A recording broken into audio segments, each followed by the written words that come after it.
And we're live. Hello, everyone, and welcome to Radical Democracy. I'm your host, Kamali Rose. Thank you so much for being here with me today. It is September 1st, and it is the general strike today. If you don't know about that, it is, general strikes in this country, date back decades in this country, and we haven't had a true general strike in this country, I think, for something like nearly 100 years now. And so hopefully this will be a successful effort of working class people showing solidarity, saying enough is enough, and coming together to try to stand up against this failing capitalist empire. And so welcome to everyone that's here with us today. Hope you are doing whatever you can as well to show some solidarity, support the cause. If you're, not everyone has the ability to go on strike. Some people are just so up against, they're stuck between a rock and a hard place. They simply do not have the means to be able to strike. So those who can strike are striking not only for themselves, but also for the workers who are unable. Some people are just one paycheck away from destitution, and they simply cannot afford it. So don't be too hard on folks that can't participate. I certainly won't be. Thank you so much to everyone that is participating, and welcome to everyone that's here with us today. If you haven't already, please do me a favor and hit the like button below. If you're watching this on Twitch, we do have a new Twitch channel, Radical Democracy. We're at twitch.tv/Radical Democracy for folks that prefer Twitch as a platform. And we're also streaming live to YouTube. If anyone is in here and can just give me a thumbs up if they're hearing audio okay.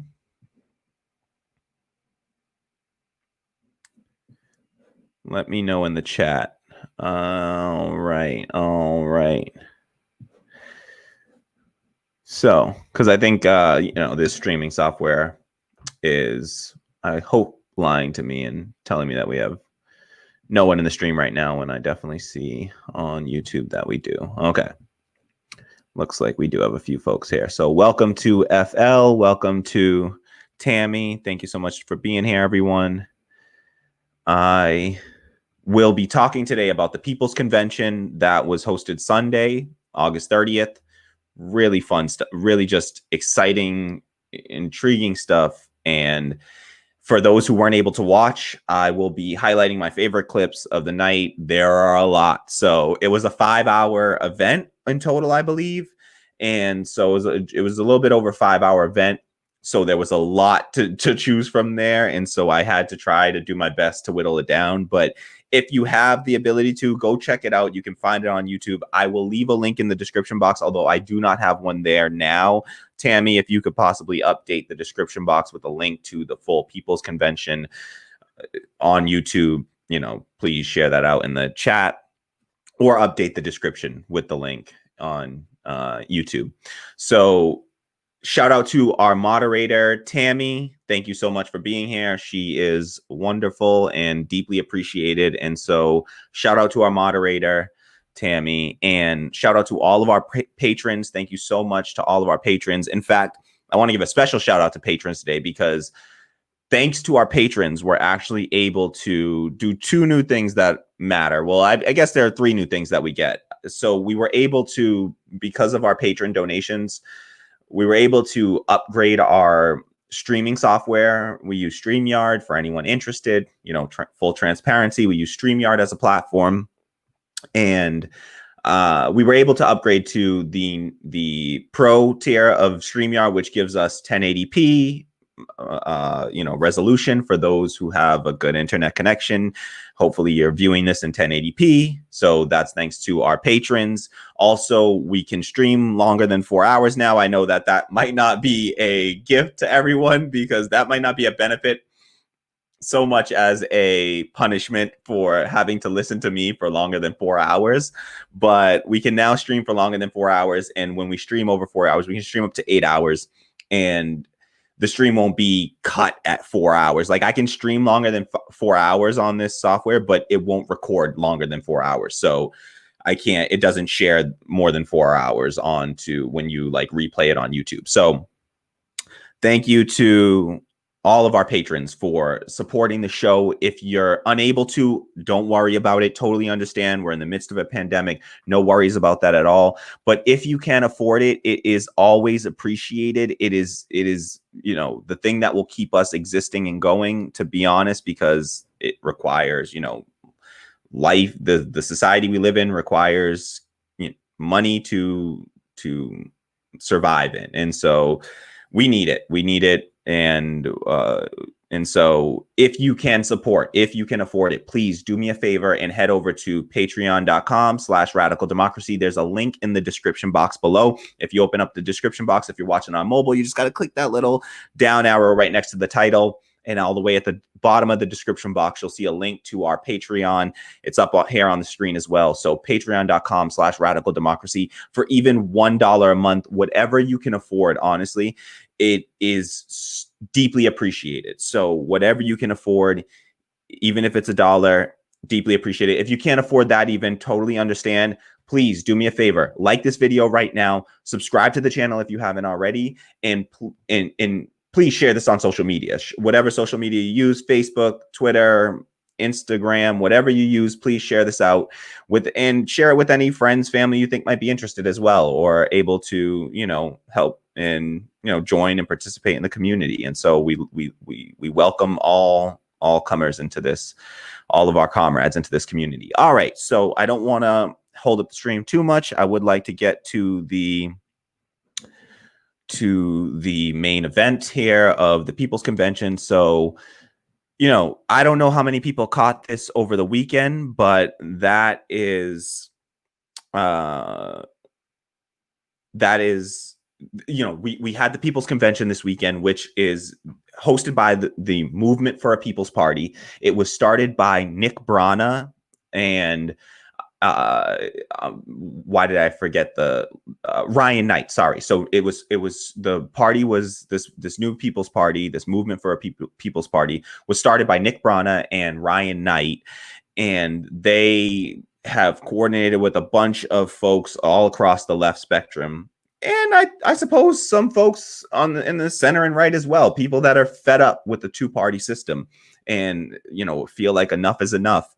They are trying to begin a movement right now, starting this weekend, essentially. But they've been working on this this has been years in the works now. And so this People's Convention was held over the weekend, and it was in contrast to the RNC and the DNC. I mean, it was apples and oranges. It was just so refreshing and invigorating to hear those speakers. So I'm going to show you a bunch of the clips from the People's Convention. We'll discuss, you know, and we'll just, you know, enjoy and discuss and try. While we're watching these, I'd like you to do me a favor and just keep in your mind, I don't know how many people suffered through the RNC and the DNC. Like, I couldn't do it personally. I've seen clips. I've seen people's analysis of it. You know, the Rising on the Hill, Tim Black watched the entire thing and sort of, you know, gave his analysis of it. I thought that was a great analysis. He's one of the speakers that we'll actually hear from today. He was a guest at the People's Convention and was allowed to speak. And it was just such a change of pace and just completely the opposite of what, you know, the substanceless, you know, just platitudes of the DNC and the fear mongering of the RNC. I mean, it was policy based. It called to attention all of the, you know, issues that are weighing down and bearing down on the masses of people in a way that you just do not hear at these other conventions. So without further ado, I guess let's get into it. Please, while we're doing this stream today, please feel free to leave whatever thoughts you have in the chat or in the comments below if you're watching after. If you're just getting here, you got to do me a favor. And right now, you need to hit that like button, subscribe to the channel if you haven't already. Let's try to get to, you know, 10 new subscribers over the course of this stream. It should be a really fun, engaging stream, I hope. And so let's see if we can get some new subscribers. If you haven't already, hit the subscribe button, follow if you're on Twitch, and let's get to it. All right. So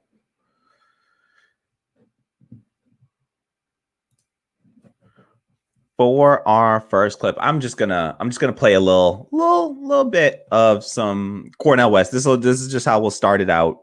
I actually think I'm gonna cut this clip and use it as the intro to Radical Democracy. So this is a pretty fun clip. This is a pretty cool clip, and we'll see a little bit of it later as well. But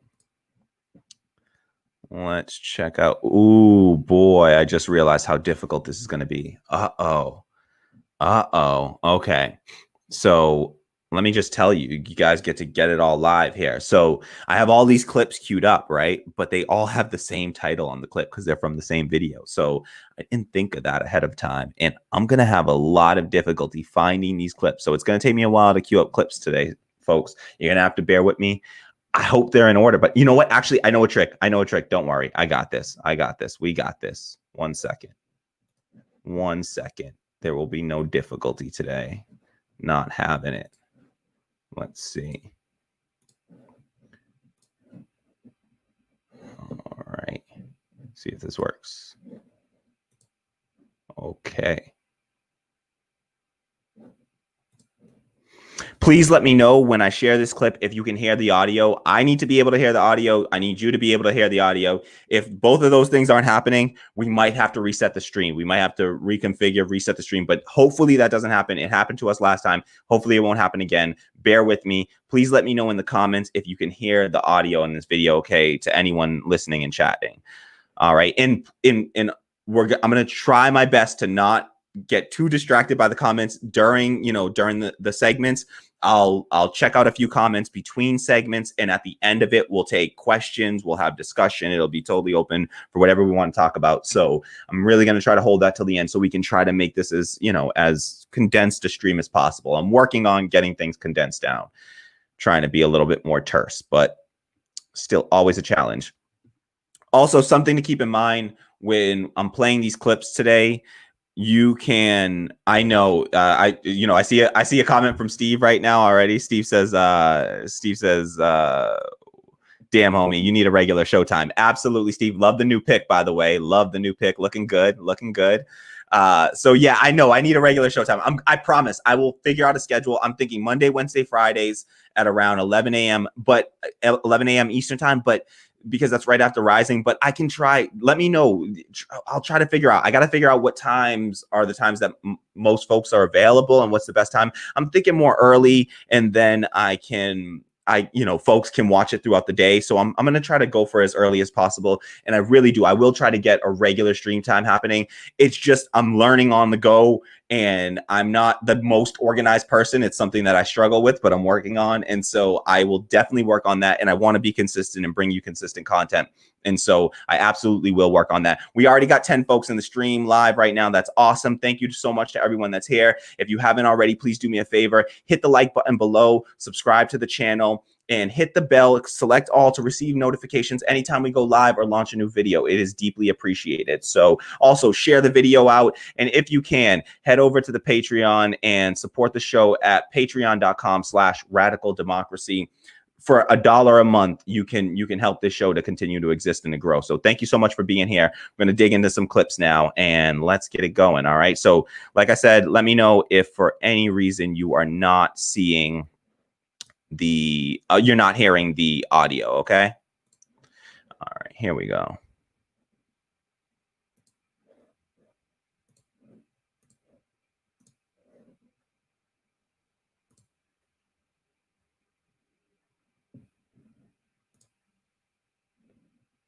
Great frogs and others, the best of who we are as a species, as a nation, as an imperial experiment, as an imperial democracy. And yet, as my dear sister Marianne said, recognize that there's the best in America that has always understood that if our lives matter, if Black lives matter, we're going to have to make sure that democratic practices and orientations and means of being in the world are reproduced and expanded. If any lives matter, you're going to have major radical democracy. But can you have radical democracy in America without empire, without white supremacy, without male supremacy, without transphobia, without homophobia, without losing sight of the humanity of Muslims and Jews and Arabs? That's an unanswered question. We just don't know. All right, so I just love that clip. Obviously, shout out to Radical Democracy. I know of Radical Democracy through Cornel West, and so that'll likely be the intro clip to Radical Democracy as soon as I had a chance to clip that audio. And so I just loved it. You know, he's speaking on Radical Democracy. We'll get the full context of the clip a little later on. We're gonna check out the full Cornel West clip. It's the one clip that I'm going to play the full clip of because I couldn't pick one part, and he's just such an inspirational speaker that we're going to have to listen. It's about a 10-minute clip. It's the longest clip we'll play tonight, I promise, or today. Sorry, it's not night. I'm used to streaming at night sometimes, but it's the longest clip we'll play today, but it's worth it. You know, it's Cornel West. So there's Cornel West speaking on the concept of radical democracy and just saying, you know, this is the fundamental change we're going to need to make is building radical democracy. So please understand something. This channel is named Radical Democracy for a reason. We are building radical democracy. It's not just, you know, we're living it. We're not just talking it, we're living it. And so this will be a democratic workplace. I already have, Tammy has been helping out so much. She is a part of this cooperative at this point. And I want to make sure that she's allowed a democratic vote in these things, in that, in all of us, you know, as we build this, it will be built through, you know, democratic, radical democracy of democracy in the workplace. And so if you can, you know, if you would like to support that movement for radical democracy, please do me a favor and head over. I'm not kidding. This is what we do is we need to launder money out of the capitalist system and into a socialist system. And so the way that we do that is by taking money from capitalist, you know, enterprise, whatever we're doing in capitalism, and shifting that funding out of capitalism and into socialism, which is, you know, 21st century socialism, which is also the 20th century socialism. Let's be real. It just wasn't what it was, you know, in 1918, as early as 1918. And before that, before the Bolshevik Revolution, socialism was understood as an extension of democracy from politics into the economy. So that's what is the original definition of socialism. That was what it was widely accepted as. And as early as 1918, after the Bolshevik Revolution, it was Rosa Luxemburg came out and said, you know, what we're doing here under the capital C communism in Soviet Russia is not the goal and should not be the practices that we're implementing, and was pushing for what we now call sort of democratic socialism. I don't need to like whitewash or rinse the word in any way. I call it socialism because that's what it is. And so it's really cool to hear Cornel West speak on it anytime. He is a huge influence. He is who I consider to be the greatest public intellectual of our time. I believe he's as important a figure as Martin Luther King, James Baldwin, W.E.B. Du Bois. He is carrying on the tradition that he calls the Black prophetic tradition. You should check out his book, Black Prophetic Fire, if you haven't already. It's an amazing book. And just, yeah, I say no more. So, all right. So that was Cornel West. I just wanted to kick things off with him and his little bit on radical democracy when he talked about it during the convention, and I just caught it live. It was really exciting to hear. So I was super excited to play that little clip. So, all right, with that, we're going to actually get to some real clips from the convention and really get into the meat of this thing. If you haven't already, I see we got 10 people live right now. Please do me a favor, hit the like button immediately. Smash that like button right now. Subscribe to the channel if you haven't already, and hit the bell to receive all notifications. If it's not annoying to you and that doesn't stress you out, hit that bell, receive notifications, and you'll be notified whenever we go live or launch a new video. So I really appreciate that. And then I'll keep pushing it. I got to keep pushing it because we need the support. So if you can, please support the show. If you can afford it, head over to patreon.com/radical democracy. Like Cornel West said, radical democracy. So patreon.com/radical democracy, and contribute a few dollars a month. We also have a Ko-fi. Sorry, see, Tammy got me saying Ko-fi. It's a coffee page. So we have a coffee page. She wins. She knows. I know she's laughing right now. So we also have something called a coffee page, Ko-fi. And you can go to this site. Tammy left a link in the chat. I'll try to pull that up. And it's just coffee, KOFI.com/radical democracy. and you can drop a tip there. So we don't have super chat enabled yet because you have to get to like 4,000 watch hours in 1 year. It's not a small amount of hours. We're only 900 hours shy of that mark. So keep watching these videos. Even when you're not watching them, just put them on play, press play, go to one of the playlists, hit play and walk away. I don't care. Put it on mute, walk away, do whatever you got to do. That'll support the channel. That'll help it grow. Get us over that mark of that stupid monetization mark. And once we cross the mark, we never have to go back. Once we cross the mark and we apply, we're set forever. We can use the super chat feature. I don't care about ads really. I don't think I want to stress people out. I hate advertising. That could be a whole stream of its own that we discuss that. But all right, enough is enough. I gotta get to the meat of this. Let's go. Right, that's what you came here for. So you came here for some people's convention. Let's get to the people's convention. All right. So it's time for the people. All right, so I'm just gonna start with this clip, and this is literally how the convention started. Nick Brana introduced, did a small little intro, and then this is the intro clip that they played, a little like pre-recorded clip that they played. So just compare this again. Try to keep in your mind the whole time comparing this to the DNC and the RNC if you saw those train wrecks. So, all right, let's check out this clip. I gotta get it queued real quick. All right.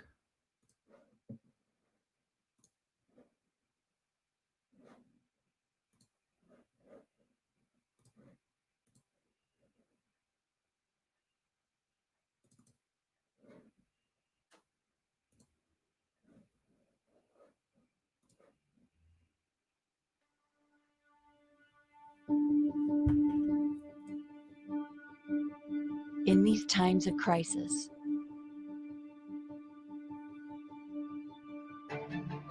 three billionaires possess more wealth than the bottom half of society.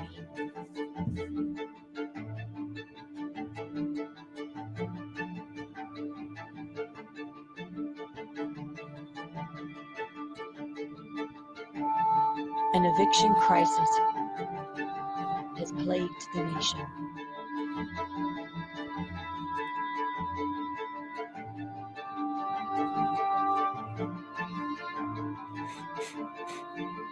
More than 140 million people were poor and low income before the COVID-19 pandemic.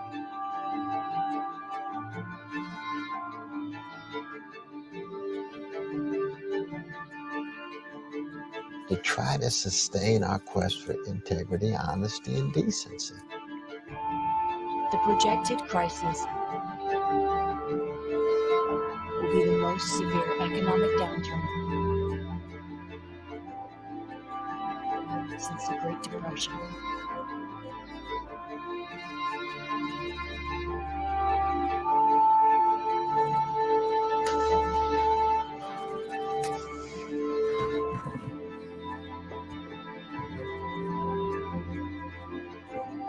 The USA spends more on war than the next 10 countries combined.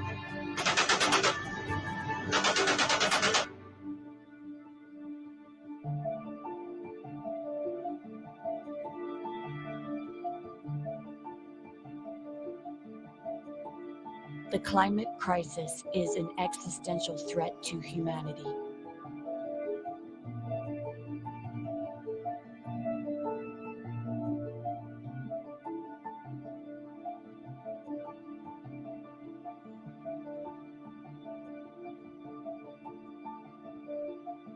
The impacts could be irreversible by 2030.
before George Floyd died here. And that's why you still have this massive memorial filling this intersection behind me.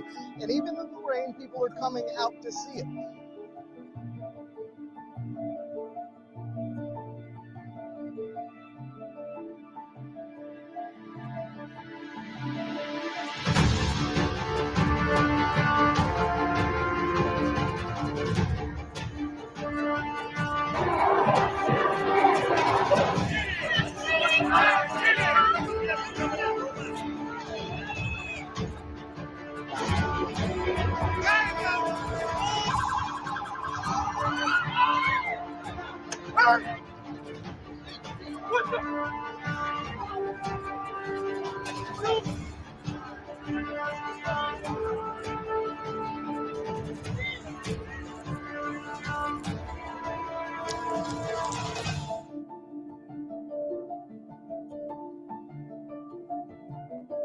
Time is running out.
Oh, I am so sorry. I was muted. I apologize. So sorry.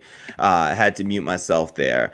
And so, all right, coming back. I mean, did you just see that? Like that was about a 5-minute clip right there. And in 5 minutes, essentially, they just did better than if you take all the best parts of the RNC or take all the best parts of the DNC. I mean, they just absolutely put it to shame. In 5 minutes, I mean, they were hitting on the actual, the core issues that are damaging the masses of people, and they spoke on to not just social issues but real economic pain in this country. They hit on wealth inequality. I mean, they centered poverty in a way, and this is just a 5-minute clip, but they centered poverty in a way that I have not seen from the DNC or the Democratic Party in my lifetime. Essentially, it's as if they've forgotten. They all still preach to the middle class. They completely ignore the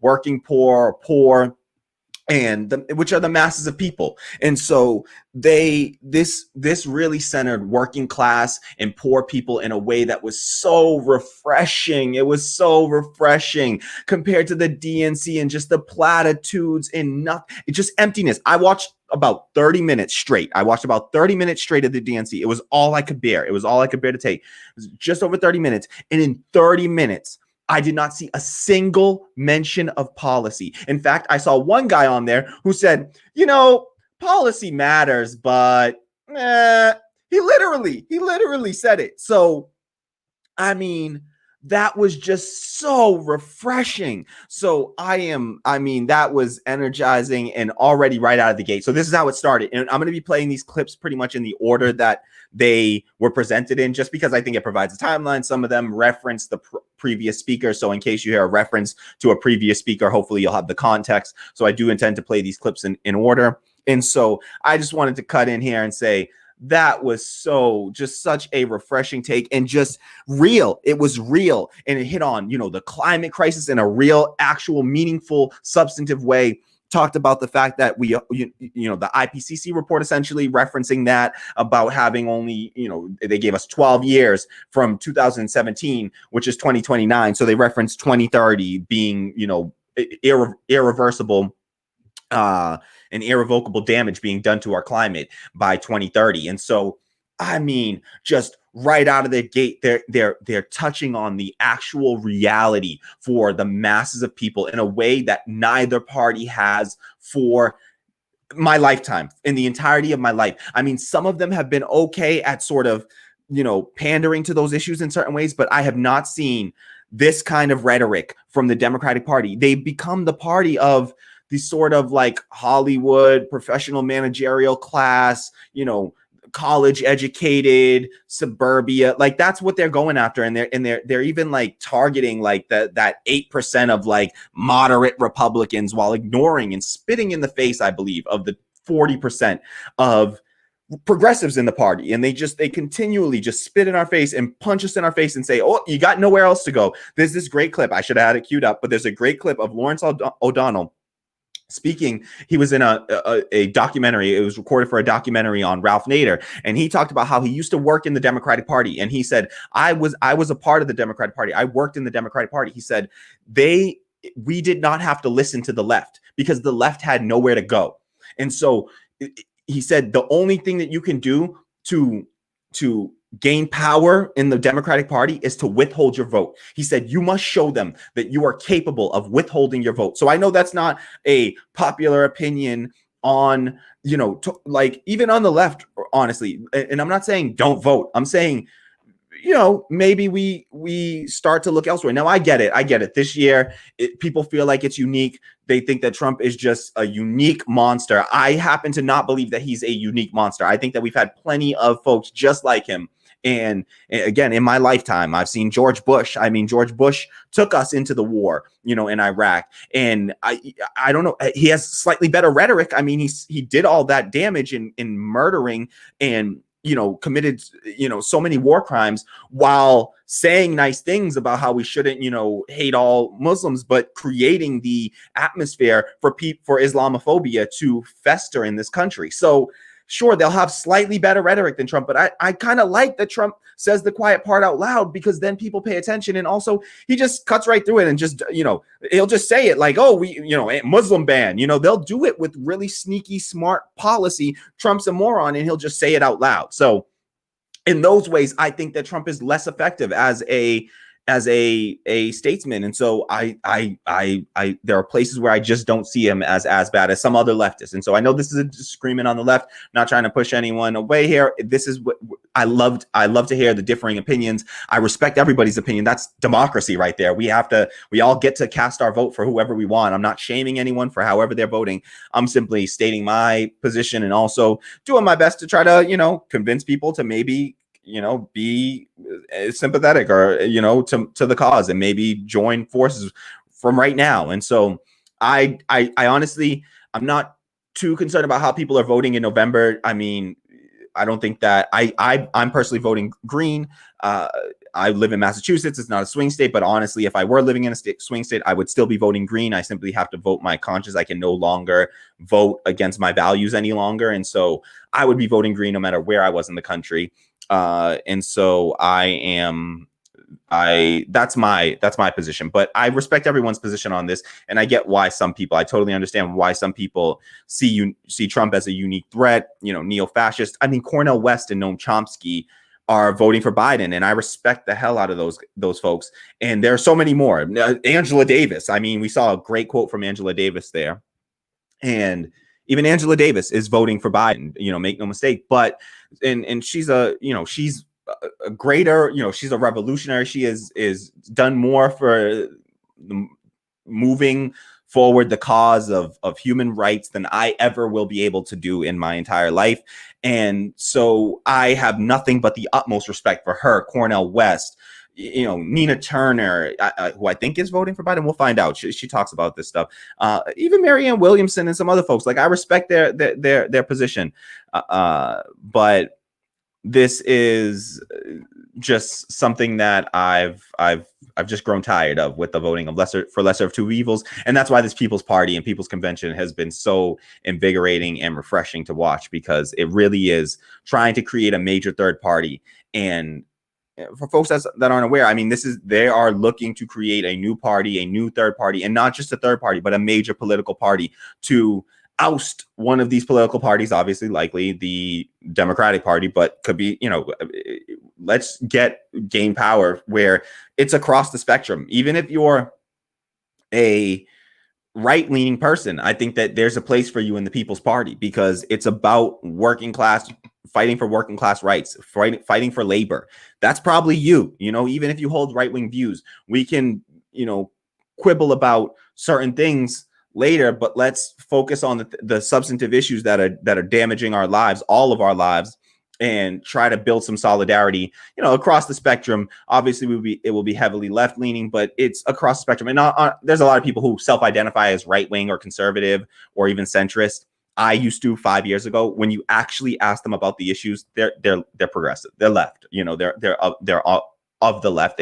They support left wing policies. If you poll on things like Medicare for All, a Green New Deal, $15 minimum wage, these things are just legalizing cannabis. I mean, these things are just people, you ask them about the issues and people lean left. So I think that there's a space for everyone. So, all right, that was just a really cool intro. Let's get to some more, check out some more highlights from the People's Convention. So before we do, let's just get to a few comments here. So I got my mod Tammy highlighting some of the comments, and so I want to do my best to try to pull these up. And we're gonna probably by the next stream, Tammy's gonna have the ability to actually pull the comments and put them up on the screen for us. She's been producing this show and helping with the thumbnails and the design, and we have some other folks in the community also helping with some logo design and intro music. And so shout out to What Up America and Steve Alvarez, who's helping, has offered to help with some research and video editing. Shout out to Underscores, who is helping with some logo design. So shout out to the community. What Up America for the intro music, working on the intro music. Shout out to the community for all your support, and to every patron that has been supporting the cause.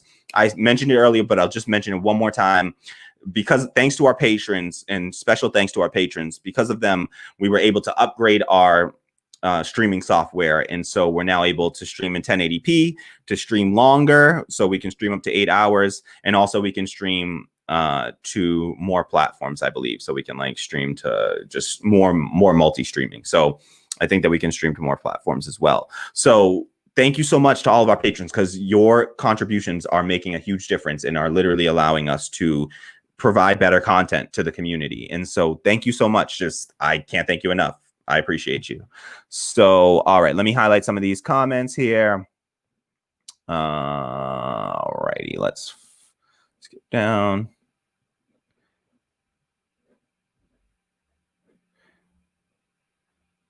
I know Tammy highlighted some for me. I'm going to try to do my best to pull those. We're going to have to come up with a slightly better system. But again, by the next stream, Tammy will have the ability to just pull the comments and throw them on screen for us. So, all right. Shout out to Tammy. What Up America says, as a millennial, I didn't feel represented by nearly any speaker at the RNC or DNC, but at the Movement for a People's Party, I felt represented by speakers of all ages. I agree so much. It was I was literally cheering along. I wish we could have watched it live. You should have saw my reactions. You would have loved it. I just wish I could have enjoyed it with you live. It was so much. It was just, my mind was blown. I just couldn't believe what I was hearing relative to the RNC and DNC. It was just such a breath of fresh air. So yeah, absolutely. What Up America, speakers of all ages, races, backgrounds, just everything. But one thing we shared in common was our class identity. And that's where we found solidarity, was in our class identity. And that's where we need to recognize that's the identity that we can build solidarity across that identity. And obviously, intersectionally, and not erasing people's identity, embracing people's, it's about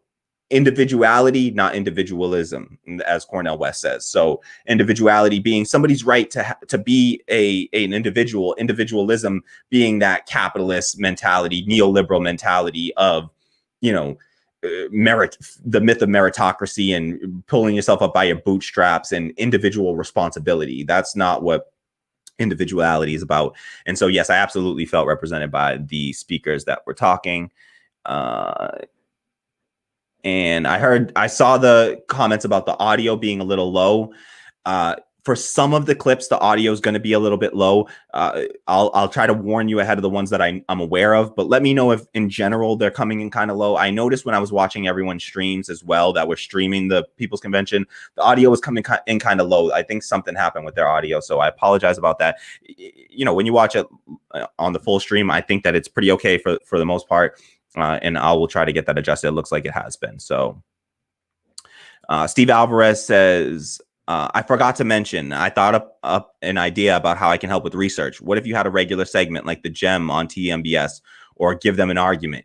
Yeah, absolutely. Like, I love that idea. I love that idea. That's exactly what I want to do. Like, my goal, I loved those segments. The Gem, the illicit histories were amazing. I learned from, you know, white guy Michael Brooks about my own country's history, Jamaica. I lived in Jamaica. I spent like 4 years there through some of my formative years in high school there. And I learned about the history of Jamaica and the left-wing sort of movements and how it was kind of crushed by US imperialism. And I learned so much about a country that I love and care about, that I thought I knew about. And I want to do that. I want to be able to do those deep dives. So I absolutely love them. The Give Them an Argument with Ben Burgess, like my dream is to someday. I'm in the middle of I'm almost done with Ben Burgess's book, actually, and then I'm going to start Michael Brooks's book, Against the Web. You can see it up there. Oops. Oh no, we dropped him. Sorry about that, y'all. So yeah, I absolutely love those segments. I love the idea. We're definitely going to do that. We'll link up. Steve, I'm so sorry. I've been bad with responding. I got a lot of folks to respond to and just been trying to do all the production and the video editing, and it's still really tough.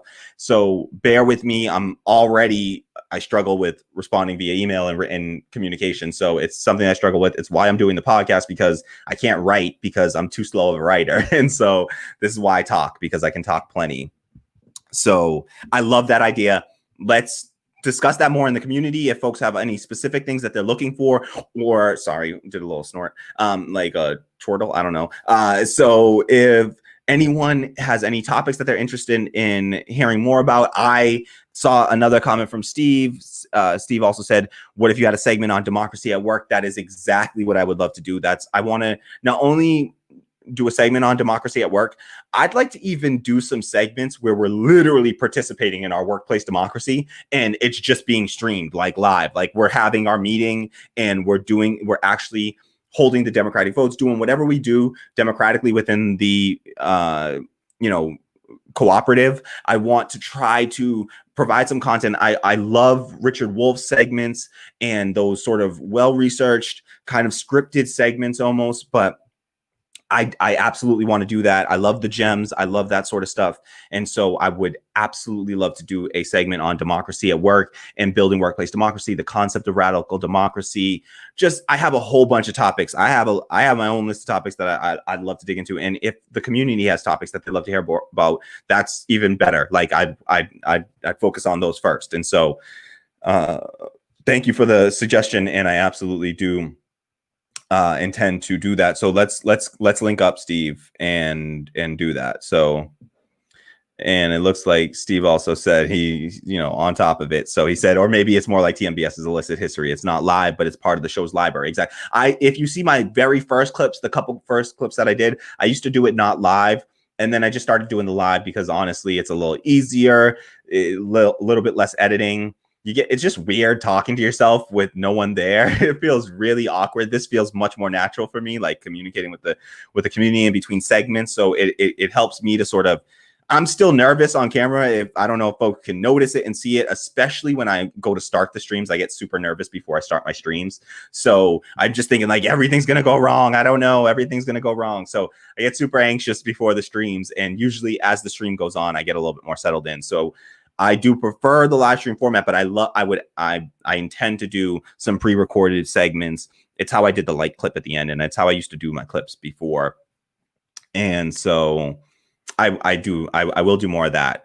And hopefully we can use some segments like that with some research segments. So hit me up. Let's work on one. Like, let's just start by just working on one. Pick a topic, maybe democracy at work, if that's something that you're cool with doing. I love, like, we could bring some attention to like Mondragon and other worker cooperatives, Cooperation Jackson. Ooh, one that I definitely want to do. I'm gonna jot it down right now because I want to do this is dual power.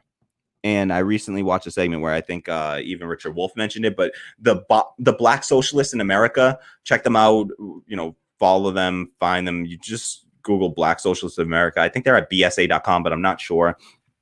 And Black Socialists in America are creating something called the Dual Power app. And I would love to talk more about what dual power is. Richard Wolff recently talked about it. And I think that just highlighting the BSA and what they're doing, the Black Socialists in America, because I think that they're starting a really important movement as well. I think that I would love to do these. So yes, we're going to do that. Absolutely, Steve. Thank you for the suggestion. We're definitely going to make that happen. All right. Let's see.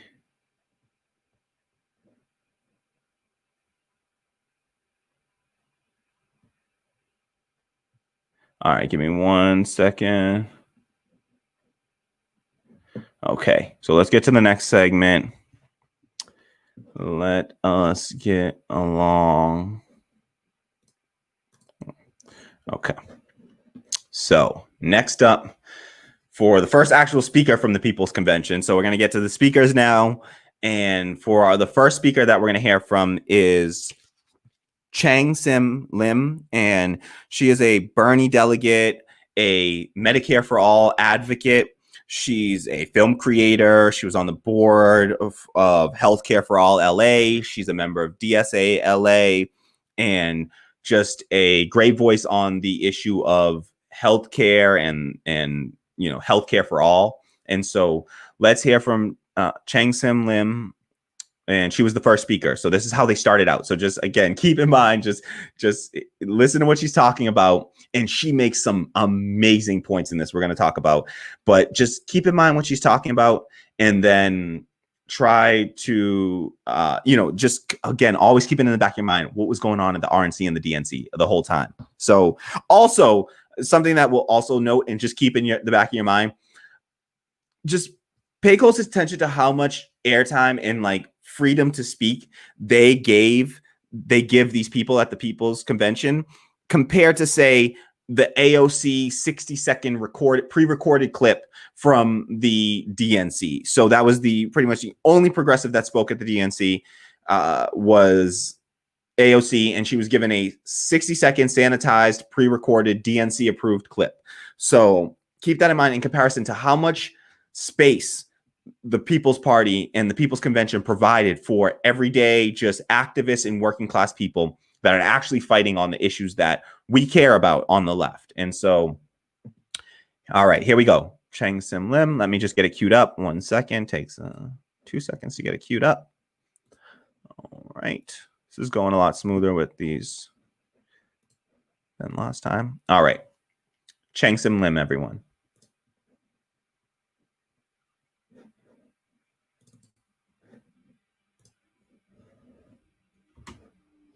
I'm an immigrant. I came to this country 41 years ago at the start of the Reagan era. My lifetime in this country matched exactly the neoliberal ascendancy. And it is this experience of neoliberalism that values profits over human life and dignity that has brought me here today. I want to keep within my allotted time, so I'll go right to how I became a Medicare For All activist and why I think the single payer movement cannot rely on the Democratic Party. In 2007, I underwent treatment for breast cancer. That experience opened my eyes to the gross inequities of the American for-profit health insurance system. At first, I didn't understand why getting healthcare had to be so complicated. My doctors had to check if what they wanted to prescribe was covered by insurance, and I would get bills months afterwards for stuff I couldn't easily decipher. Still, I was one of the lucky ones. I had health insurance. Two of my friends who were dealing with serious illnesses didn't have health insurance, even though they worked full time. Their jobs didn't come with health insurance. And I couldn't imagine going through my cancer treatment further stressed about how to pay for it. So my growing awareness of how unjust our healthcare system was led me to volunteer on the 2008 Obama campaign. Candidate Obama had a healthcare plan with a public option. By that time, I had learned enough to prefer single payer, in which everyone would have comprehensive and high quality healthcare that is publicly funded. But I had yet to learn enough not to fall for the Democratic lie. And they're still telling that lie, that the public option, which preserves everything that is wrong and costly with the current system, could be sustainable and lead to universal healthcare. It took me another year to learn as a volunteer for Organizing for America, or OFA, helping to get the Affordable Care Act passed, that as inadequate a reform as a public option was, it was still only a bait and switch. Like, our volunteer group had collected like thousands of constituent letters to send to members of Congress for the public option. And we were puzzled why President Obama didn't seem to care to fight for a key plank of his campaign and allowed the public option to be killed in the Senate when Democrats had a filibuster-proof majority.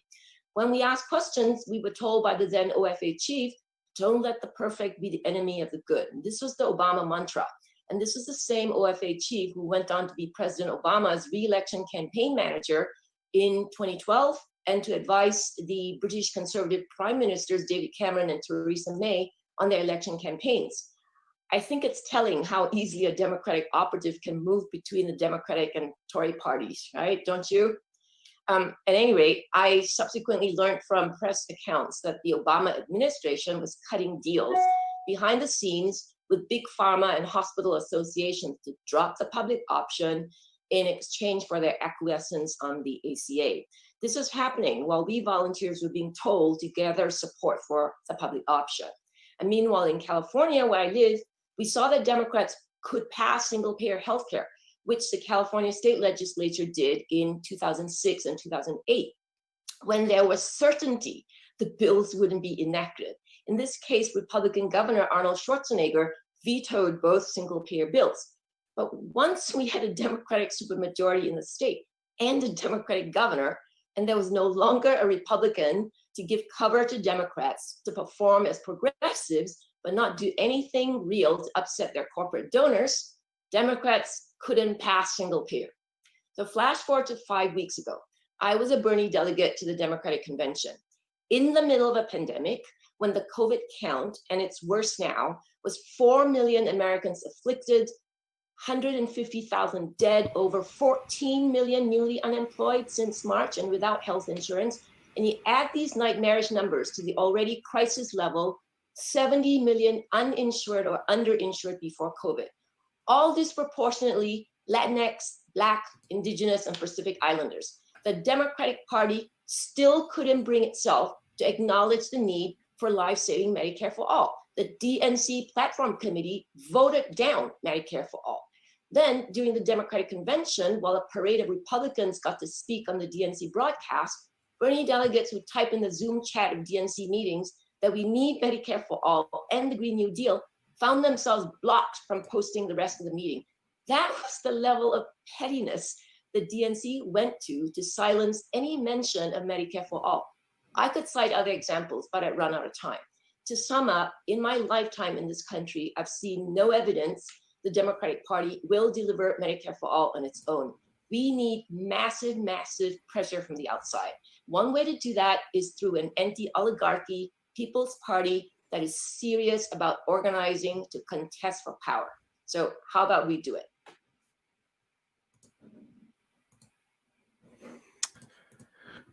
Oh, there's so much in there that I loved. I was absolutely, just right out of the gate, it's just policy, strategy and policy, talking actual real, providing you with real information. And there was some really just stunning information that she provided in there. And I was not aware of this. This is this kind of stuff that you only see when you're really working on the inside and trying to, fight from the inside there. And so she saw this up close and personally. And I thought that some of the things that she said that really, the key point that she hit on that absolutely struck a chord with me was the point that she made about how Democrats, and she saw this from the inside in two places, both in California and in the National Democratic Party under the Obama campaign. She saw this in two different places. And it was the way that the Democrats will, when they are the opposition, they will, act like they're fighting like hell, and they'll pass all this progressive legislation when they know that progressive legislation cannot pass. So for instance, you see like Kamala Harris co-sponsoring Medicare for All, right? But then as soon as the debates roll around, she's not so much for Medicare for All anymore. She's not comfortable with the idea of Medicare for All. Yeah, by the time that they get into power, it's not just not comfortable with, they will be hostile towards Medicare for All. And they will be, at best, what we might get is a public option. I mean, they talked about it with some of their Medicare for All who want it plans. That was the big neoliberal, push was for a public option. And even she highlighted how, Obama, he had the rhetoric of a public option even going into his, going while he was campaigning. And Obama campaigned as a progressive. He governed as a neoliberal, but he campaigned as a progressive. Go back and watch some of Obama's campaign speeches. I mean, that's what brought people out there, and that's what got him such high, turnout from the young folks. I was one of them, was his rhetoric about, he had this rhetoric of change and hope and change, and we were going to really, make fundamental systemic change. And so go back and watch Obama, campaigning. He's super progressive when he campaigns. And so I thought that was a very telling point when she talked about how they fight when they're the opposition. They'll fight like hell. But as soon as they gain power, all of a sudden now, these same folks that were, acting like, oh, we got to pass all this legislation, UBI, and, you have all these people that are neoliberals that are, feigning support for these policies right now. But then as soon as they get into power, and if this happens, if they do get into power, which is now a big if at this point, if you've looked at recent polling, particularly in battleground states. I mean, just a quick aside right now, if anyone's not aware of it, Biden is doing worse than Hillary Clinton was at this stage in the battleground states, okay? And his enthusiasm is up already, but beyond the enthusiasm gap, which he definitely has, there's definitely an enthusiasm gap. People are not enthusiastic about voting for Joe Biden. They are simply casting a vote against Donald Trump, not for Joe Biden. For the vast majority, literally the majority of people, not the vast, but the majority of people, 52% are voting against Donald Trump and not affirmatively for, it was 66%. Sorry, I think it was 66% at the last count. And so they are voting against Donald Trump, 2/3. And it's the opposite. 2/3 are voting for, in the affirmative, for Donald Trump. So of his supporters. So people are enthusiastic about Trump. They're not enthusiastic about Biden. And now the race in the battleground states has really tightened in the past few weeks. And this is with a global pandemic and Trump just completely fumbling and, just botching the response to COVID-19. We're in the middle, just mass unemployment, the greatest depression in U.S. history. Sorry if you hear the barking, doing some dog sitting here. And so you might hear a little barking in the background. Apologize for that. And so this is, hold on, Nika. What's up? Sorry. Okay. So this is what we're dealing with, though, right? So I always say that. That's what I like to say whenever I forget what I was talking about. So that's what that means whenever you hear me say, this is what we're dealing with.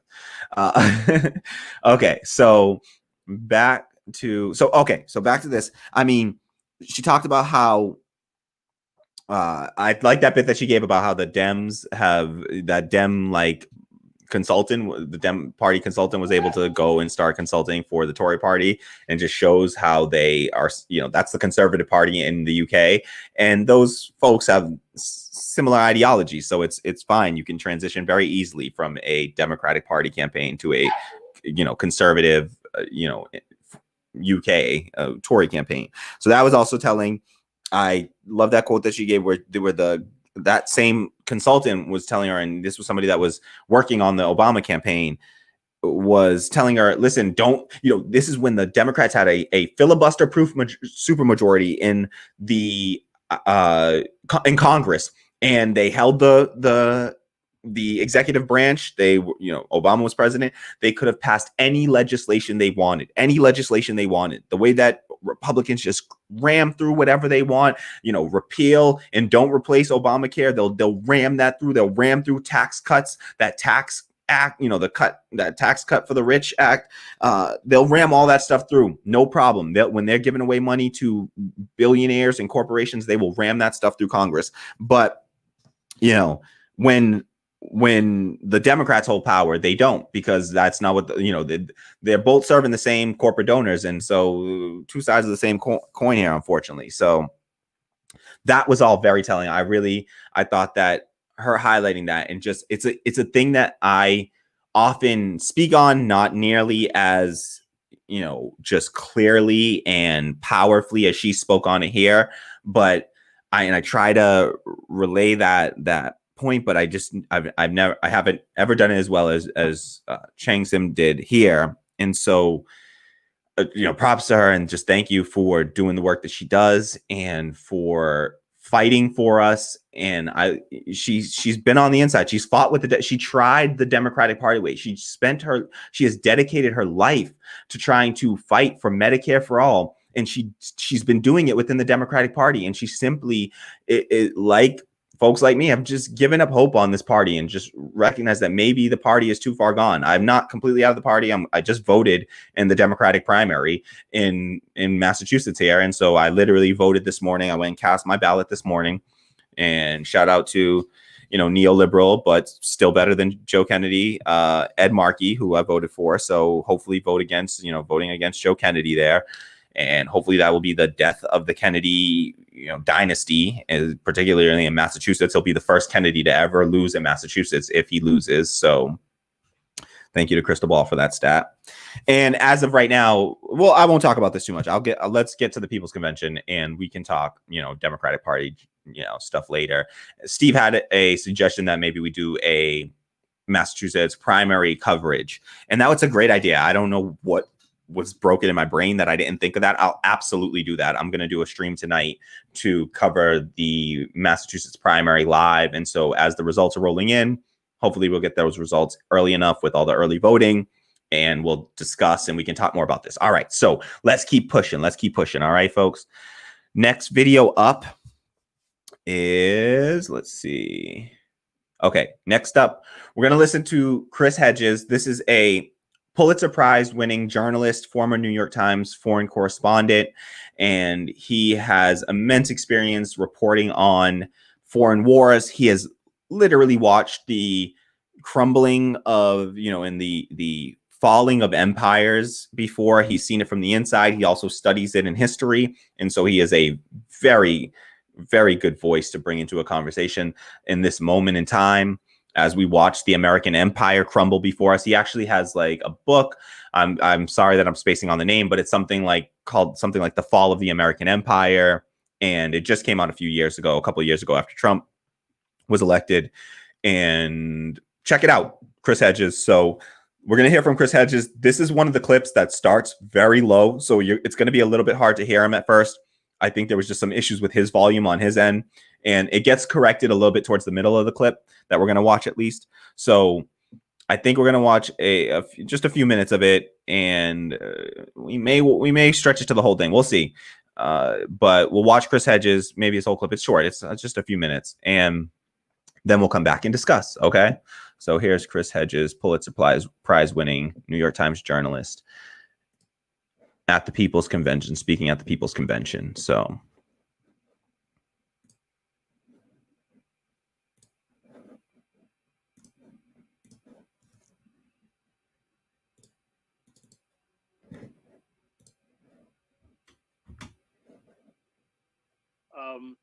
there is only one choice in this election, and that is the consolidation of oligarchic power under Donald Trump, or the consolidation of oligarchic power under Joe Biden. The oligarchs with Trump or Biden will win again, and we will lose.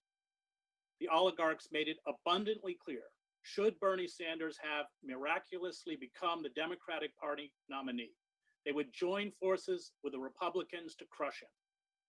The oligarchs preach the mantra of the least worst to us when they attempt to ram a Hillary Clinton or a Joe Biden down our throats, but ignore it for themselves. They prefer Biden over Trump but they can live with either. Only one thing matters to the oligarchs. It is not democracy. It is not truth. It is not the consent of the governed. It is not income inequality. It is not the surveillance state. It is not endless war. It is not jobs. It is not the climate breakdown. It is the primacy of corporate power, which has extinguished our democracy and left most of the working class and the working poor in misery, as well as the continued increase and consolidation of their wealth. It is impossible to work within the system to shatter the hegemony of oligarchic power or institute meaningful reform. Change, real change, will only come by sustained acts of mass civil disobedience and mobilization, as with the Yellow Vest movement in France and the British-based Extinction Rebellion. The longer we are fooled by the electoral burlesque, the more disempowered we will become. Dr. Cornel West and I were on the streets with protesters in Philadelphia outside the appropriately named Wells Fargo Center during the 2016 Democratic Convention, when hundreds of courageous Sanders delegates walked out of the hall. "Show me what democracy looks like," they chanted, holding Bernie signs above their heads as they poured out of the exits. "This is what democracy looks like." Sanders' greatest tactical mistake was not joining them. He bowed in fear before the mighty altar of the corporate state. He had desperately tried to stave off a revolt by his supporters and delegates on the eve of the convention by sending out repeated messages in his name, most of them authored by members of the Clinton campaign, to be respectful, not disrupt the nominating process and support Clinton. Sanders was a dutiful sheepdog then and is a dutiful sheepdog now, attempting to herd his disgruntled supporters into the embrace of the Clinton and now Biden campaign.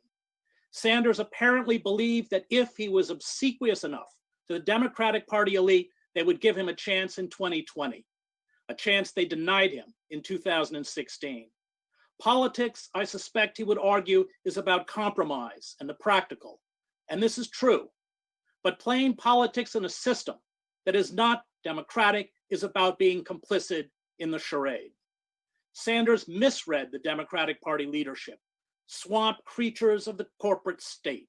He misread the Democratic Party itself, which is a corporate mirage.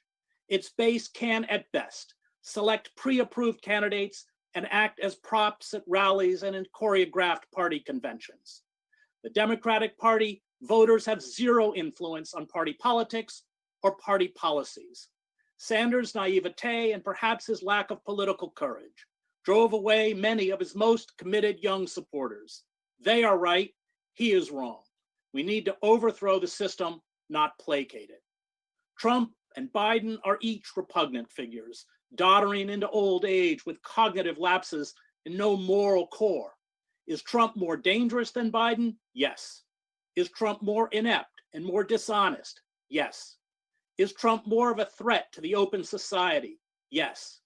But is Biden the solution? No. Biden represents the nostalgia of the ruling elite for the old neoliberal order. He personifies the betrayal by the Democratic Party of working men and women that sparked the deep hatred of the ruling elites across the political spectrum. He is a gift to demagogues and con artists like Trump. A Biden presidency will ensure that far more competent demagogues will rise to take power. Biden cannot plausibly offer change. He can only offer more of the same, and most Americans do not want more of the same. The country's largest voting bloc, the 100 million plus citizens who out of apathy or disgust do not vote, will once again stay home. This demoralization of the electorate is by design. In America, you are only allowed to vote against what you hate. But by voting for Biden, you do vote for something. You vote for the humiliation of courageous women, such as Anita Hill, who confronted their abusers. You vote for the architects of the endless wars in the Middle East. You vote for the apartheid state in Israel. You vote for wholesale surveillance of the public by government intelligence agencies and the abolition of due process and habeas corpus. You vote for austerity programs, including the destruction of welfare and cuts to Social Security. You vote for NAFTA, free trade deals, deindustrialization, a decline in wages, the loss of hundreds of thousands of manufacturing jobs, and the offshoring of jobs to underpaid workers who toil in sweatshops in Mexico, China, or Vietnam. You vote for the assault on public education and the transfer of federal funds to for-profit and Christian charter schools. You vote for the doubling of our prison population, the tripling and quadrupling of sentences, and huge expansion of crimes meriting the death penalty. You vote for militarized police who gun down poor people of color with impunity. You vote against the Green New Deal and immigration reform. You vote for limiting a woman's right to abortion and reproductive rights. You vote for a segregated public school system in which the wealthy receive educational opportunities and poor people are denied a chance. You vote for punitive levels of student debt and the inability to free yourself of debt obligations through bankruptcy. You vote for deregulating the banking industry and the abolition of Glass-Steagall. You vote for the for-profit insurance and pharmaceutical corporations and against universal health care. You vote for bloated defense budgets. You vote for the use of unlimited oligarchic and corporate money to buy our elections. You vote for a politician who during his time in the Senate abjectly served the interests of MBNA, the largest independent credit card company headquartered in Delaware, which also employed Biden's son, Hunter. What the public wants and deserves will again be ignored for what the corporate lobbyists demand if we do not respond to the social and economic catastrophe that has been visited on most of the population, exacerbated by our failure to control the pandemic. We will be unable to thwart the rise of corporate tyranny and a Christian fascism or halt the ecocide that will wipe out the human species along with most other life forms. Right-wing violence, along with lethal police violence, will explode with or without Trump in office if we do not build robust socialist programs to reintegrate those who've been pushed aside back into society, to heal the ruptured social bonds, to give workers jobs that provide a sustainable income and dignity, empowerment and protection, to provide free and well-funded schooling through college. If we do not rebuild our labor unions, along with instituting universal health care and an end to the squandering of our resources on endless war.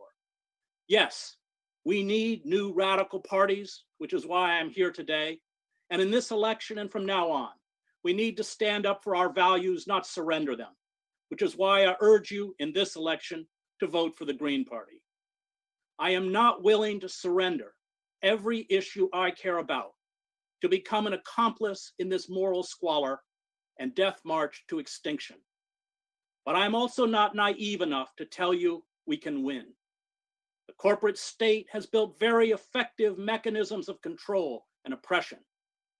But these corporate forces have us by the throat, and they have my children by the throat. In the end, I do not fight fascists because I will win. I fight fascists because they are fascists. Thank you. Whew. All right, my man, Chris Hedges. Ooh. That was something special right there. I mean, anytime he speaks, everyone should listen. He is a powerful voice on the left and somebody that I think that you take everyone's in, he disagrees with Noam Chomsky on so many points. He has some disagreements with Cornel West, and you got to take in all these different viewpoints and philosophies, and we have to do the work of trying to process through those and come up with our own conclusions, right? And so that's what media literacy is all about. And hopefully through this show, we can also try to help develop media literacy for folks that, it's something that I've learned and I'm developing and I'm still developing. And so I hope to share that and share that experience. And hopefully it can help some other folks avoid the mistakes I made early on. So yeah, I mean, there was so much there. There's so much there that I want to get to here. So there was, oh boy, I mean, he talks about, well, for one, he really got on Sanders there, right? Like he He held no punches. I love Sanders. I love Bernie. You'll see, I got Bernie over here. I got Bernie up here, over here. And so I love Bernie. I was all about I was a Bernie 2020 volunteer for his campaign. I drove up to New Hampshire from Massachusetts to go and campaign. I knocked on doors, Tammy and I, another one of our community members and part of my family, Dave. Also, we went up, we traveled up, multiple times, went up, knocked on doors, went to rallies. We were there. We tried to do what we could, supporting the cause, donating, whatever we could. I was down with Bernie, but I am not down with, what Bernie's moves now. I just don't, I don't respect the idea of, I prefer the Cornel West treatment, right? Where he says, I will vote for Biden, but I will not endorse him. Now, I don't prefer that personally. I'm not going to be voting for Biden. I am a Chris Hedges, acolyte. I don't know. I think that might be it. So I definitely, I'm on Chris Hedges' side on this, in that I'm not jaded into believing that we're going to win. The Green Party's not going to win. Come a thing. It's about, one, building power, two, sending a message to the Democratic Party that you're going to have to earn our vote. Because if you do not come over to the policies and support the policies that we support, you're not going to just get our vote. That we don't owe you our vote. Politicians owe us something. We don't owe them anything. So they owe us good policy and representation. And so if they can't provide that, why are we giving them the one thing that we have, the one piece of currency that we have with them? And so I'm not just going to give that away for free. And so I'm not voting, in the general election. I just voted in the Democratic primary. Don't get me wrong. There's some people, and there's certain places, like I'm not saying all the way down the ticket I'm voting green. I'm talking about presidential. There's a lot of races, local, and even some of the national races, congressional races, that absolutely matter. If you can vote for Alex Morse right now, you get your ass out there and you go vote for Alex Morse right now. Like, you should stop watching this. If you are in Alex Morse's district, go vote for Alex Morse. If you're in Hassan Lucky's district, go vote for Hassan Lucky. Like, there are people that are down ballot that are truly on the left and will help advance the left agenda. So I am not one of these leftists that say, like, electoral politics is absolutely, like, too far gone and in effect. No, I think that it's inside outside strategy. We got to be pushing from every direction that we can push from, and really just try to focus our attention in the best places we can.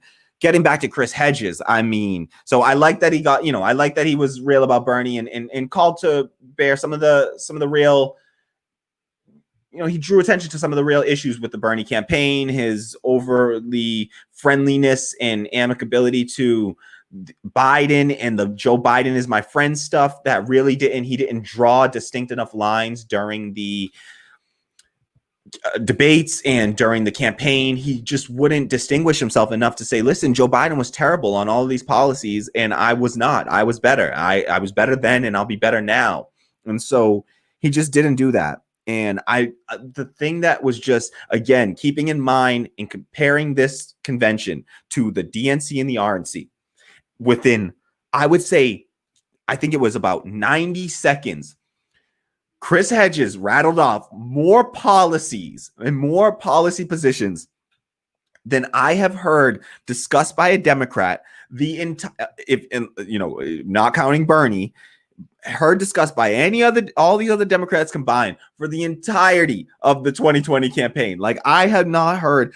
He hit on, and he was getting on, like, I love the part where he talked about what you're voting for when you vote for Biden. And we got to recognize this. You can vote for Biden, but you got to recognize the weight of what comes along with that. And so it's fun. Like, I don't begrudge you your vote. I understand we all have different lived experiences that we bring to the table when we go to vote. We all have different, ideologies and priorities. And so I totally understand. You vote your priorities, you vote your principles, and vote your conscience. So totally cool with that. I'm not, I personally, I don't see a huge difference between Trump and Biden. So I don't care which one of them wins. I'm serious. I honestly think there are some bigger dangers to having Joe Biden win. And I might not have to worry about that because Joe Biden is finding ways. I know a lot of leftists don't like Cenk Uygur, but Cenk used to say this phrase that I like, that he would say, like, Democrats are so good at snatching defeat from the jaws of victory. It's like they will just find a way to lose. And I mean, I posted, I called this, if Joe Biden loses, I mean, it will just be a shit. Like, what else do we need to see at that point to recognize that the Democratic Party is an absolute abject failure? If they cannot beat this awful, just corrupt, moronic, just incompetent, just jackass Donald Trump. Like, if you can't beat him, then I don't know what else people need to see that you're a failure. If you can't beat that idiot, then you're a failed party. If you can't beat Donald Trump in the middle of a global pandemic that he absolutely botched, and with hundreds of thousands of Americans dead, millions infected, 5% of the world's population, but 25% of the world's infected and deaths for COVID-19. So we have 5% of the world's population, 25% of the world's deaths from COVID-19. And keep in mind, COVID-19, I mean, this thing ain't going nowhere. And there have already been cases now, scientists have confirmed new cases of people who have been reinfected after already having the virus, which means that our bodies don't just naturally build an immunity to this. So until we have a vaccine, which could take years to get to, we are going to be living in a dystopia likely. So people need to brace themselves for that, one, because everyone just keeps talking about like it being right around the corner where this thing is going to end. But we're in the midst of this. We are absolutely just breaking records for how, being the number one worst country handling this crisis, and mass unemployment, greatest economic depression in U.S. history. If you can't beat the sitting president with all that going on, then you are an abject failure. And this is just yet another reason why we need a viable third party. And I get it. I'm voting Green this year, but Green Party folks, you have had too long to build up this party and to not be viable yet. So we got to try something new. The brand of Green Party, it just ain't working. And I got to push in a new direction. So you're going to see for the next few years, I'll do it till you're sick of it. You can probably unsubscribe now if you're against this concept of a people's party, because I will be pushing this. I will be pushing this for the next 4 years.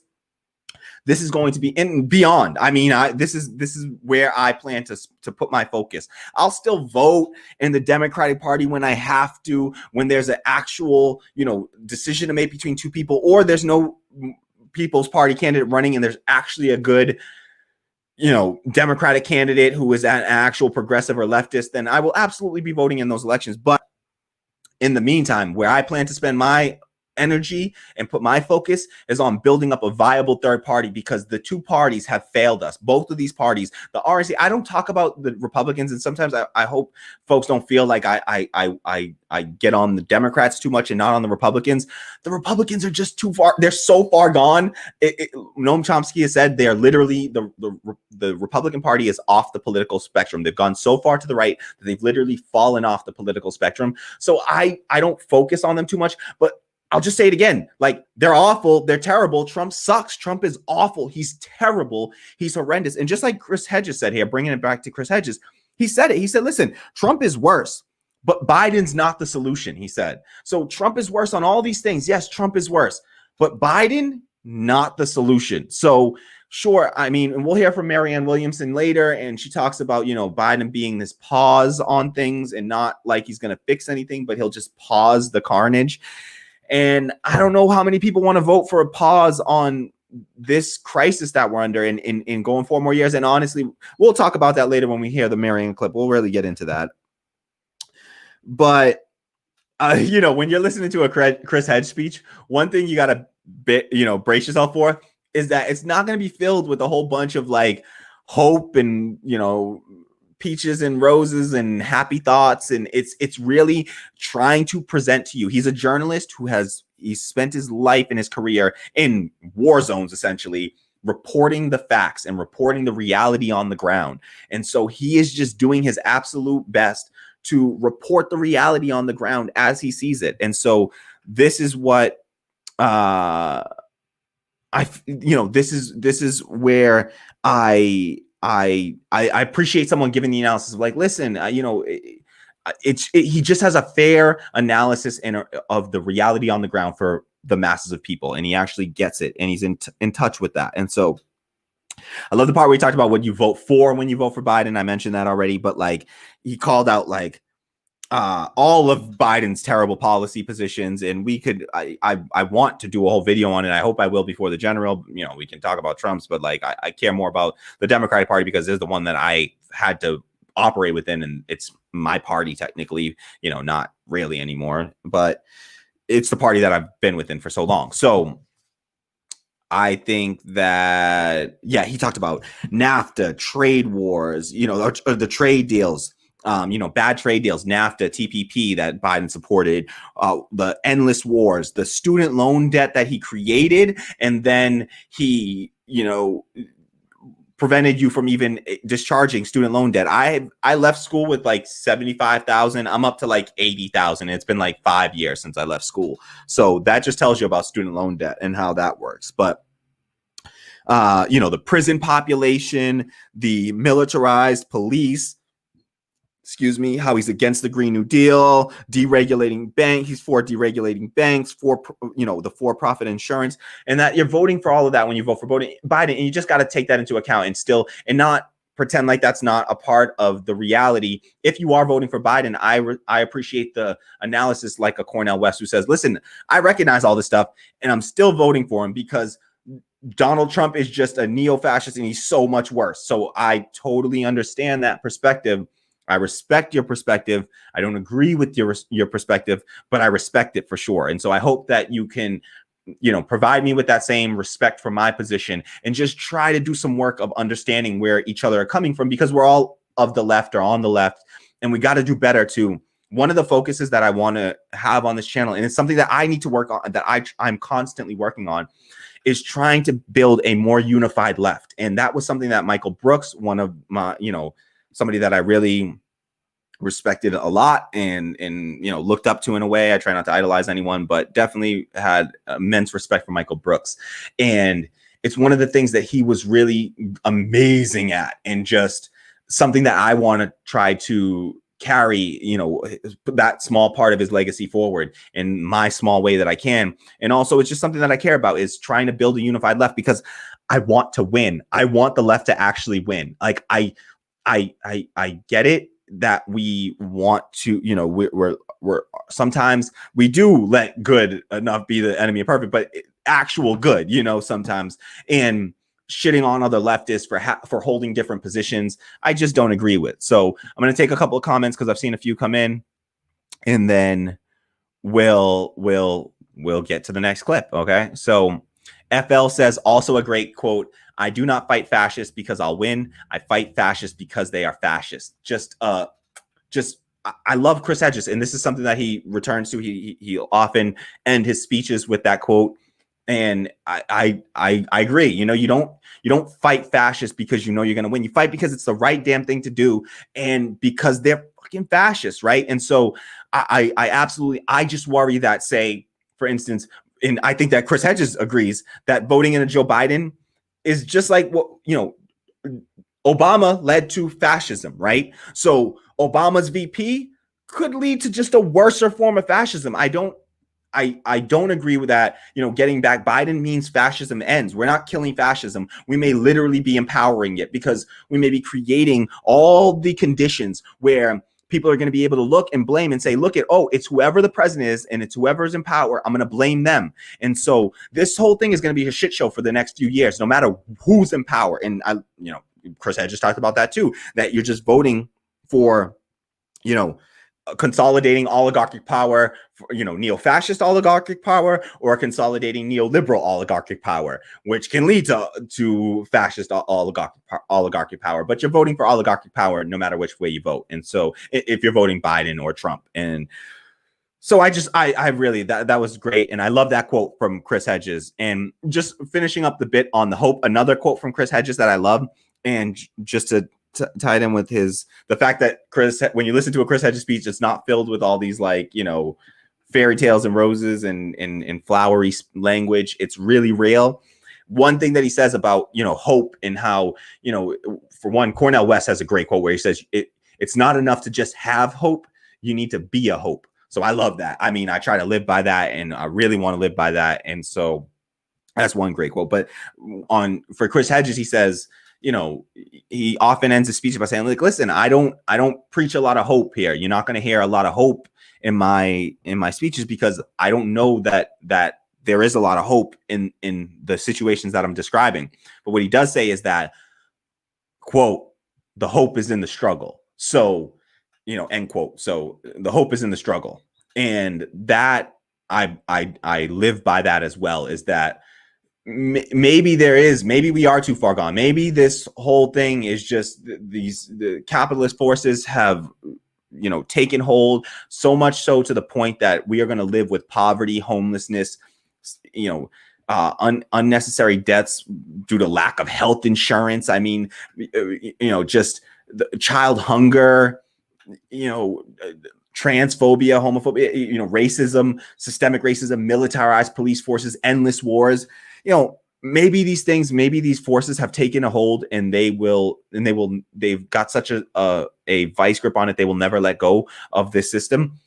But and maybe there's no hope there, but the hope is in the struggle. The hope is in fighting back and building solidarity amongst the left and across working class people, because I think that even people from the right, I think, listen in and give, you know, lend us an ear. I think you'll hear that here on the left, we're trying to be welcoming to folks that have the same goals for us as us, you know, same economic goals, and we can try to, you know, work our way through the cultural issues. I don't have this fake big tent thing where I'm like, I want anyone in, even if you hate gay people, even if you hate trans people, come on in. No, I reject that. Absolutely not. There are substantive human rights, and I want to play a Michael Brooks clip soon, not today, not in the stream, where he talks about that, the difference between rhetoric and program and substantive rights. And we don't sacrifice, and we don't debate substantive rights. We're not going to fight for Medicare for all alongside people who, you know, hate women or hate trans people. We're not doing that. We're not playing that game. I'm here to do that. I'm building solidarity with people that already have a basic understanding of human dignity and human worth and human value, human rights. And wherever we can meet across the spectrum on those issues of, hey, listen, let's fight as working class people. Stop focusing. And here's the point that I'd like to end on for this clip, which is, folks need to stop, and I hope to keep hammering this point over and over and bringing this up over and over, is that we got to try to stop focusing so much on right versus left and start focusing on top versus bottom, because there's a bunch of people up at the top. You know, there's a handful of people up at the top, and there's a whole bunch of us down here at the bottom. And if the whole bunch of us down here at the bottom stop fighting over left and right, which is just a form of demagoguery that the ruling elites do to try to get us fighting each other so we don't build solidarity and fight them, then, you know, I think that's where the real fight is. That's where the real fight needs to happen, is not left versus right, but top versus bottom, you know, the upper versus the lower. And there's just a handful of people up there, and they're holding down all the people down here. They don't care if you're right wing. They don't care what your views are on abortion. They don't care what your views are on, you know, any of this stuff. They don't care. They don't care. What they care about is keeping you broke and suffering and struggling so that you can keep on being, you know, the labor for their machinery, and so that they can just keep on amassing all the wealth in this society. So my goal is to build solidarity across the spectrum if we can, and to try to help folks recognize right, left, center, wherever you are, wherever you think you are right now. Talk about the issues, try to talk about what we agree on, and not focus too much on what we disagree on, unless of course it's substantive human rights. Then we cannot get past that. We have to have that basic acceptance of these are people's substantive human rights. You know, Black Lives Matter, Black trans lives matter, trans lives matter. Like, we need to get to that point of, you know, we have to pass that point of basic substantive rights. But once we're past that and we agree on that, then I will work with people. Okay, video just cut out for me for a second there. Sorry about that. Sorry if the video cut out for you as well. Let's take a few more comments, and then we're going to get to the next segment. Okay, sorry to be slowing us down here. FL says, and voting with your values, but also acknowledging that you're choosing to vote green, but it doesn't mean you're naive enough to think they'll win. And that's fair. That was another great point that Chris Hedges made. He's like, listen, I'm not naive enough to think that they're going to win. And I'm just voting with my values. And also, still trying to acknowledge that like Trump is terrible, and just also acknowledge that, the failures of Joe Biden and the risk that the long term. Somebody has a great quote, Roderick Douglas, who I follow on Facebook, great Black activist, Black Lives Matter activist, and just general activist. And he says that voting for the lesser of two evils is not harm reduction, it's harm deferment with interest. And I like that take. I don't know that's absolutely right. I like the take, and I think that it can have that effect of being not just harm reduction, but harm deferment with interest, where we have to pay that interest back later. We deferred harm, we did lesser of two evils, we pick Obama, versus McCain, or versus a Mitt Romney, lesser of two evils. Oh, he's a neoliberal and he'll keep bombing and deporting people and all this stuff, and he won't give us universal health care, but he's better than the other one, right? And then that leads to a fascist, right? Or a neo-fascist Donald Trump. So I'm just worried about that. And I don't know what the right answer is, and that's what sucks. I don't know absolutely what the right answer is. I know what I believe, and that's moving away from the two-party duopoly. Marianne Williamson, we won't hear it in the clip that we're going to play for Marianne Williamson, but she did talk about how it's not even a duopoly, it's more like a monopoly, because both parties are captured by the same corporate interest. And so it's more of a monopoly, and corporate power has a monopoly on our politics. FL says, I agree about not completely dismissing electoral politics. We can still try with it, but we're not relying on it. And we're doing plenty other efforts for a revolution. Just beautifully said, FL. Absolutely. That's what we got to do. Voting is what they like to do, is try to narrow the concept of democracy down to just voting. They want us to believe that democracy is just voting in pretty much, main term, like elections every 4 years, essentially, not midterm. I don't know what the other ones are called. Just the regular, I don't know, whatever, general elections. And they like to reduce and narrow the concept of democracy down, so that we think that democracy is just voting in elections. And instead of focusing on things like democracy in the workplace, what we're trying to build here, which is trying to build democracy in a place, like, you got to spend the majority of your time in your workplace. You got to spend the majority of your waking hours as an adult you spend in your workplace, and you don't get democracy there. So you don't have democracy. You don't have actual democracy. And look at our democracy. We don't have democracy there. He talked about it too, how voters have zero influence over the politics and the policy of the Democratic Party, or both parties at this point. The voters just don't matter. It's the corporate donors whose opinions matter and whose values get represented in the policy making. And so I totally agree. We have to have a multi-pronged approach to a revolution. And I don't want a bloody revolution, because I don't want to be out there, fighting against other working class, because they're trying to instigate like a race war in this country. Like, I mean, Donald Trump would gladly have like a race war in this country, and they try to create these culture wars and these race wars, and they gin up all this, angst and anger, and they fan that fire. And so they're happy to do that, because if we're fighting each other, black versus white, we're not unifying across class and forming class solidarity, and we're not recognizing that the actual war that's going on, that's destroying us, is not the race war. It's not the race war that's destroying us. It's the goddamn class war. That's what's destroying us, is the class war. And so what I am interested in focusing on is trying to draw attention to that class war, make people more aware of it, and also just know what side you're fighting on and how to fight on that side. And yes, some of it can be done in electoral politics. It takes, politics in the political arena, change can happen. Substantive rights can be impacted by electoral policy making. And so absolutely, electoral politics do matter. We just have to focus on other strategies as well. One of those strategies is building democratic workplaces. And so if you can afford it, please support our movement to build a democratic workplace here at the Radical Democracy Show. And you can do that by, shameless plug, heading over to patreon.com/radical democracy, link in the description box below.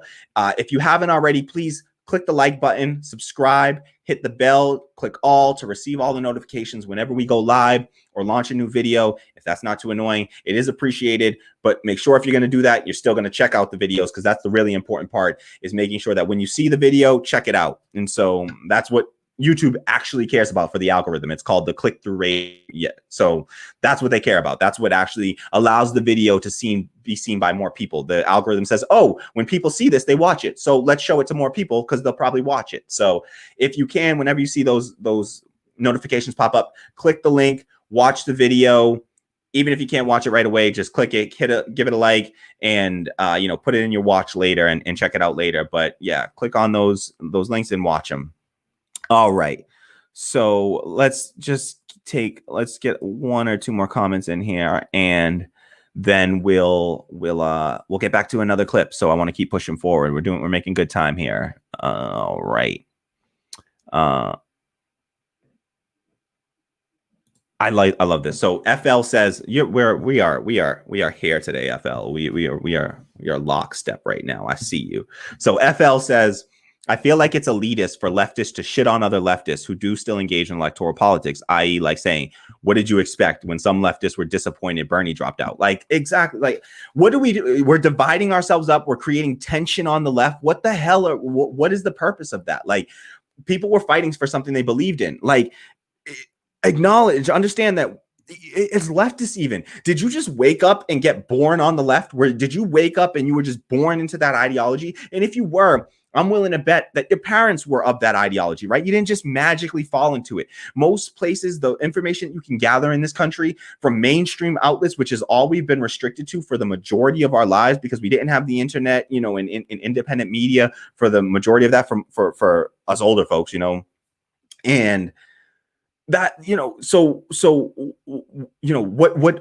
do you remember? Do you forget that you were once, just as, you had the same views, you had to grow, right? You had to have some sort of, and not to say it's growth necessarily, right? But you shift, you alter, you reform your ideology and your strategy. And so we're just trying to do our best. Every leftist is that I know, we will agree on the issues. We agree on the fundamental issues. We agree on those things. And we have to find the points of agreement and focus on that. And then, and not worry about drawing so many lines of division. And so I'm not going to shit on leftists who are all about, or who are against electoral politics, who don't participate. I shouldn't say against, but who don't participate in electoral politics. Not going to shit on that leftist. Not going to shit on leftist who does participate in electoral politics, because we need everyone participating in whichever way they can. If you can, push against this system, push against, build anti-capitalist practices, fight against capitalists, fight against neoliberalism and neoconservatism and neo-fascism in whatever way and I respect it. So I'm not going to shit on any leftists for doing what they do. We all agree on the fundamental issues. And so we have to build solidarity, build unity across the left. And so I welcome all leftists, anyone who is of the left, please, you are welcome. Come on in.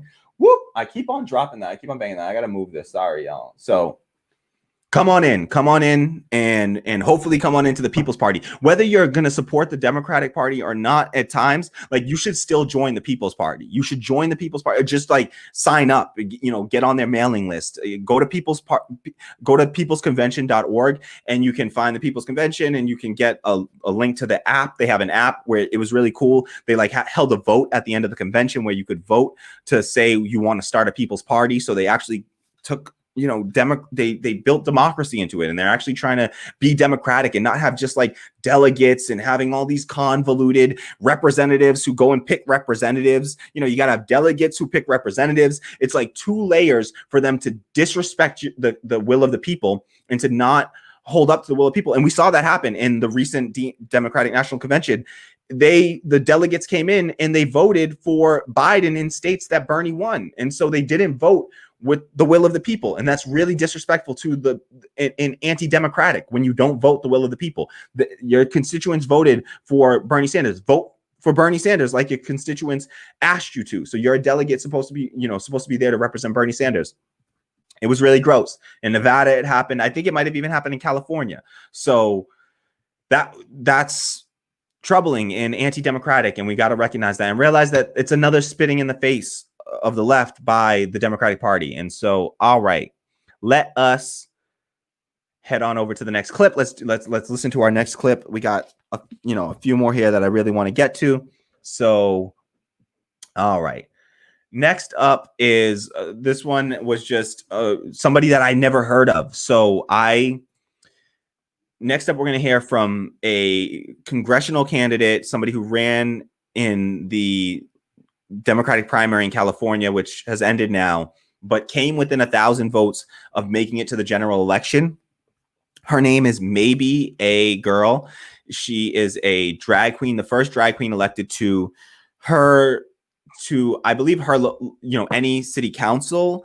I believe, I'm sorry that I don't have that information right in front of me, but she is from, again, California's 12th district, and I had just never heard of her. And she's a really great, just leftist that I just from this one clip that I saw of her, I was just like, how was I not aware? I usually know all the fringe left candidates. And so it's always like, I'm always ashamed and just disappointed whenever there's a really great left-wing candidate that I wasn't able to support in their primary. And so, and look at me, I'm still participating in electoral politics, even though I'm joining the People's Party and I'm fighting for the movement for a People's Party, still do my vote and then still support the folks that are going to push from the inside. And we're going to hear from Nina Turner later talking about how we got to push from both sides. So, all right, let's get to it. All right. So next up here, we have Maebe A. Girl, and she's going to just talk about some of her experience and then also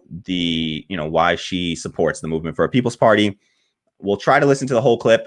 With all of these clips, if you're watching after the fact or if you're watching it not live, I would recommend because they're kind of, some of them are longer clips, if you have to watch them at, say, like a 1.5 times speed, if you can really listen quickly, like you can get it up to 2 times speed for some of them, but I would recommend like 1.5 max for these. So just feel free to put this on a faster speed while you're listening to some of these clips, or me, but I talk fast, so it might be really hard to understand me when you speed me up. I'm already on 1.5 times, so don't worry about that. I got you. All right, so let me pull up the next clip. Just make sure we got the right one here. Okay.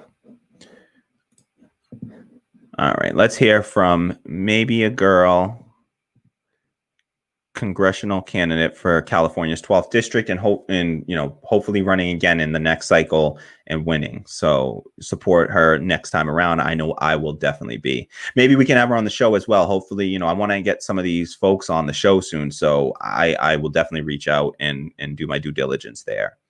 All right, here we go.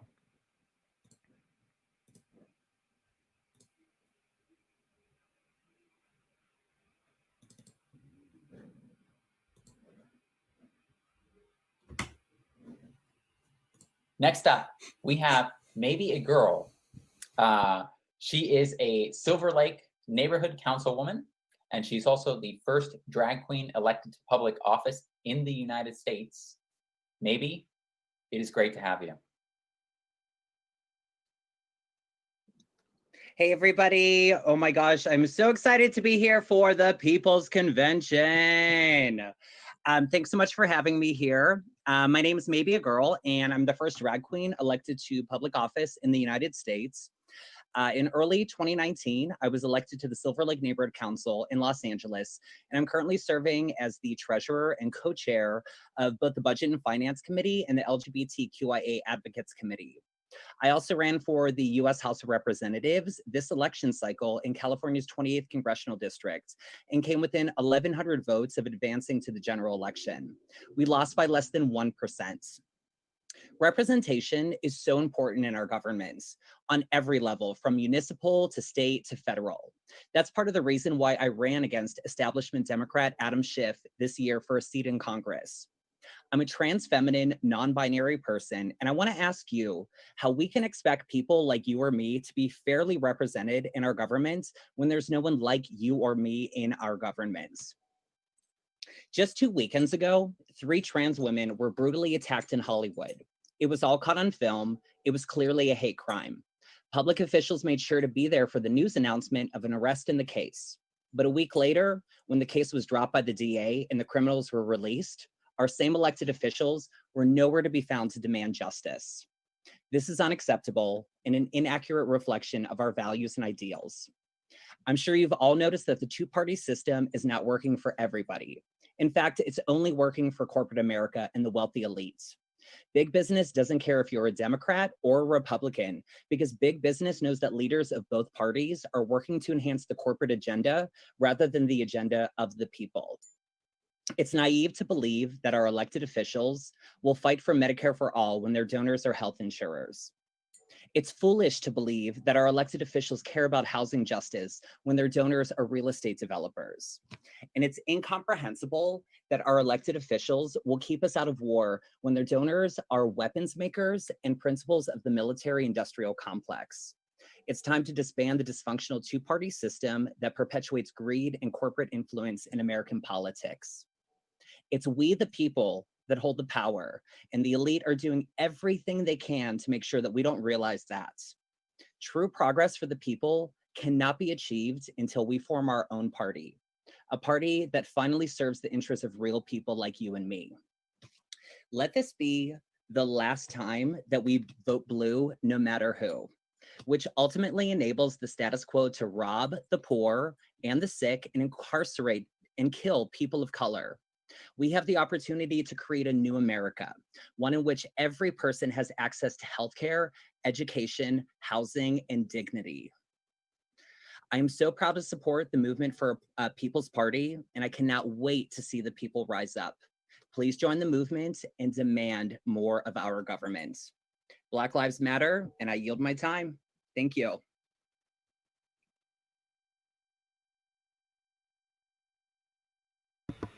All right, so we have Maebe A girl, and I apologize, I was incorrect about the district that she ran in. It was California's 28th district. I apologize. I had 12 written down. I kept saying 12. I fixed it during her speech there, and so I apologize. Correction there. She is California's 28th congressional candidate. So sorry about that. My apologies. So. Yeah, that was awesome. And I wanted to share that because I had literally never heard of her. And I pride myself on trying to pay attention to all of these like fringe candidates that are left, on the left and are really, and especially since she was running against Adam Schiff, I just can't believe I didn't know about that. Like, he's a mainstream Democrat, always on Rachel Maddow's show, Russiagator, kind of type. Like, that's how he rose to his claim to fame, is through Russiagate, essentially. And this was a real, progressive, real lefty running against him. I wish she was 1,000 votes away from getting into the general election. And I think she would have had a real shot against Adam Schiff. So I think that whenever you put up a proper lefty against one of these corporate back candidates, establishment candidates, you have a real shot to win. And I just think that's beautiful that when she talks about representation, I sometimes don't focus enough on the importance of that, but it's because, representation is extremely important. It's just that we have to recognize that inside of representation, it's not just the sort of surface level identity per se that is important. That is important. Trust me, that is important. But it's not just the surface level identity, or whatever we want to call that. I don't have a name for it. It's also the class identity that matters. So yes, I want representation from folks from Indigenous and Black and, from Black folks, women, gay people, trans people. I want representation, native, foreign born people. I want representation from all of these groups. I want, different religious backgrounds, but I want secularism, but I want, representation at least from these groups. So I understand the importance and the significance of getting representation, and the representation that she's talking about is an actually valuable representation. And it's not just a, surface level identity representation. It's also the class representation. And so I was, just really encouraged by her speech there and wanted to just highlight it because it was a good clip, and also hopefully raise some attention and some awareness of her, run for Congress, and hopefully she runs again. I also got the detail wrong. she was the first drag queen elected to public office in the country, period, which is amazing. So that's like, I didn't know that. That's just wild to me. And so, you know, kudos and just congratulations on that. And hopefully I'm really rooting for her. I'll be following her race next time. I hope that she'll run. I'll be supportive. She'll be getting a, you know, recurrent donation for me the way that I do for, I got recurrent donation set up to a bunch of people, even if it's a few dollars a month. I try to, you know, set up and give where I can. If I can't give my time, I try to give a few dollars if I can. Support the folks, support whatever causes you believe in. Support the causes you believe in. If you need a cause to support, you know, and you believe in democracy and you would like to help build democracy in the workplace, then you can please head over to the Patreon, shameless plug, patreon.com/radicaldemocracy, and subscribe as a patron there. If you just want to do a one-time tip, we have a coffee link that Tammy put in the chat really early on. If you just scroll to the top of the chat, you'll see the coffee link, you know, a few messages down from the top, and you can grab a link there. Maybe Tammy can keep posting the link throughout in the chat throughout the stream, and you can head over there if you want to just do a one-time tip, because we don't yet have the ability to enable super chat. We would love to, but we don't have the ability to enable super chat on YouTube yet. So if you can donate, if you can help support the, you know, the show and you want to support the movement for democracy in the workplace, then please head over to patreon.com/radicaldemocracy and contribute a few dollars a month, whatever you can afford. The more the merrier, but I totally understand it's tough times. People can't afford, you know, to spend a lot everywhere. But if you can afford it, please head over there and support the show by signing up, patreon.com/radicaldemocracy. And we'll give a shout out to all of our new patrons whenever we get them. And so please head over there right now. If you're watching this and you haven't subscribed as a patron already, please head over there now and subscribe. It really means a lot. And trust me, I totally understand if you can't afford it. No worries. If you can't afford it, at least do me the favor of hitting that like button below. Hit subscribe if you haven't subscribed to this channel already. And please share this out, social media, wherever you can. Get some more eyes on it, get some more folks viewing, and get us some more interaction here. So I'm going to read a few comments, and then we're going to get to the next clip. Let us get it on here. So, all right, we're gonna do this. All right.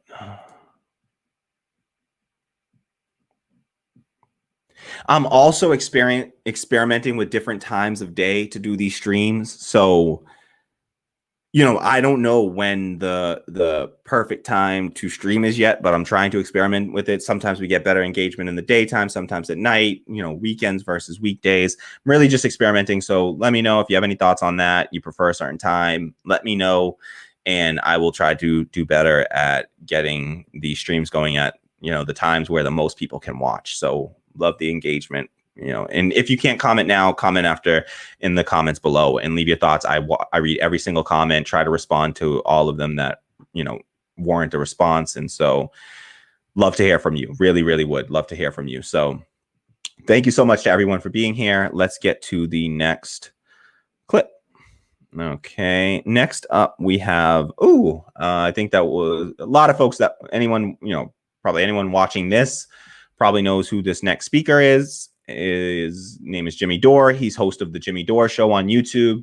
He formerly was a main contributor, or, you know, worked at the Young Turks, TYT. He used to be on their main show a lot, and he's sort of split off, I think, I don't know, a few years ago or so, and he's just doing his own thing. So this is Jimmy Dore from the Jimmy Dore Show. And I just thought he made a few good points. I don't know if we'll listen to his whole clip, but he makes a few good points early on. So I'm going to run the clip, and then if it's dragging along at the end, I will, you know, cut it short, but we'll possibly listen to Jimmy Dore's whole clip, but I'm not sure. It's another shorter one. So I believe so. All right, let's get to it. Let me just cue that up for us, and then we'll get going here. Do a quick check of the comments here. What Up America says, yeah, FL, shitting/shaming is a horrible method of persuading people. Just sprinkle some facts on them is a much better strategy, in my humble opinion. Yes, I agree. It's just like, try to talk to people about what the politician you're trying to advocate for, or the policy you're trying to advocate for. Try to talk to people about what it will do for them, you know, what it will do for them, not what they need to do for it. You know, like, you can't talk to people that way, and you can't, like, you're just going to push more people away. And so what do they say? Like, you catch more, I don't know, bees with honey than shit, or something like that. And so something about flies or something, I don't know. All right. So great comment from What Up America. And then Tammy also commented, just to clarify, she said, I'm not sure if their pronouns, speaking about maybe a girl, I'm not sure if their pronouns are her, they, or just they. By the way, maybe a girl, they're a trans femme non-binary person. So just to, you know, clarify, they're trans femme non-binary person. But I did check her, like, Congressional site, and I think right on there, or wherever I read about her, she said, you know, explicitly, and I think Tammy saw this, you know, she explicitly says that she uses she, her for her pronouns. Maybe, I think I followed her on Twitter, and that's where I saw. So I did, you know, do the little legwork, and it's always respectful, and we should always do that work of trying to just ask someone or find out what pronoun someone uses before we just speak about them. I will generally try to use they if I'm unsure about anyone. I just use they because it's sort of generic, and so I will use that when I'm unsure. But if you're, you know, so in the case when you're unsure, but otherwise, you know, we should be making the effort to learn this about people. It's the least we can do. It's like learning someone's name. You wouldn't call somebody, somebody wouldn't tell you their name, and then you call them something different, right? It's like, find out what people would like to be called, how they would like to be, you know, spoken to and communicated to, and then respect that. So I hope that we are all respectful of that sort of and understanding and respectful of that here. You know, we will have no tolerance in the chat or anything for, like, misgendering people or anything like that. If it happens by mistake, of course, we will correct people. But if it's done maliciously, like, the comment will be removed, and you'll just get bumped out of the chat, because we're not going to be disrespecting people and, you know, not respecting people's human dignity. We're, you know, no tolerance for, like, outright hateful racism or sexism, misogyny, transphobia, homophobia in these comments or chat. You know, that's getting cut. So, all right, back to the People's Convention. And I just want to say again, like, if you're just joining me now, please, while we're watching these clips, think about it in relative to the DNC and the RNC and those travesties, and just keep that in the back of your mind. Like, the policy we're hearing, the you know, speaking to people's pain, the real pain of people, and actually talking about substantive, fundamental, you know, policy change, and being very explicit in that policy discussion. So next up, we have Jimmy Dore of the Jimmy Dore Show. Let's hear from him, and then we'll come back and discuss.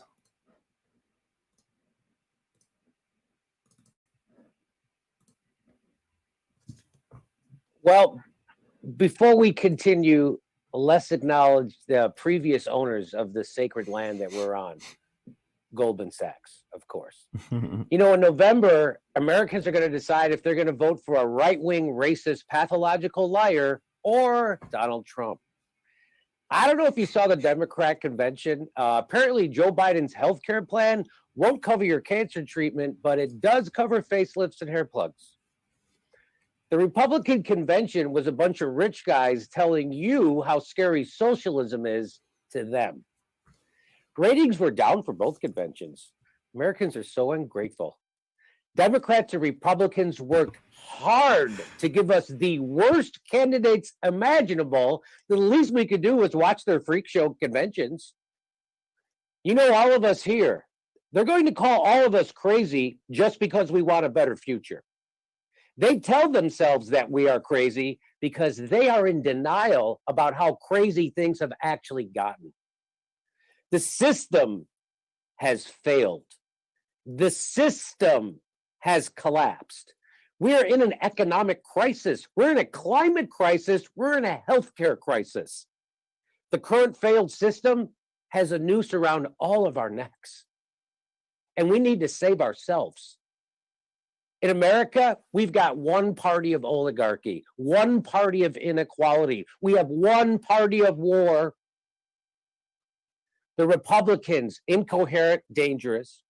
Their candidate, a reality TV game show host, able to rise to power because of a failed system that left people desperate. They are not a solution. The Democrats,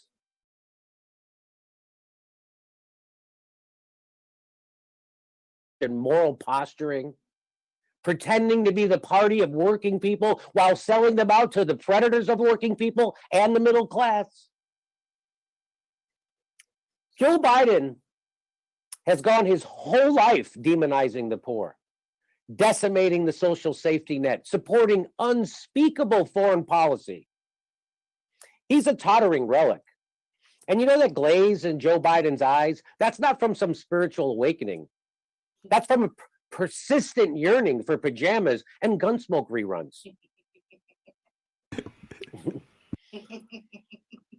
A man who has cravenly created misery at home and abroad is now propped up as Uncle Joe, an erstwhile George Bailey, when in reality, he's Mr. Potter. And Donna Reed never kept people in prison so the state could use their free labor. Their candidate is the candidate of deregulation, the candidate of mass incarceration, and the candidate of war. They are not a solution. The establishment wants to go back. They want voters to go back to sleep, to trade one nightmare for another nightmare. At a moment when the status quo has so clearly failed us, we have candidates that promise nothing will fundamentally change. We need alternatives. We need alternative media. We need alternative energy. And we need alternative politics. But Jimmy, you'll be going up against the big political parties. Big banks, big oil, big pharma. Let's get away from big. Let's realize that we are only big when we come together and acknowledge our smallness, stand in solidarity with each other. That's when we're big. We are up against Democrats and Republicans. Republicans and Democrats only care about short-term profits and short-term solutions. Democrats and Republicans are going to give us a short-term future. A People's Party is the only solution. The People's Party must transform our political system. It must. The People's Party must rejuvenate our democracy that has already been stolen from us. For workers, we need to do this. For the planet, we need to do this. For all people, we need to do this. What the People's Party is proposing is something completely radical. We are demanding policies that the majority of Americans want. How radical? Things like single-payer healthcare, actually regulating Wall Street, and stop killing Black and brown people here and across the globe. And take that money we used to use to kill Black and brown people in other countries and invest it back here at home in building a green infrastructure, making lives actually better instead of exporting misery. But independents and progressives no longer have to settle for less, except for scheduling meeting times agreeable to most members, which already sounds like a deal breaker. We must work to become a majority party. And until we get there, we must be large enough that any party that wants to win must form a coalition with us. Coalition, by which they concede to our demands and not the other way around. A compromise is not a compromise if it's you who's making all the concessions. They are going to concede to the majority of Americans and the policies we want, or they are going to lose. Out of control inequality, poverty, corruption. We say no more, no more, no more. We wish to abolish the billionaire, not just to free ourselves, but to save the billionaire's soul as well. Every day we're told we are prisoners of a two-party system. We are not. We do not have to comfort our jailers, and we can free ourselves from this prison. All this time in our own hands. We've had the key of democracy to get us out. And when we free ourselves, we free our fellow citizens. We need to have the courage. What we're up against or how long it takes. We think we're on the precipice of a dark abyss. We are not. When we bring on the sunrise, we will see we are on the cusp of a beautiful new world. This movement must win. Millions of working people are counting on us. The future of the nation is counting on us. The future of the human species is counting on us. People's Party. Jimmy Dore, everyone.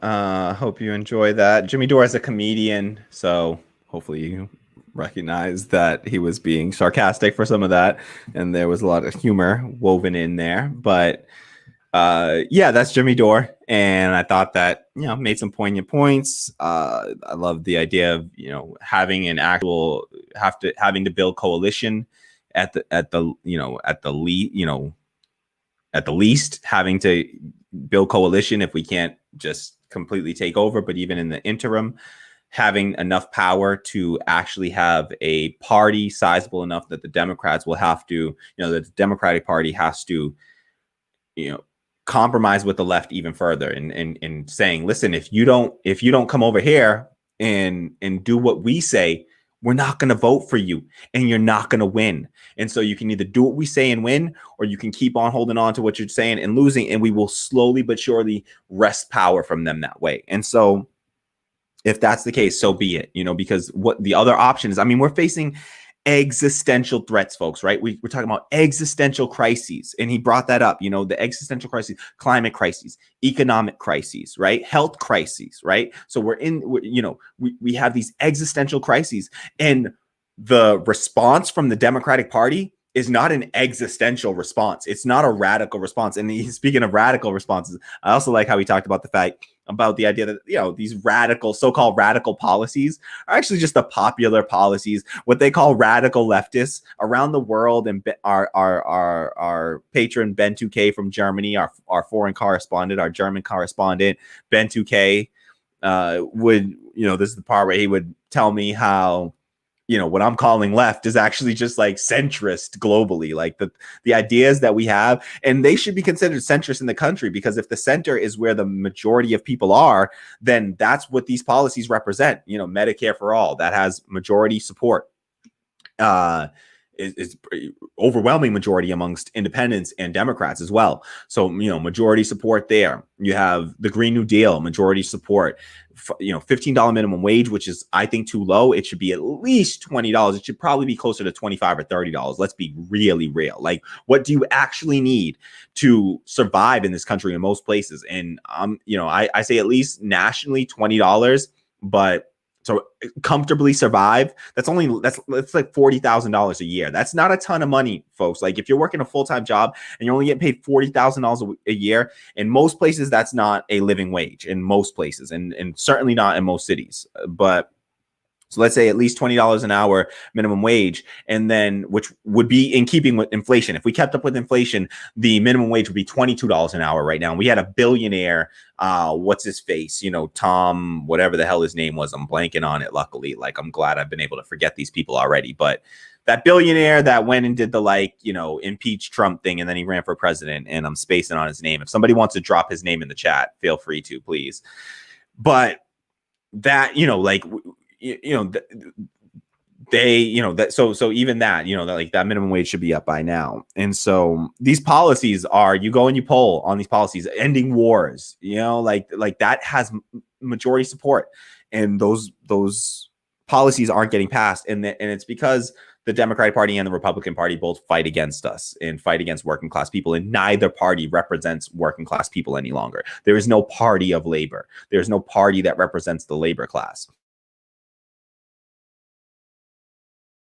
It just is talk about it being one party, just a single party, and that was it will tie into what Marianne Williamson will say, and we'll be listening. We'll be hearing from Marianne Williamson soon. So next up is, for my next clip, I'd like to share a clip from this. This is Tim Black. He's the host of the Tim Black Show on YouTube. He is amazing. Somebody that I definitely in some ways, he's somebody that I've been influenced by in some ways, also just kind of modeled my show in some ways after his, like just gaining him, like learning from him and other folks about how to put together a show like this. Tom Steyer, What Up America said, it's Tom Steyer. That's the guy's name. That's the billionaire jackass who, he came in and he made that point during one of the debates. Like if inflation had kept up with wages, if wages had kept up with inflation, minimum wage would be $22 an hour now. So it's the least we can do is like 2022. So yeah, thanks for that. What Up America? Shout out. And so yeah, here we have Tim Black, host of the Tim Black Show on YouTube. Check him out. Subscribe if you don't already. He's a great Black, independent media figure. Still come back and listen to me. You don't need just one. We need many voices, okay? And on the left, for marginalized peoples, and we all have slightly different experiences. I need to stop bumping that. We all have slightly different experiences, and so listen to all of them. Listen to check out all independent media that you can, and support them however you can. So let's listen to. We're gonna hear from Tim Black here, and also mind as you're listening to these clips, not only the comparison with the RNC and DNC, but also just the fact of how much airtime and leeway these speakers have been given. I mean, I didn't show this clip, but like there was a clip from comedian Graham Elwood where he literally said, like, I'm sick of choosing between the lesser of two evils, and now we have like the lesser of two rapists. He said, like, I was like, damn, it was real. It was some real shit. But like, I was not expecting that. And I was like, whoa, that is that is edgy. Like, that is real. But it's like, damn, you just not expect people to say some real ass shit. But that's because they weren't filtered. They weren't filtered. And so I really like that they gave these independent figures so much leeway and so much airtime and allowed them to speak their minds and gave us the real. I'm sorry if you keep seeing the video cut out shortly. It's happening with me, but it might just be my streaming software. So apologies. Everyone that's here already, we're hitting. Please hit the like button, subscribe to the channel if you haven't already, and please share this social media wherever you can. And if you can afford it, which I totally understand, if you can't, please do me a favor, head over and contribute to the Patreon, even if it's $1 a month, but whatever you can afford, even $1 a month, it goes a long way to just help this show continue to exist. We will be building radical democracy right here in this workplace, building democracy in the workplace. So please help support the show. We got our great, producer Tammy and moderator Tammy over here. I'd love to get her paid for her work, for her labor. And so in order to pay Tammy for her labor and to pay for, I want workers getting paid for their labor, and we need to launder money out of the capitalist system and into the socialist system here, into democracy in the workplace. And .com/radical democracy. And I do think that video just keeps cutting out for some stupid reason. I apologize. So really weird. All right. Let me know if you're seeing that video cut out. All right. Oh, FL. Shout out to FL, says, just tipped you on coffee, by the way. You know what? I should pull up coffee because I don't have that up right now. Let me pull that up and give me one sec to just open up the coffee account here so that, and I just want to shout out people if they're tipping and doing anything like that. I deeply appreciate it, and it means so much. So wow.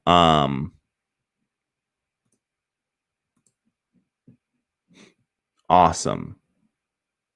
All right. I don't know exactly how this thing works just yet. I'm still learning and figuring it out. So thank you so much. Shout out to FL who gave us a $10 tip. I think that's okay to call out. Sorry if it's not, I apologize.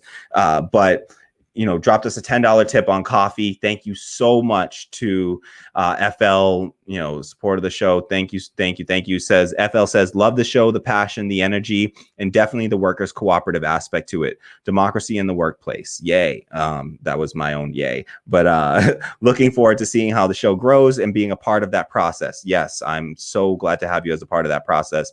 Also excited to represent. Also excited to rep potential merch in the future. Haha. Yes, that's so cool. Thank you so much. And there will absolutely be some merch. We're going to work on that so that we can help to support the show while also, getting people some cool shit to rock and stuff. So definitely sorry for excuse the language. Sorry. So thank you so much. Thank you so much to FL for that. Really appreciate that. And I don't know who this is, but I'm going to show it anyway. Oh, she fancy says, it's all good. They got money. I don't know who they are, but it is. Thank you so much. That's a comment from Twitch. We got our Twitch community in here. Shout out to Oshi Fancy. Appreciate the comment. Appreciate you watching and listening. So first time commenter. Thank you so much to Oshi Fancy.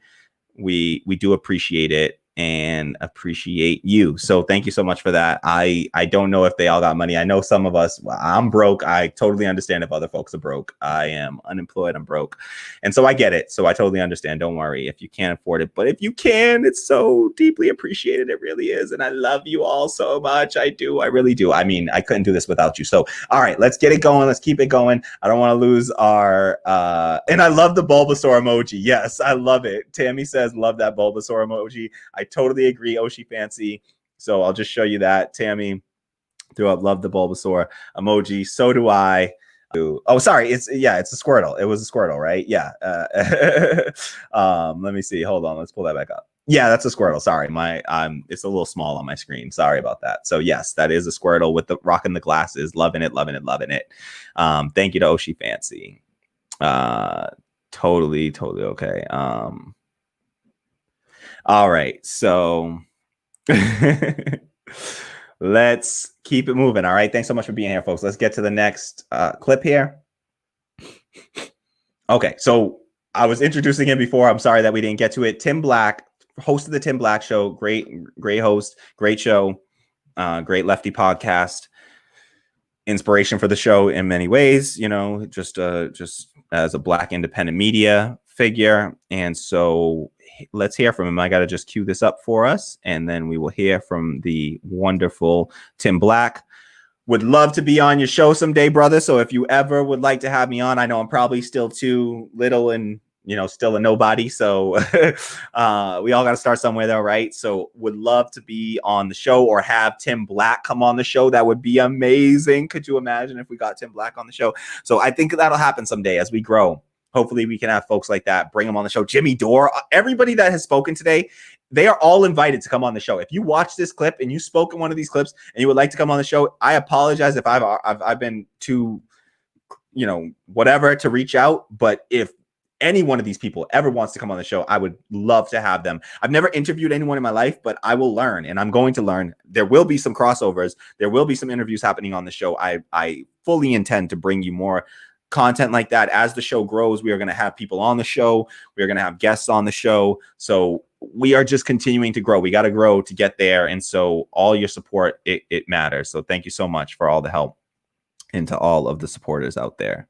All right. Next up, we got Tim Black speaking at the People's Convention. Let me get rid of this. Okay.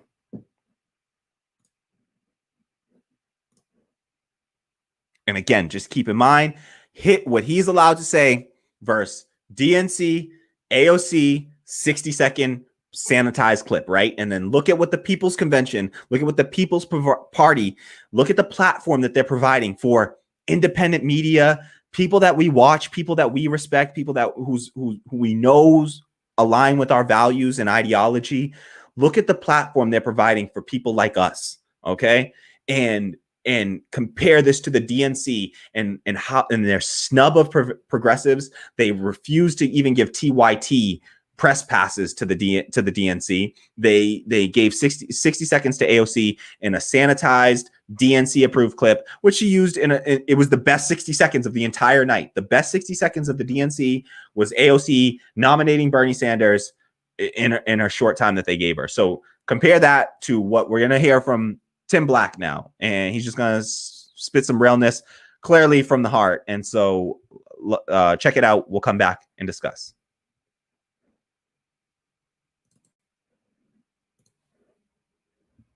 All right. Let me hit my timer. Hey, first of all, my name is Tim Black of the Tim Black Show. And I'd like to first thank you for allowing me to participate in this fantastic event with great people, some people I know, most people I know, all people who are speaking truth to power right now. So that's amazing. Got something I wanted. I wrote down a couple of things. I was driving back from North Carolina. As I told Nick, got here just in time to do this. Fuck Donald Trump. Yeah, so I want to start off with that. No, one more second.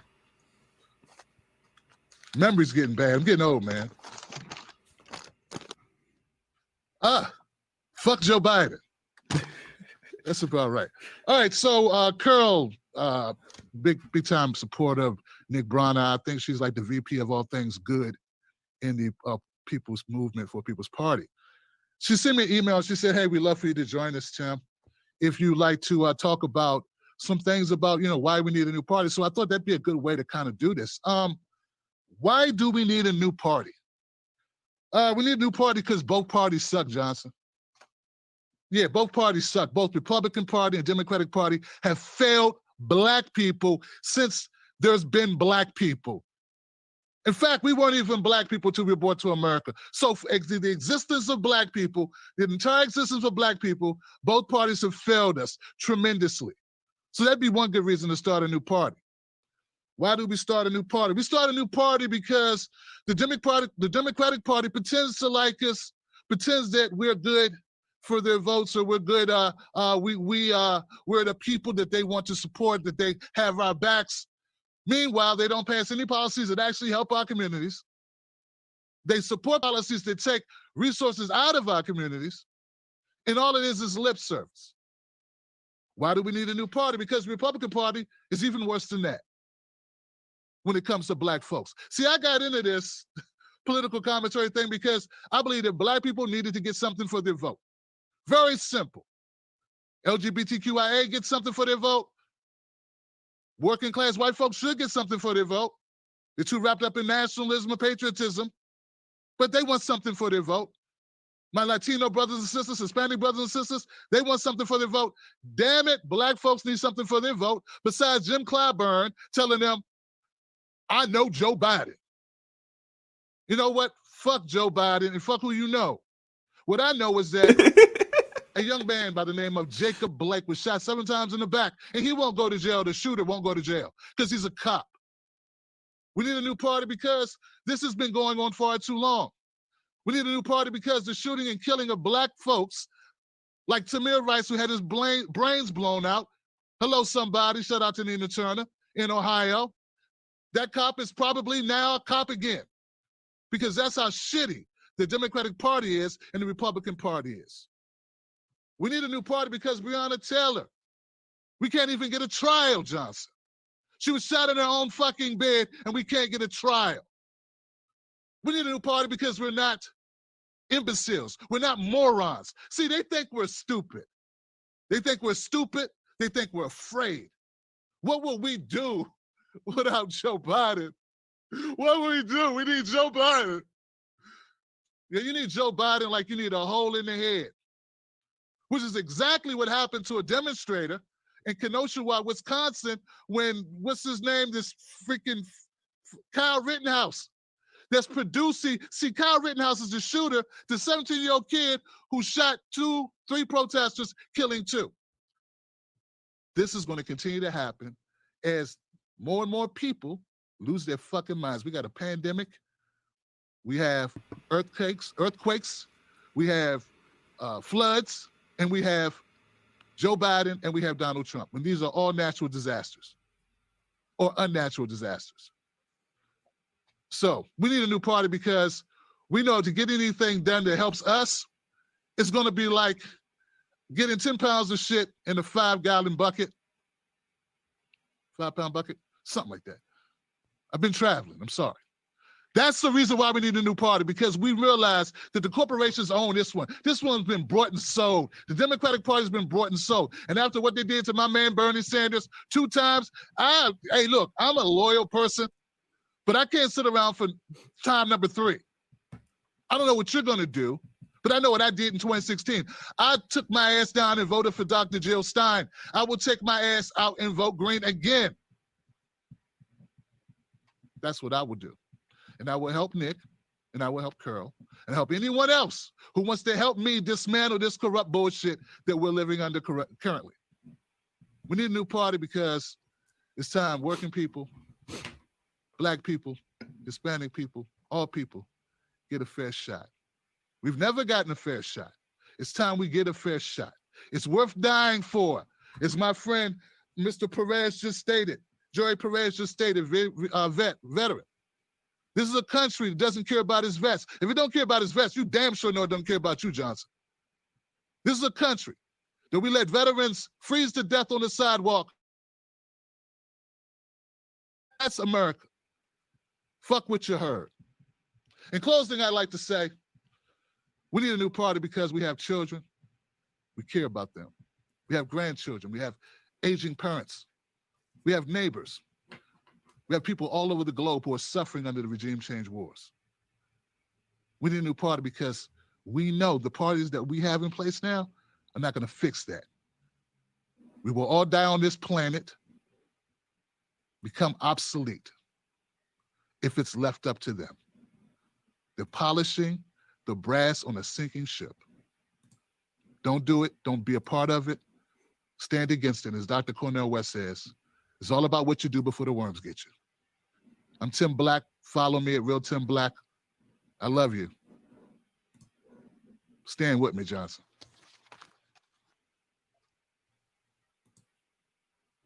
Woo! That's Tim Black. I should have showed you Nick Brana, who, when he came back from the cut, he said the same thing I did. Like, damn, Tim Black, everybody. Woo! That's exactly how I feel. God damn, hot damn. Tim Black laying down some tracks. Woo! Yes, brother. Love it. Love it. I mean, that I couldn't have said it any better, damn it. But and let me get rid of this real quick. Woo. I could not have said it any better. I thought that was very powerful, just beautifully worded.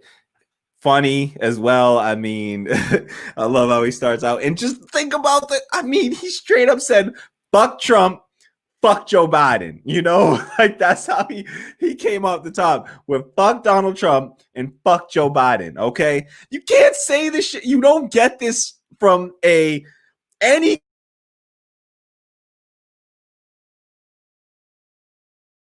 looks cut out to me right now. You guys got to tell me in the comments. Are you seeing the video cut out? Can I just ignore that when it's happening, or is that happening to you too? Is the video cutting out for y'all? Let me know in the comments in the chat there. So yeah, that was like, woo. I mean, you know, the both parties suck. I feel you. You know, that's how it feels. I think most of us, even people that are voting for Joe Biden, most people I know, even the ones voting for Joe Biden, feel exactly like that. Like both parties suck, and they just feel forced into it. And that's a sucky position to be in. I don't begrudge anyone their vote because it's a real shitty vote to have to make this year.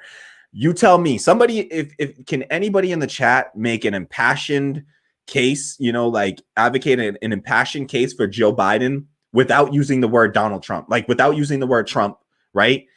Give me your reasoning for voting for Joe Biden without using Trump. And, an impassioned case, like, why are you voting in the affirmative? Give me some policies that are, you know, substantive reasons that you're voting for Joe Biden. I don't think anyone here will, but I would love to hear from, if there's any centrists or anybody out there like that watching, feel free to drop a comment and let us know. So I'm sorry about the video cutting in and out. I'll check on that. It could be something to do with the using the 1080p and, you know, some bandwidth issues. I will try to take a look at that and get that cleaned up for next time. So I apologize for the video cutting in and out. That's not happened to us before, so I'm not quite sure what's causing it. But we'll look into it and we'll get it fixed up hopefully by next time. But just bear with me, bear with us. All right, so yeah, I thought it was really powerful when he talked about how, you know, these parties have failed Black people. The Democratic Party has failed Black people from the inception of Black people. You know, Blackness wasn't a concept until we came over to America, and then all of a sudden we had to be divided up and labeled and categorized as Black people. And so I thought that was beautiful. You know, he says the Dem Party sucks. The Republican Party's worse, of course. Like, of course. Like, the Dem Party is garbage. I mean, yes, that too. I mean, the Dem Party is garbage, but also the Republicans suck even worse. Like, that's not an option. You can't go there. That's definitely not an option. Green Party has, you know, like Tim Black said here, he voted in Green Party last time. He's going to vote in Green Party this time, but it's not working out either. And so we got to keep on trying and pushing in different directions. And maybe this can be the move that finally, you know, pushes enough that we actually get some substantive change in this country. So I thought that was beautiful.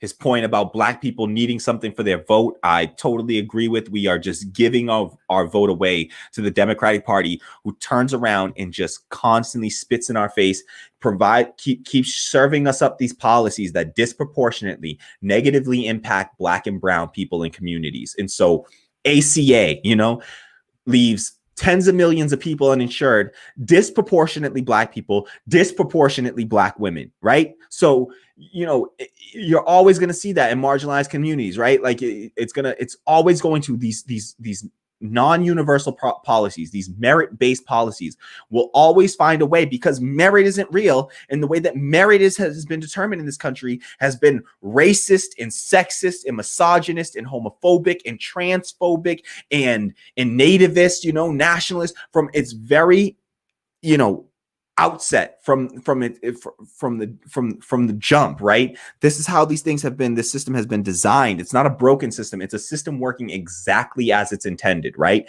This is not a broken system. This is a system this is a well-oiled machine operating at its finest right now. The purpose of the machine is to oppress the masses and to keep us held down, to keep the labor class held down, so that the ruling class can still benefit from all of our labor, and we can keep on fighting amongst each other all we want.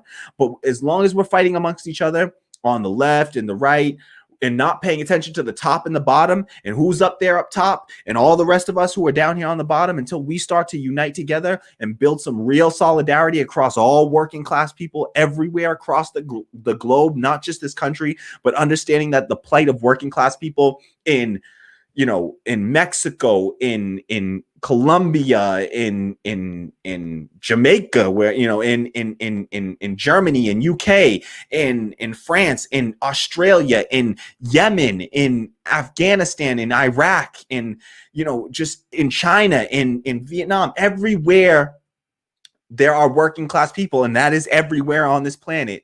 We need to start to learn how to build solidarity with those working class people. And I'm very moved and just very encouraged by the fact that, you know, Jamal Thomas was another speaker that they had on. He's somebody else who I wanted to grab a clip of, but just didn't. There was too much to fit. And so I couldn't squeeze Jamal Thomas into here. I really wanted to highlight his clip as well. He's another Black independent media leftist, great show. Somebody who, if you look at his show, you'll notice that my set is slightly influenced. I mean, right down to the, like, he gave me the inspiration, like, this is how you can set up let me fix this. Sorry, I bumped my table. So he's the one that, you know, has given me, you know, he gave me the idea for setting up a set like this. And so shout out to Jamal Thomas, again, another person who would love to, you know, collaborate with in the future, another Black independent media, you know, figure, leftist, political commentator. Just, love his show as well. Wanted to bring him in, but I just love how the People's Convention is just platforming these essentially small left-wing, leftists and independent media figures, and really giving them a platform to speak, and letting them do it unscripted and just free to express their anger, their frustration, their agony, and to try to share those lived experiences with the rest of us. And you only get that realness. You don't get that realness through the DNC and RNC. This is the only place I found that kind of realness. So, all right, let's keep it moving, keep it going. Next up, we have Marianne Williamson, who was, I know these are a lot of clips, but I'm getting through I'm doing all of them that I enjoy. And it was so much to pick from. Like, I literally could not. It was so hard to whittle it down. I had more. And then I was just like, I'm going to have to bump this. It's going to be like a 10-hour stream if I don't bump this stuff up. So I'm trying to keep it well below 4 here. So we got how many left? 3 more speakers left. So we got 3 more speakers. We're going to hear from Marianne Williamson. We're going to hear from Cornel West, and we're going to hear from Nina Turner. And then we'll just wrap up with a little bit of discussion. And, you can ask me anything, whatever. We'll chat, comments, whatever we want to do there. To everyone that's here, thank you for being here. Appreciate you so much, whether you're watching this live or after. Just appreciate you being here. Please leave your thoughts in the chat or the comments below. If you haven't already, I need you to immediately like this video for the sake of the YouTube algorithm. Like the video, subscribe to the channel for sure. And if it's not too annoying, hit that bell, click all to receive notifications anytime we go live or launch a new video. And to those who can afford it, and I'm really asking you to please, if you can afford it, please support the show. Please support democracy in the workplace. And we are building a democratic workplace here, and from the ground up, and we intend to build this, entirely as a democratic workplace, both, having workplace democracy, worker democracy, but also trying to incorporate the community into that democratic process as well. And so you and the community are going to be a massive part of that, and a vital part of that. And so please, if you can support the show, head over to patreon.com/radical democracy and sign up to, subscribe to the Patreon for as low as $1 a month. We appreciate whatever you can afford, and support the show, help it to grow, help it to continue to exist, really, and to grow. And so thank you so much to all of our current Patreon patrons. Shout out to all of you. And if you want to just do a one-time tip, we still don't have Super Chat set up. So I just need you to head over to coffee.com/radical democracy. That's kofi.com/radical democracy. I believe is the link. Let me hope that's right. But Tammy will provide the link in the chat. And yeah, Tammy's got the link in the chat there. That was correct. Tip on coffee, coffee.com/radical democracy. I'll create a little banner with the link up there. Actually, let me do that real quick right now on the fly, see how the sausage is made.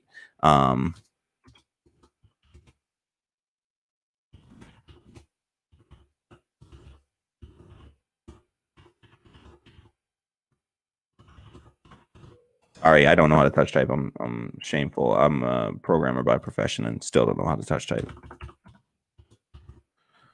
Shameful. All right. I'm dropping the link here, making sure that it looks right. Yep. All right. That's not the link. I should have grabbed that and actually dropped it in the comments too, because I think you can link. Oh yeah. Okay. All right. That's the, I don't know why I put that all up there. I don't need all that. It's not the actual link. Let me get rid of some of that for you.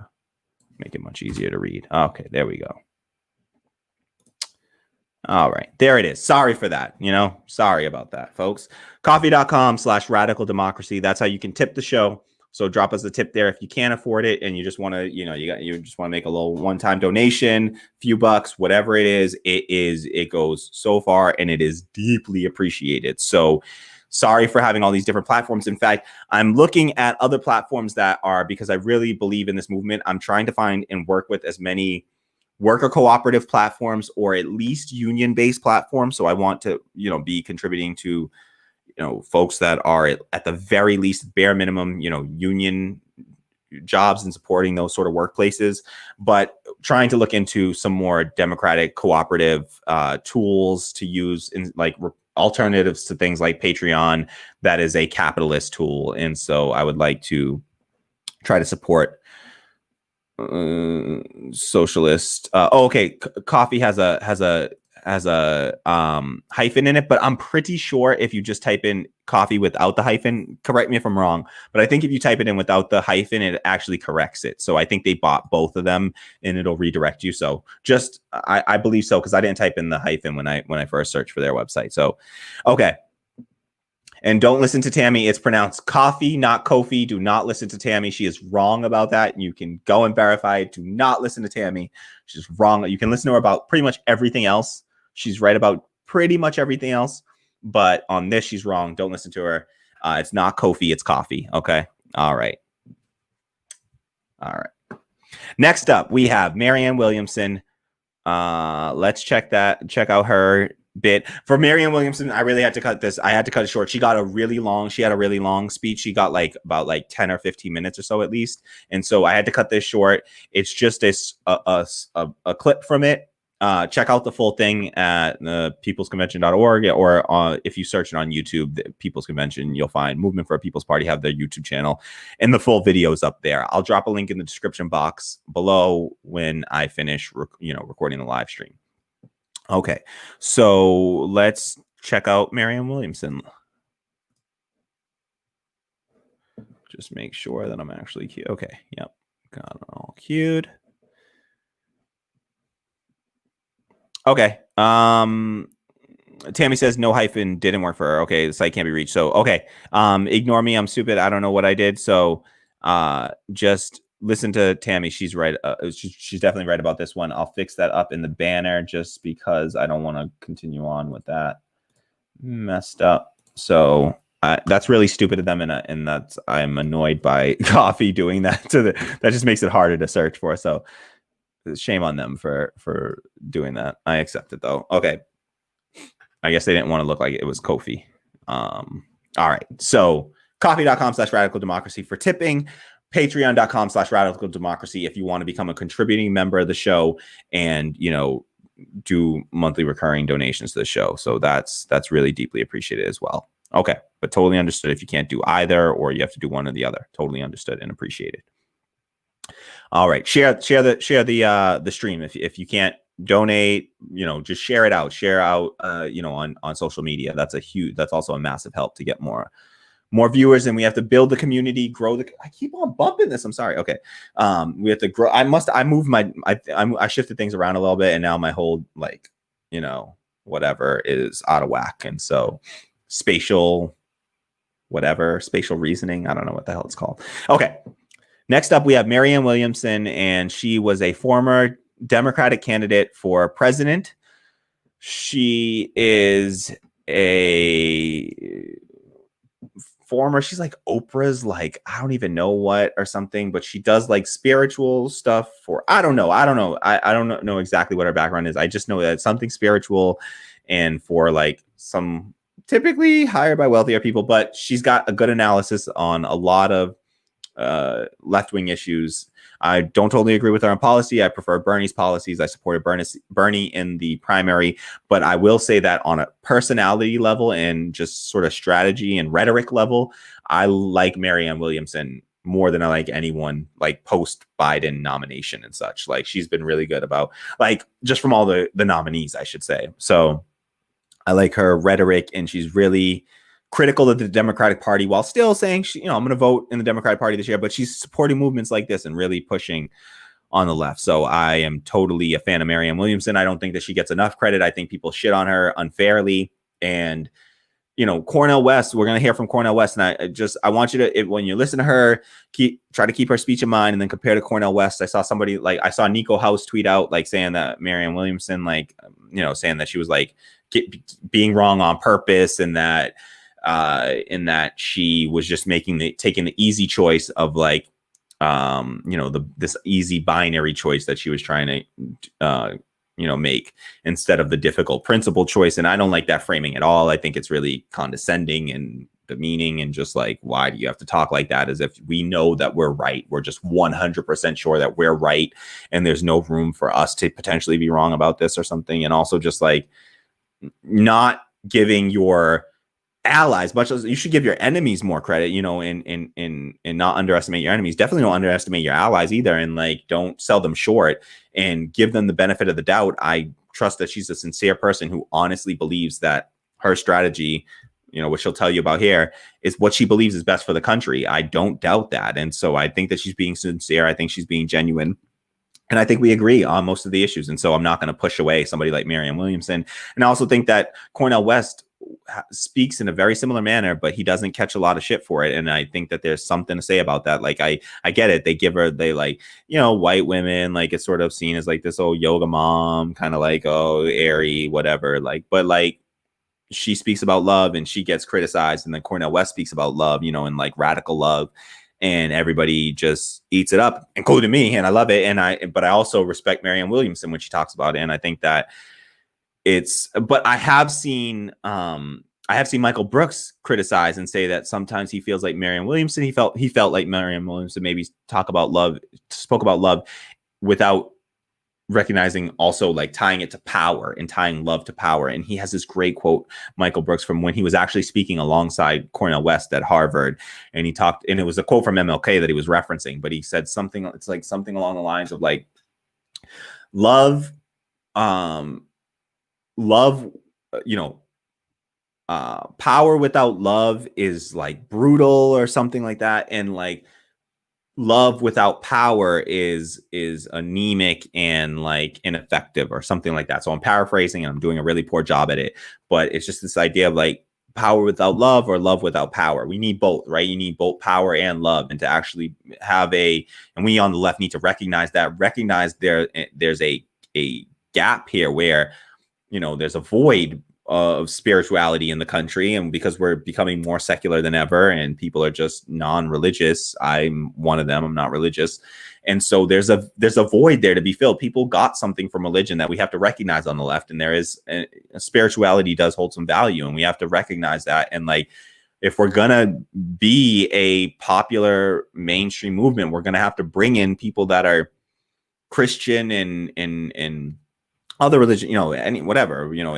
Muslim, whatever. We have to bring in religious people into our fold, and we can't be like shitting on like, you know, religious folks and saying, oh, we're right because we're atheists and they're wrong, and like that kind of attitude doesn't help anyone. And we have to recognize also the importance of spirituality and the power behind that and that messaging, and also not just seed power to the right in that realm. And we have to try to take control of it on the left and try to control that narrative, and also offer something up in the way of a spirituality in our movement as well. And so that's something that Michael Brooks really was beginning to focus on more and more towards the end of his life, and something that I'd like to hopefully carry forward and in trying to, you know, carry forward a small part of his legacy as well. Okay. So next up, Marianne Williamson. She was a Democratic presidential nominee. And let's hear from her here.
Sorry about that. I don't think I gave you the audio on that. I am sorry about that. Let me fix that. We're going to go back to it. Also, I had a clip queued up for her, but I don't have it queued to the right spot. I apologize. And that's a big oopsies on my part.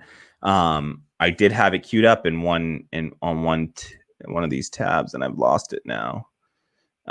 So I am deeply, deeply apologetic for this, because I wanted to cut in at a very precise point for Marianne Williamson, and I do not have that ready for you. So let me quickly, while we're here, I'm just going to try to find I can't believe I didn't jot that anywhere. Let me see.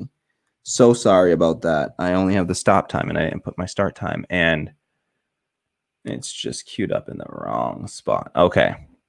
So I apologize. I'm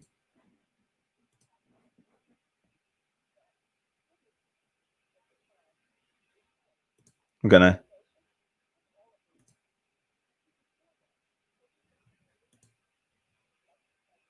find that spot. Hold on.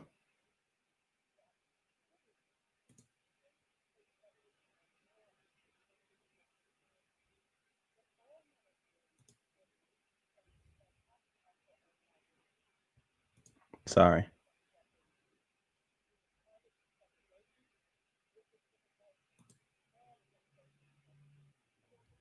All right. We're just gonna have to. Sorry. So sorry about that, folks. All right.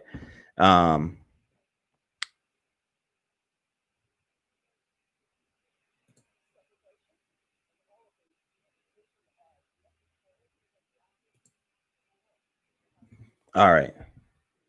Okay. Just queuing it up. Sorry.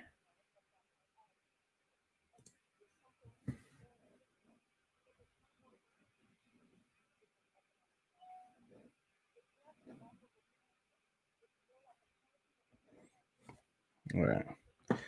Okay, folks. I'm so sorry about that little hiccup there. Unfortunate. All right. So just queuing it up here. Now I am deeply sorry. Drop some comments, yell at me, make fun of me, tell me how goofy I am for this. I totally understand.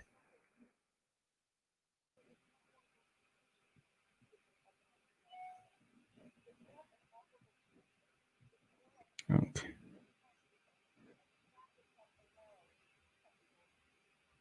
Okay. Whew. All right, here we go. I am super sorry. All right, folks, hiccup. Things happen. You got to forgive me. It's a live stream. These things happen. We know. Forgive me. Okay. All right. All right. Here we go. Here we go. Marianne Williamson, everyone, speaking at the People's Convention.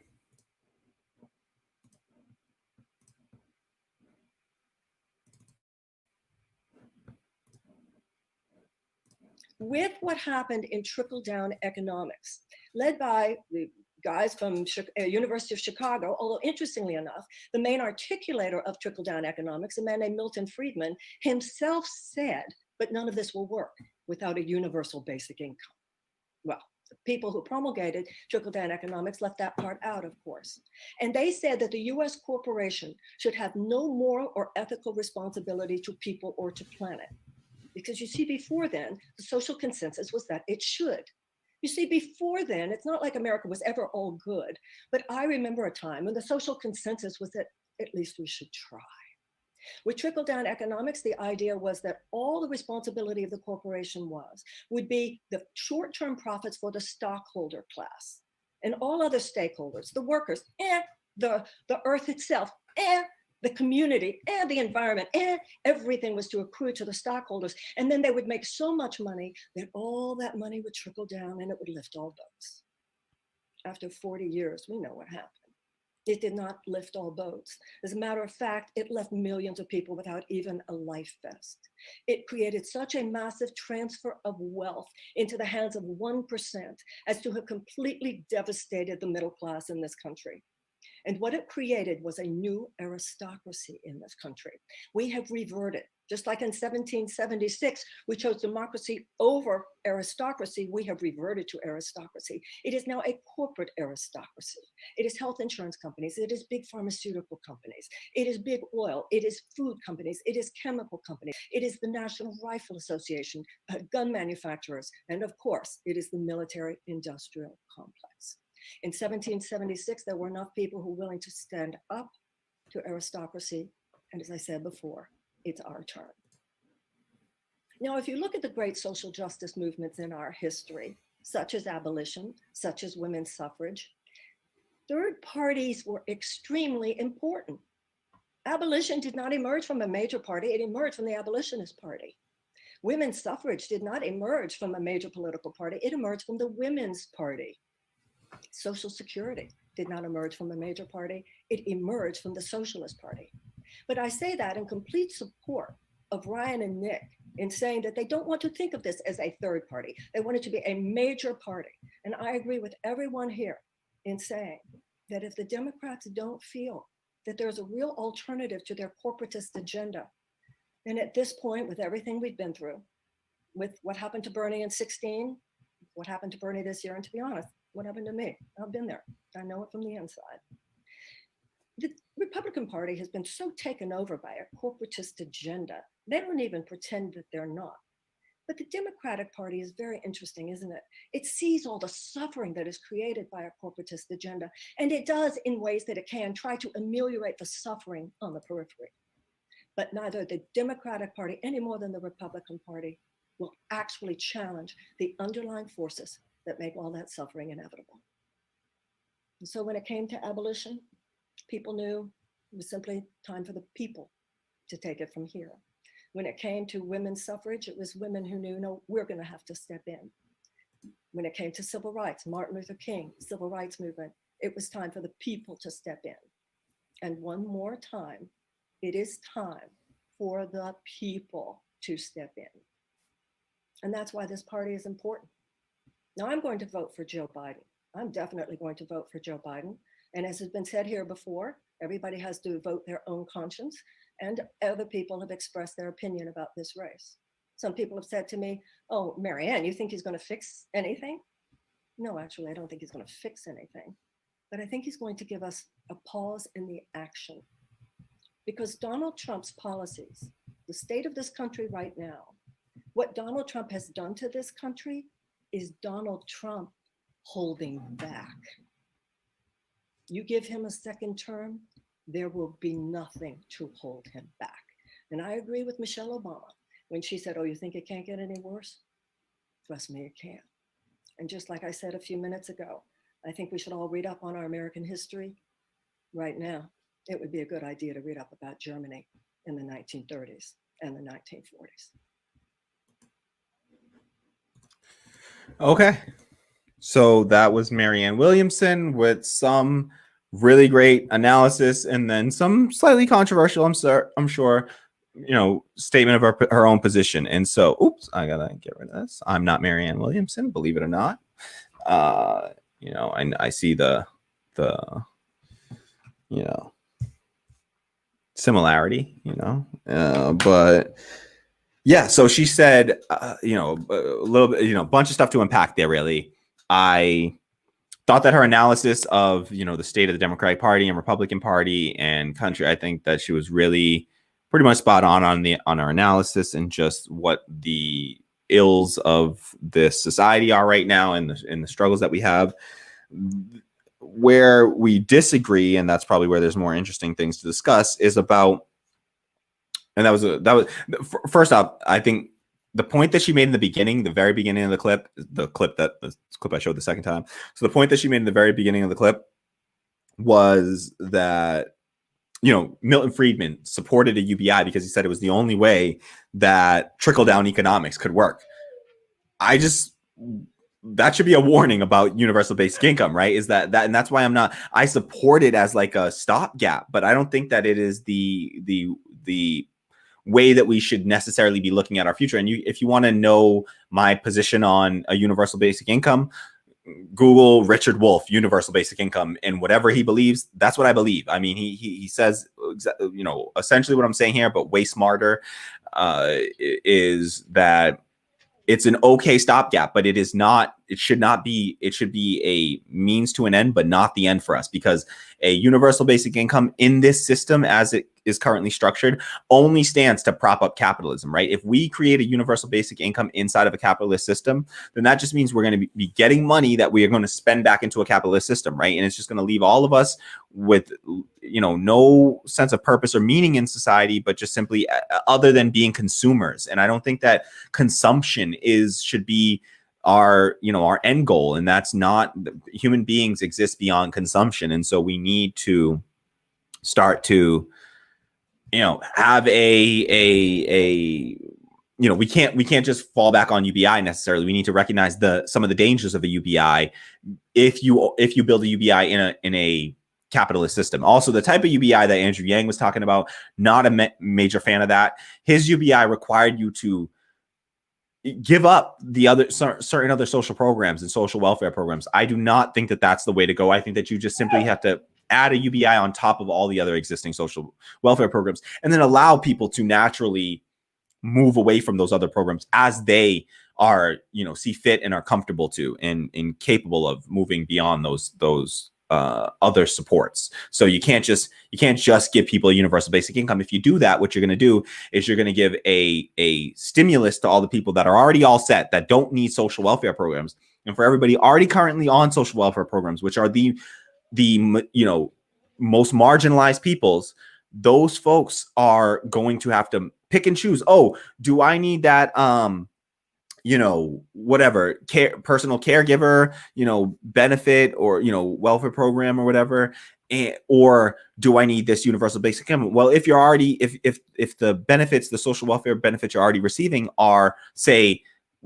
you know, total out to $1,500 a month, it's only a difference of about, if you give up all of that and you get $2,000 in its place, one, you know, sometimes, you know, then you're now in charge of having to manage all of it yourself. But then on top of that, then it's only about a $500 gain, right? But for somebody that's not on any social welfare programs, which are going to be middle-class people that are well off, right? They're all going to get the full $2,000 to use, because they're not going to have to give up any social welfare program. So that kind of UBI is just garbage to me. I want no part of that kind of UBI. A UBI that I would look at would be one that simply sits on top of all the other existing social welfare programs.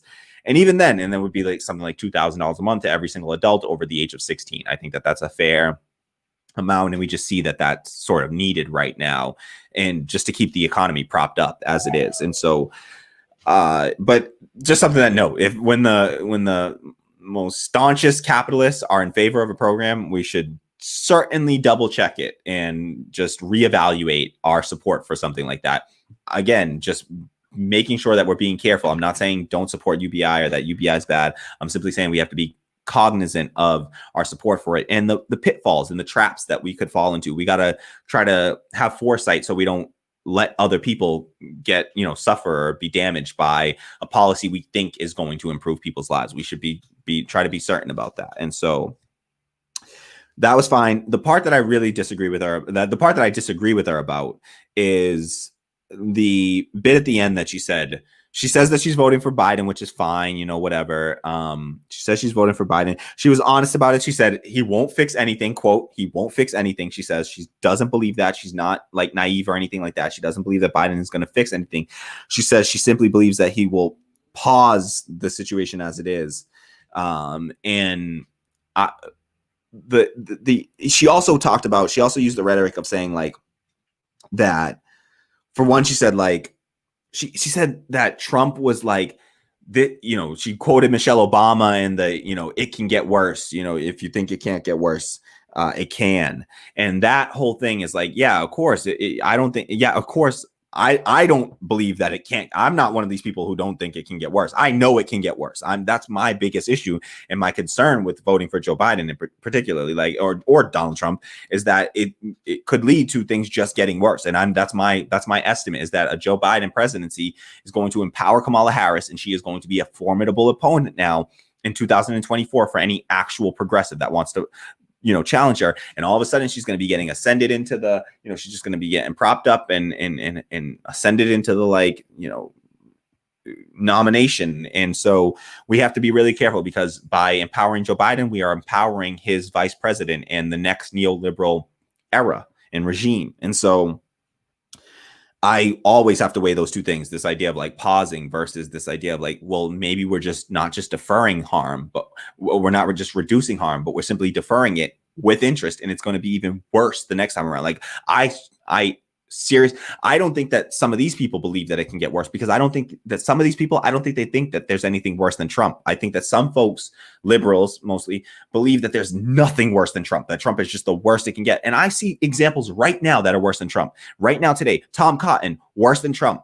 Tucker Carlson, worse than Trump. Even Mike Pence is worse than Trump, because these people have all the same disgusting ideology as Donald Trump, but they're smart enough to actually implement the policies, and they're not dumb enough to just shout it out or tweet about their shit and get that, create challenges in court against his policies. And so I'm concerned about empowering the next neoliberal, and that's what I'm wrestling with. And that's what I just can't bring myself to vote for Joe Biden, because I don't want to feel complicit anymore. I genuinely believe that when you vote for a politician, you do have to own whatever they do. You own it. You help. If you support them, if you vote for them, if you vote them in, I think in some way you got to own what they do. And so I don't want to own that. I don't want to own that. And so I want to at least say, listen, I cast my vote. If everybody else, if all the other Democratic voters decided to do what I did, we'd have got a Green Party candidate who believes in Medicare for all, a Green New Deal, fight for 15, legalizing cannabis,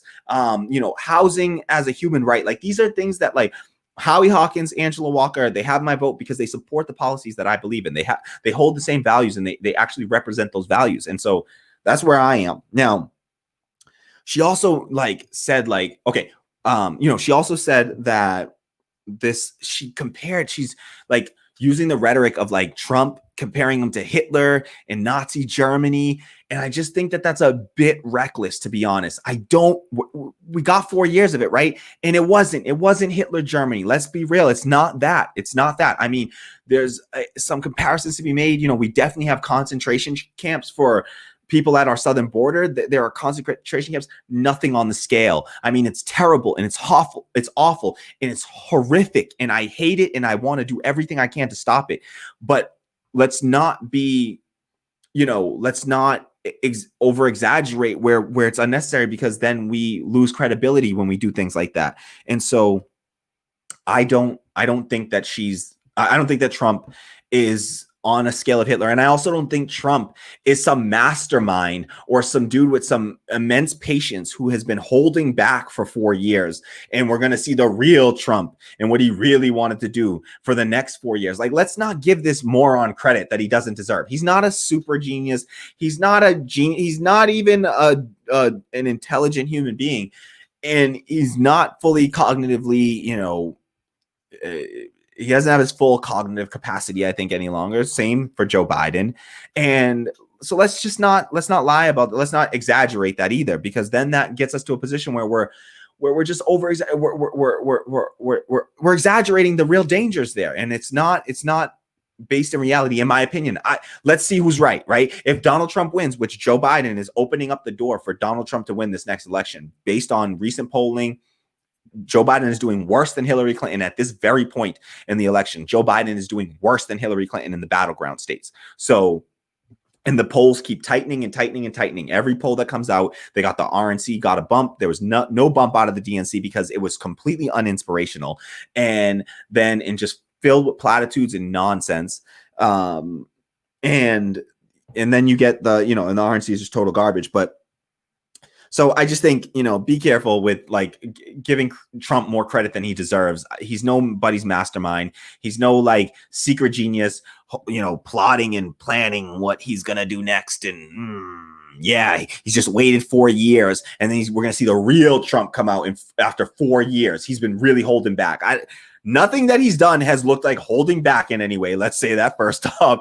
None of this shit looks like holding back to me. And then on top of that, it's also I just don't think he's smart enough to do that. I don't think he's smart enough that he was like, oh, I'm going to wait and I'm going to play this long con game. When first off, I don't think he even thought he was going to win that election. I don't think anybody in this country thought that dude was going to win this election, including him. I mean, except for a handful of people, Michael Moore, Cenk Uygur, a few people got that shit right. But most people, I think Kyle Kalinske, most people got it wrong. A handful of people got it right. And I wouldn't be surprised if like a Tim Black and folks like that knew. Jordan Sheridan, these kind of folks. I wish Jordan Sheridan got to speak at the People's Convention. I don't know why. I wonder why Jordan Sheridan didn't get a spot, or if they didn't reach out to him, or what. But he's the kind of person that I think would be great to speak at an event like this. So yeah, I thought that, it's fine. She's still voting for Biden. That's fine. You can hold that position. I appreciate that she's critical, but says she's still voting for him. Totally fine position.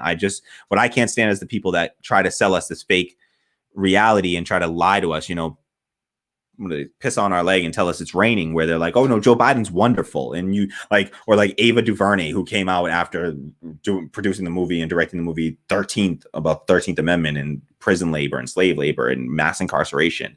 And then to turn around and be like, no, you cannot criticize. I don't care what you say. I don't want to hear you criticize Kamala Harris. Like, that's wild and it's out of touch with reality and insulting to the masses of people who are going to be substantively impacted. Let me be real. Ava DuVernay herself will not be directly, will not actually suffer under the hands of mass incarceration. She's not going to get arrested and thrown in. Like, let's be real. Like, she's of a different class at this point, and like, it's just not going to happen. And so I think these people just lose sight of, they just miss the class element sometimes, and it pisses me off. And so, but I thought Marianne Williamson, other than that, I really liked her speech. If you watch the whole thing, it's really good. I think it hits on a lot of concepts that we need to try to embrace a little bit more on the left and understand and appreciate. She has a great position on reparations. You should check her out she absolutely demolished, as we would say. She demolished Dave Rubin on his show when they talked about reparations. Like, Google not right now, but after you're done watching the stream, Google Marianne Williamson on Dave Rubin, and oh my goodness, like reparations, and you will see. And she has a great stance, and I really respect her position and her understanding. She has a great reading of history, and she is actually she has a great reading of history, and she can really historicize these things very well. So shout out to Marianne Williamson, and let's keep it moving, folks. We are almost wrapped up, so we're definitely gonna be able to do this within 4 hours, which I'm proud of. It means that we got through a lot of clips here. So shout out to everyone that's still with us. Thank you so much for being here. If you haven't already, I need you to do me a favor and immediately hit that like button right below. If you're on YouTube, hit the follow button. If you're on Twitch, follow me if you're watching this on Twitch. Support the show if you can by, liking, sharing, subscribing. Hit the bell to receive notifications anytime we go live or launch a new video. And if you can afford it, we don't have the super chat available. So if you can afford it and you want to drop us a tip, you can go to ko-fi.com, ko-fi.com/radical democracy. And you can drop us a tip, like a one-time tip over there. Or if you'd like to subscribe and become a contributing member of the show, one of our Patreon patrons, please head over to patreon.com/radical democracy. You can see it right here. Patreon.com/radical democracy. There's a link in the description box below. If you're watching this on mobile, you need to press that tiny little down arrow next to the title of the video. That'll drop down the full description. Go to the bottom of that box, click on the link to go to patreon.com/radical democracy. And please drop us, become a member, become a subscriber, become a patron. Drop us a tip, whatever you can afford. It is deeply appreciated. You're helping us to build workplace democracy. We have a great producer of our show. I'm just going to give her that title because she's been doing so much work to help the production of the show. Tammy, who is just been great. Tammy Van, my wonderful partner, and, producer of the show, really, who just helps with a ton of stuff. And I'd like to pay her for her labor ASAP. And so if you can help support that, give a thank you to Tammy for all the work she does, both moderating in the comments, in the chat, doing all the work, thumbnails, creating the descriptions of the videos, like helping me launch them, everything. for a moment. Okay, here we're back. So so yeah, so shout out to Tammy. Thank you so much for all your help. I really appreciate it. Love you.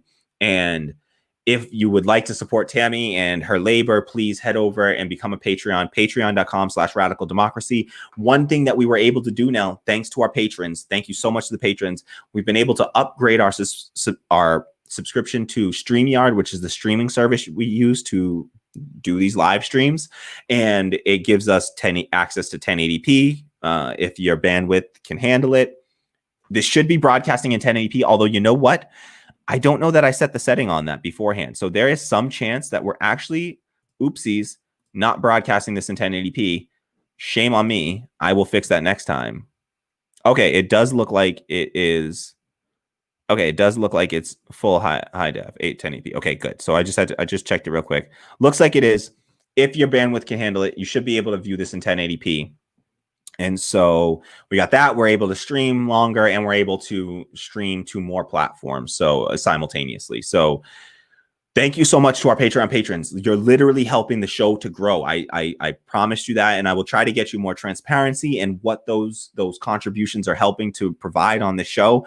I've been looking into some alternatives to Patreon, and there's a really cool one that is done by a worker cooperative, I believe, or at least a union-based organization, and they also have like help with like transparency with the transparency issue in it, because part of democracy is making sure that people are well informed, and so I need my viewers to be informed about the finances behind this and how, you know, what we're doing, and give you some. You can't participate in the democracy if you don't have the information. So I'm going to try to be as transparent as possible about, you know, once we're paying people, what the wages, salary, like all that sort of, we're going to make all that public and be totally transparent about this, and also build a democratic workplace. One person, one vote on all major decisions, be it where we work, how we work,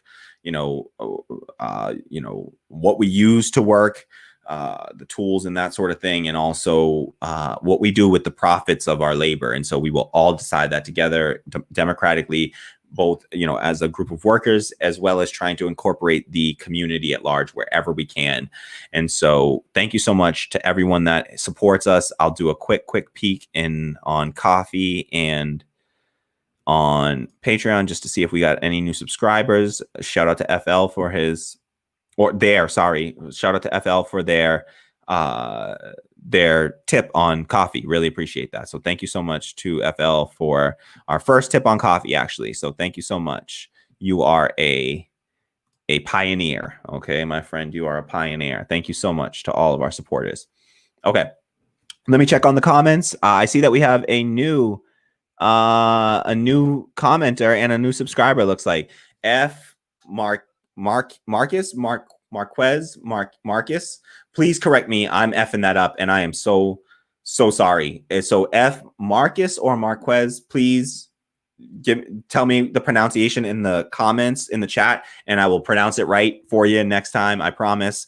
And so thank you so much. F Marquez says, or Marcus says, entered this chat on the right moment. New subscriber. Yay! Awesome. Thank you so much to our newest subscriber. That's just subscribing on YouTube, and that helps a ton. It allows us to grow and to gain more reach. So thank you so much to our newest subscriber. In fact, I wanted to, the one last thing that I forgot to have up and available with me, and I'll fix it right now, is to keep our YouTube page up so that I can see any new subscribers as well. So I will keep refreshing this and keep an eye out on any new subscribers. So shout out to our newest subscriber and newest commenter, F Marquez or Marcus.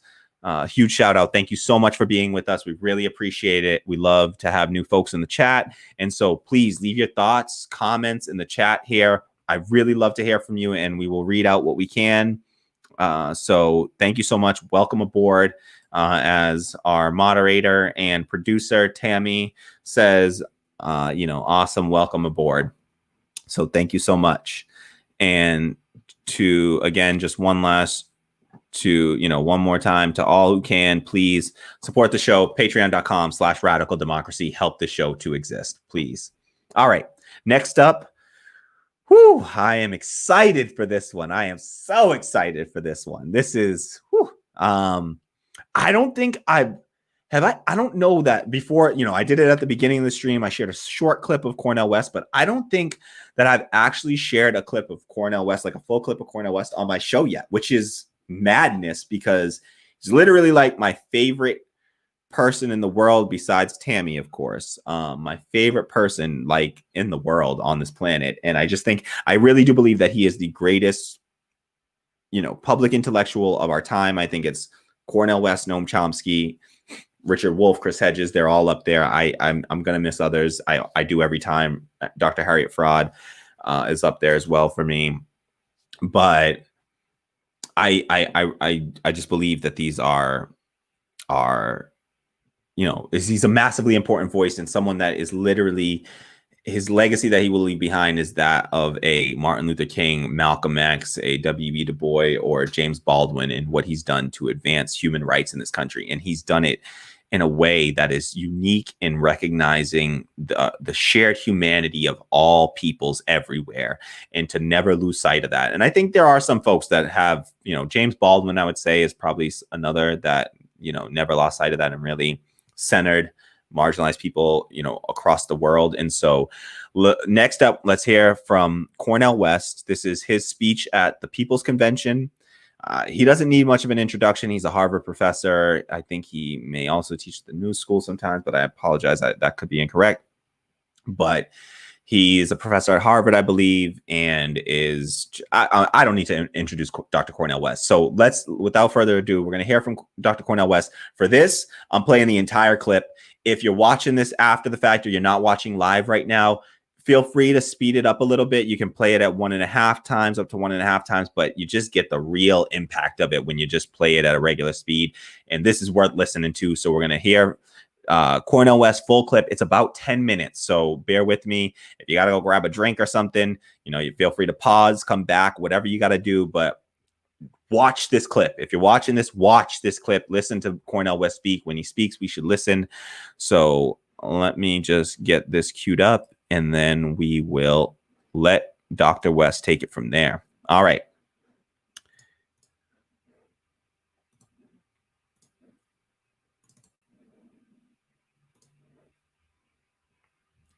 Dr. Cornel West, everyone.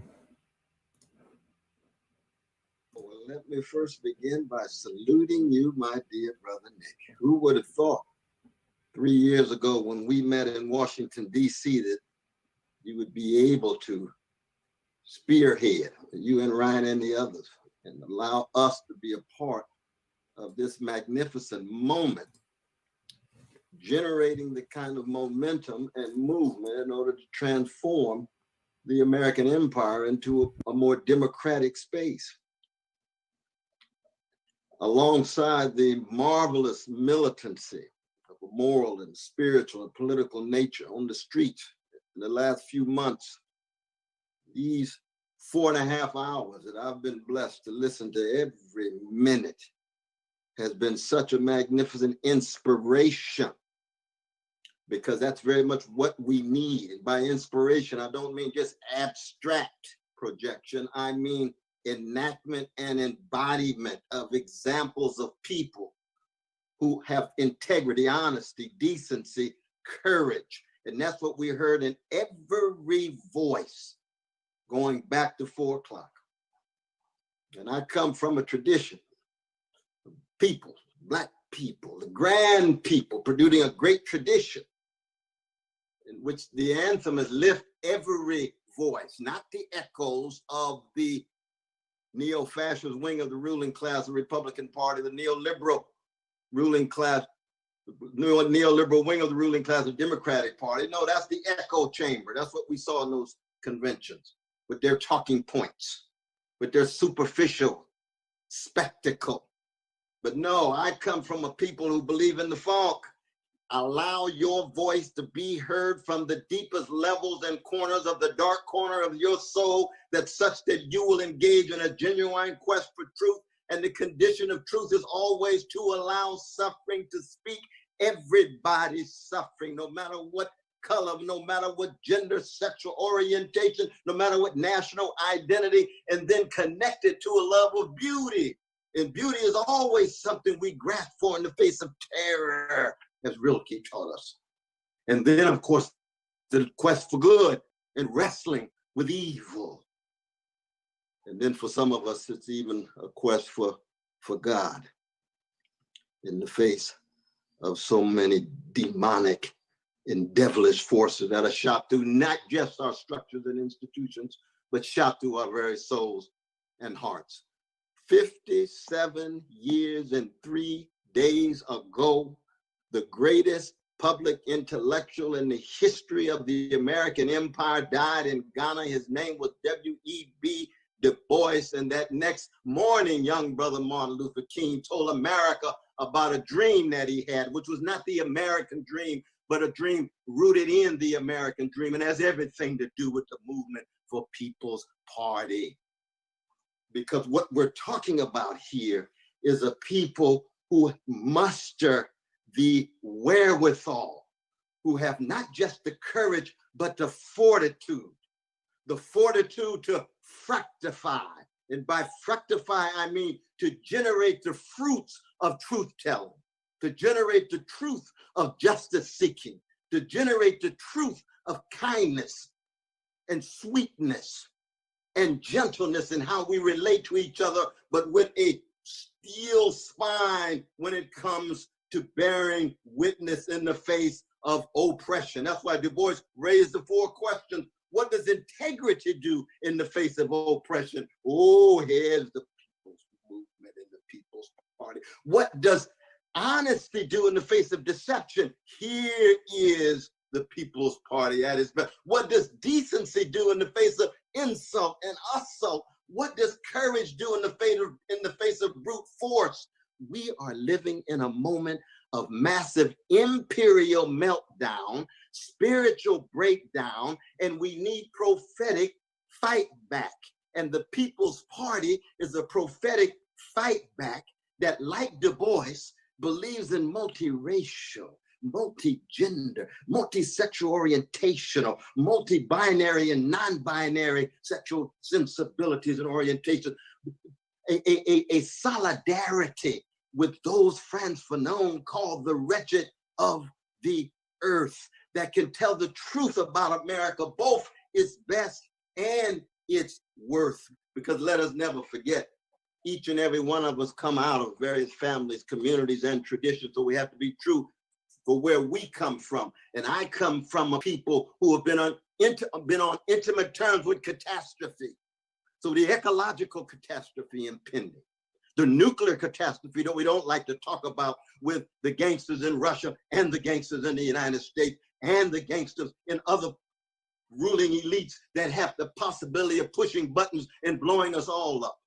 The economic catastrophe was unbelievably grotesque levels of wealth inequality that we hear over and over again, and the refusal to come to terms with poverty, the refusal to come to terms with working people's empowerment through unions in any means by which they can live lives of decency and dignity. The intimate forms of resistance and resilience in the face of catastrophe. 400 years of hatred. Here come love warriors like John Coltrane, Love Supreme. Here come Martin Luther King. Here come Ella Baker. And Brother Biden tried to appropriate Ella Baker. Ella Baker was trying to create a third party when she met her end with Arthur Cornel and the great William Kunstler and others. Same tradition.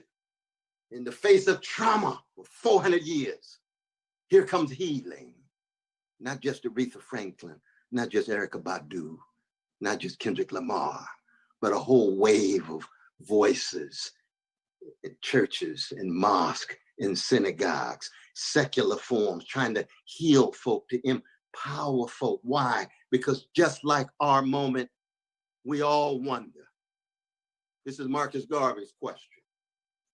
Does America even have the capacity to treat the masses of Black people with decency and dignity? Not just make room for the Black bourgeoisie and the exceptional Negroes who view themselves as exceptional, who are highly educated. I'm talking about the masses of Black people. And we raise that question for the masses of poor people, the masses of indigenous people, the masses of Asians, the masses of Chicanos and Browns, the masses of all working and poor people here and abroad. The American empire at its best articulates the vision of a Sly Stone. Everyday people ought to have a dignity and decency. The vision of a James Cleveland. Ordinary people ought to have a dignity and decency. Emerson agrees. Whitman agrees. Gene O'Neill agrees with his indictment in The Iceman Cometh. Toni Morrison agrees. But does America have the capacity? We're all wrestling with despair. That's the skeleton in our in our closet.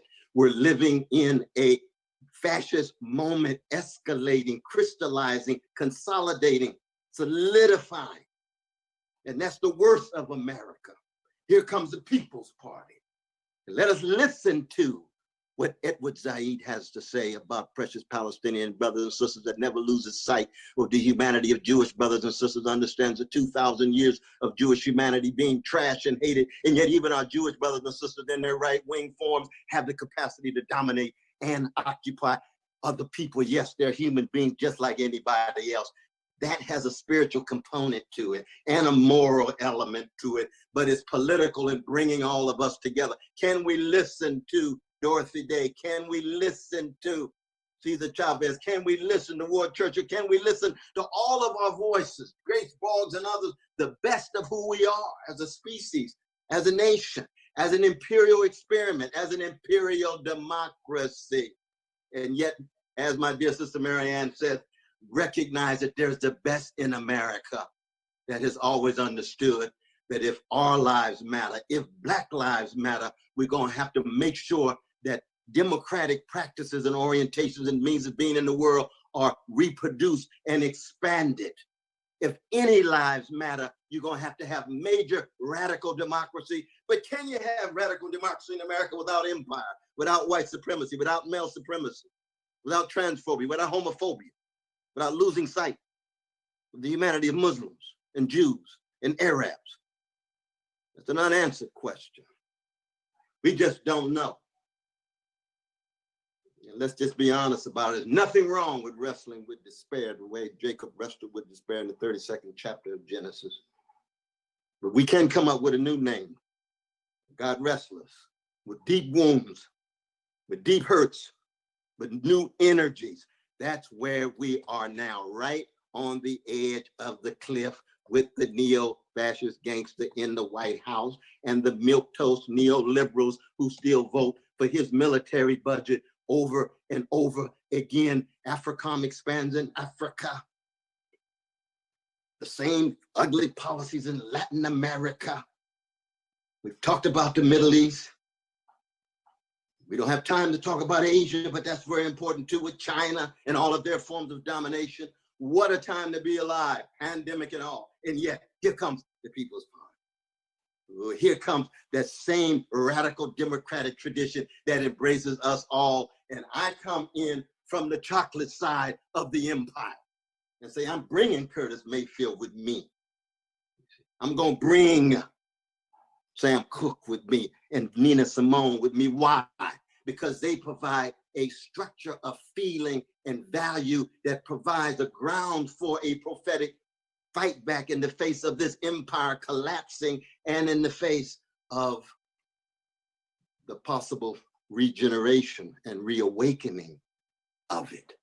Last but not least, at this particular moment, I've got brothers and sisters on both sides. When I listen to Noam Chomsky and Angela Davis, and even my dear brother Bob Ovakin and brother Carl Dix and others, they say, oh, we agree with the critique of the empire, but we cast a vote for Biden. I say, ooh, I'm not used to voting for milquetoast folk like that. But the anti-fascist folk, okay, I do understand. But I hear my dear brothers and sisters on the other side, Chris Hedges, Glenn Ford, Paul Street, Margaret Kimberly, Juma Baraka. I love those folk too. I learned so much from them. They all comrades. They say you can't vote for a neoliberal. You can't vote for the same Biden. You bring such critique to bear. You got to go for Green. You go for Brother Howie. Go for Sister Angela. That debate is a real one. And it ought to go on. And at the moment, I'm leaning with Angela. I'm leaning with Marianne. I'm leaning with Noam Chomsky. But it's not that it makes me that much better. I just believe as part of an anti-fascist coalition, Trump's fascism is one that calls into question the very possibility for any rights and liberties so that all of us could be gone. That's kind of basis that he has. What is it? 1 out of 4 of the folks who support him want to shut down the media. That's the kind of fascist sensibility. This is Sinclair Lewis. It can't happen here, taking place slowly in real time before our eyes. This is the kind of moment we live in. This is why this movement for People's Party is so fundamentally crucial. And we will resist the same self-righteousness that we get among the neoliberals. We are stepping into the unknown. So what? I come from a people that step out on nothing and still land on something that we ate, that we helped create based on a love of truth and a love of goodness and a love of beauty. Keep beauty in there. Beauty is very important for empowerment. So I want to bring this to a close. I want to thank you, Brother Nick. And I want to let you know that we've got to make sure that the lifting of the voices become waves all around the country, grounded in the local, but always having a global perspective of the American empire, keeping track of its worst, but also keeping track of the radical democratic tradition that has lodged itself at the center, or at the center of the soul of America, but never at the center of American politics. And it has always been multiracial, even though in a certain sense, it's been disproportionately Black. That's how deep white supremacy cuts. And you can't have fascism in America without white supremacy being its face. And that's why it's so crucial that all of us attempt to be decent people, people who have integrity, honesty, and courage, and be willing to enact kenosis, to empty ourselves, to donate ourselves, to sacrifice ourselves for something grander than us, that have everything to do with the best of those who came before and have everything to do with the children yet to come.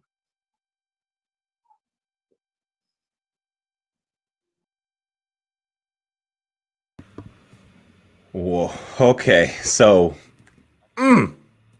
Dr. Cornel West, y'all, that is, he said in there that W.E.B. Du Bois was the greatest public intellectual of all time. He's humble. I get it. He is the greatest public intellectual of all time, in my not so humble opinion.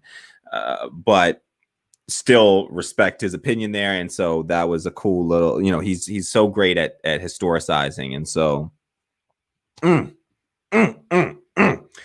let me just, again, hold this in contrast to the DNC. That's the party that most of us are sitting in right now, right? Like, we're a part of this terrible, horrendous party, right?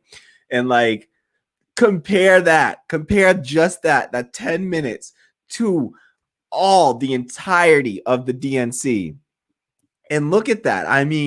It is just so refreshing to hear such a policy-focused, humanity-focused, humanist approach towards politics and policy. And it's invigorating stuff. I get so excited listening to Dr. Cornel West.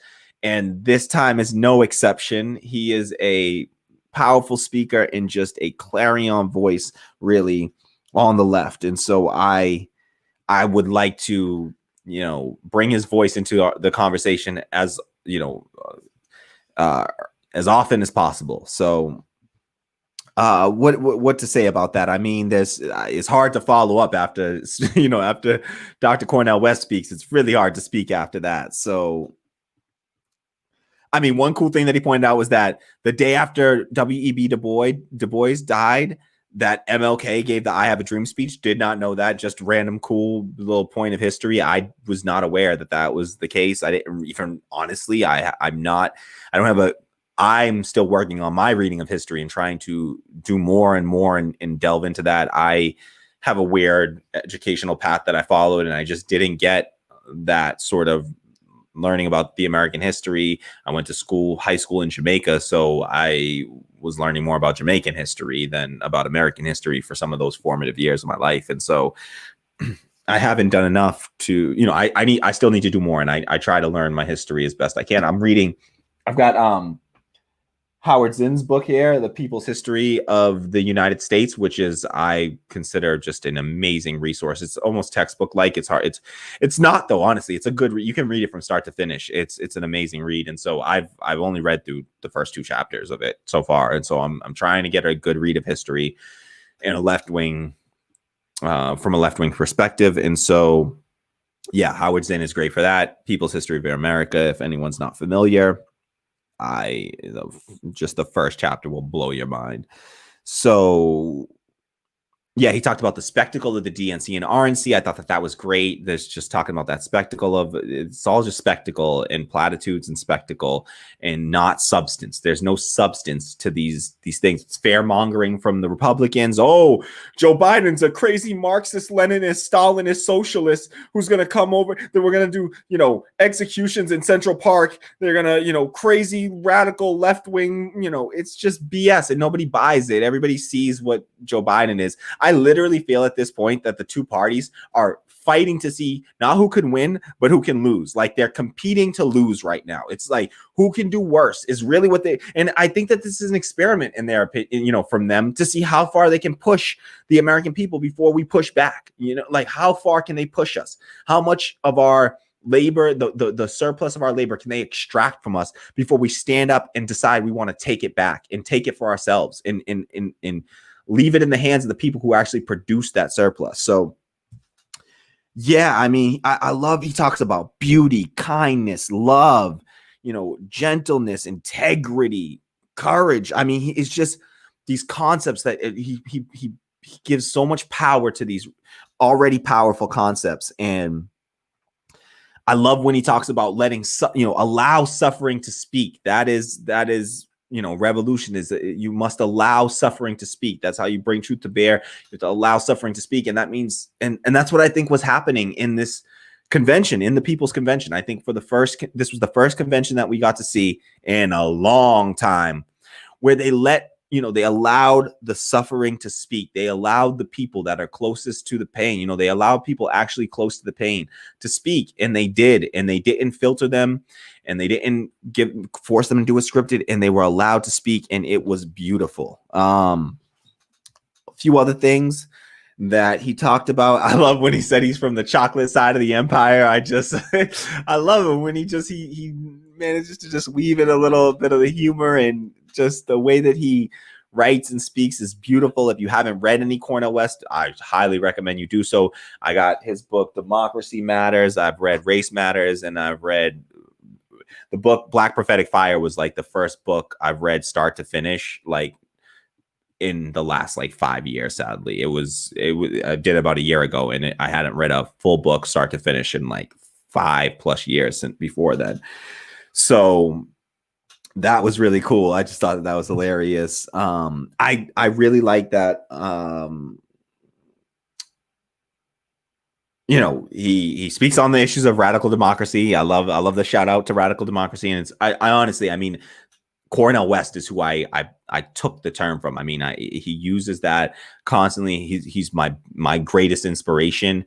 And so when building this channel, I thought, what do I want to do with this platform? And it was to try to move this cause forward, move forward the cause of building radical democracy. And so if that's something that you believe in too, then please support the channel, help us to grow, help us to exist. So if you can afford it, please head over to our Patreon, patreon.com/radical democracy, and help support the show. It means a lot. It goes a long way. It literally helps the show to exist, because capitalists have all kinds of things in place to help them out, and they got all kinds of supports up and down throughout the system, loans that they can get and all that kind of stuff. I can't get a loan. I'm a Black person in America. I'm broke. I've been suffering under all of the racist and neoliberal policies, and I've struggled with debt. I got massive amounts of student loan debt. I can't, I got terrible credit. I can't take out a loan, the system has worked its magic on me.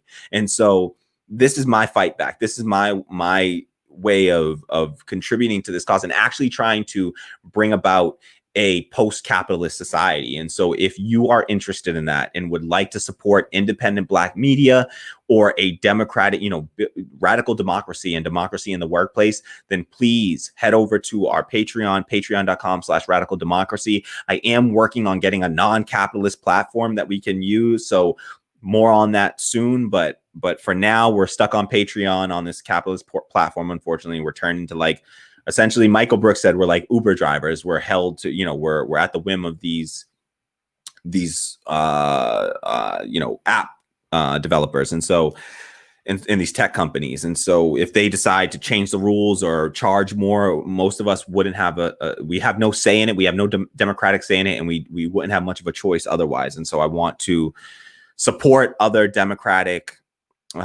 organizations and institutions and try to highlight them in different segments we do. I want to highlight like Cooperation Jackson. If you haven't heard of them or saw what they're doing, check that out. I mean, they're building real power across the city of Jackson, Mississippi through a worker cooperative movement and workplace democracy movement. So check them out, Cooperation Jackson.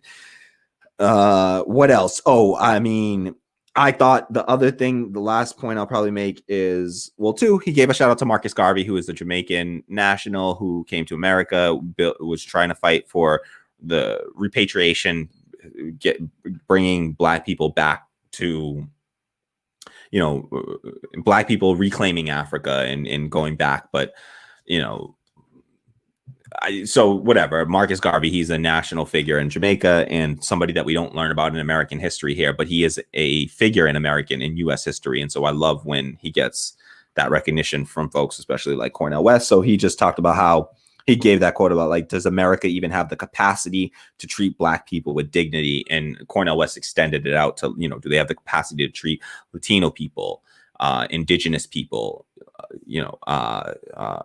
trans people, gay people? Do they have the capacity to, foreign born people? Do they have the capacity to treat these people, Islamic people? Do they have the capacity to treat these people with dignity? And so that's a question we're still trying to answer because it is still unanswered. Or if we're going to try to answer it now, the answer would be no if we tried to answer it right now. So we got to keep fighting for that because at this point, the answer is still no, and we got to fight for that.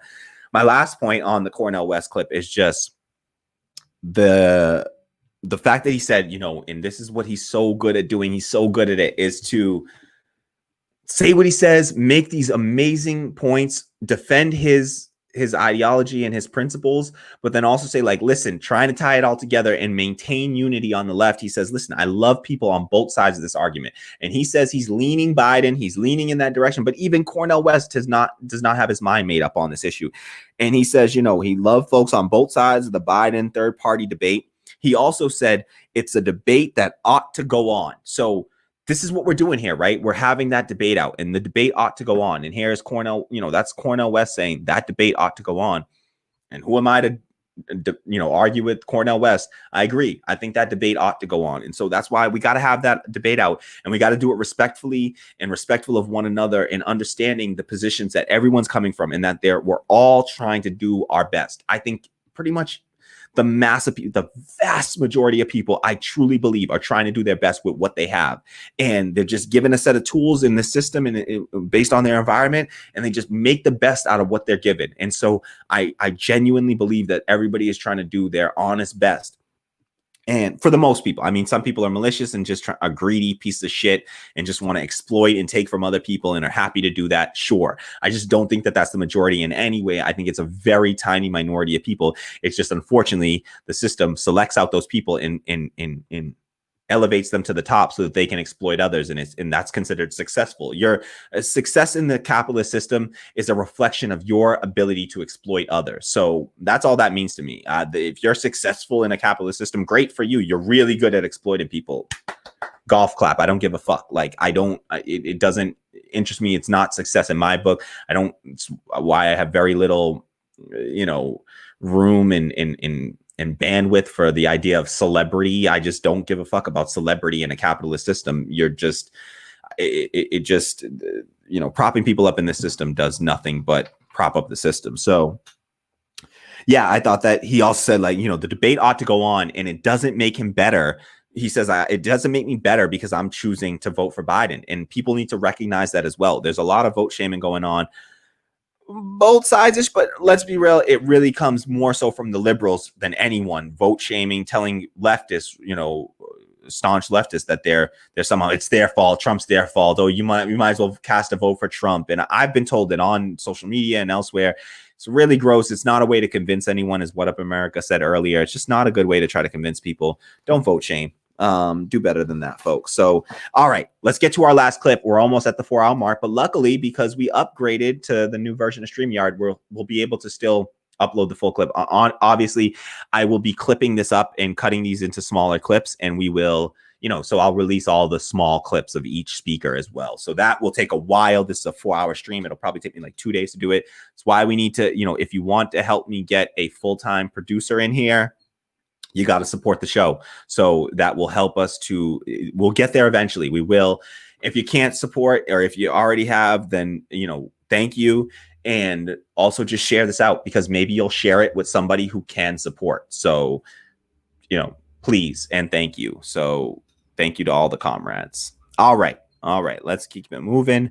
Last speaker of the evening for us here now. It started out as afternoon. I'll still say afternoon. Okay.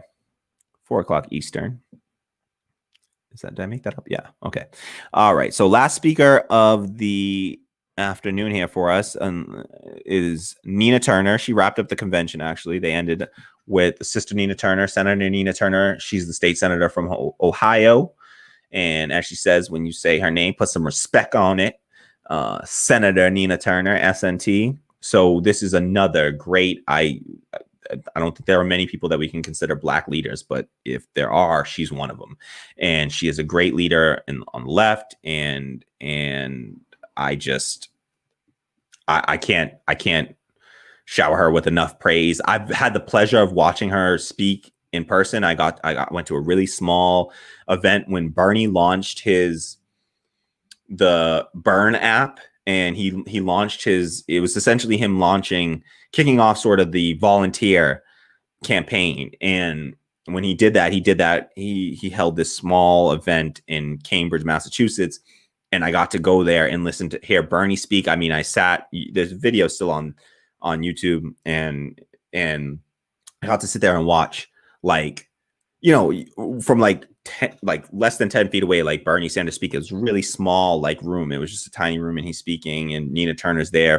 Fez Shakir was there, and it was a wonderful event. And I got to hear Nina Turner speak live, and it is it's as amazing as you think from watching her on video. It's every bit as amazing, and honestly more. And so, all right, let's get to our last speaker here. This is the last clip I want to share with you. Thank you so much to everyone that stuck through. If you stuck with me from the beginning, you're a saint, and I don't even know how you can stand me for this long. I usually can't even stand myself this long, to be honest. So I appreciate it, and I thank you for it.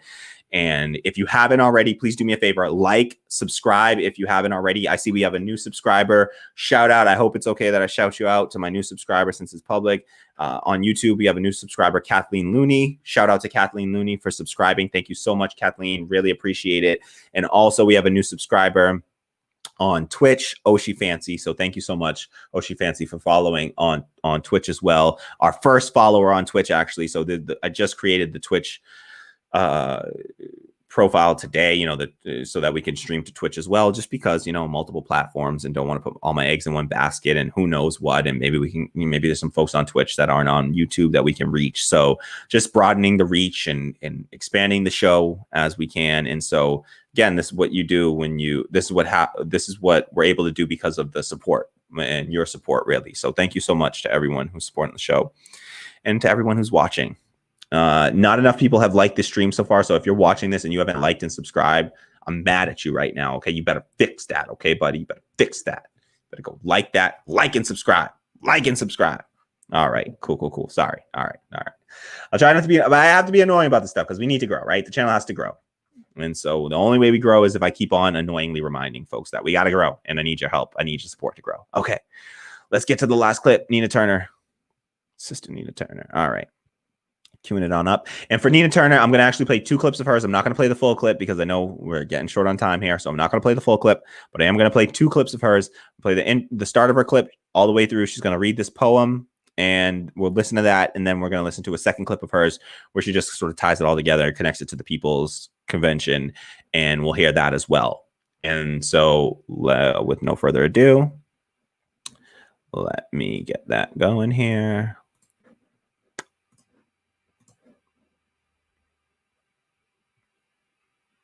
All right. Senator Nina Turner, everyone.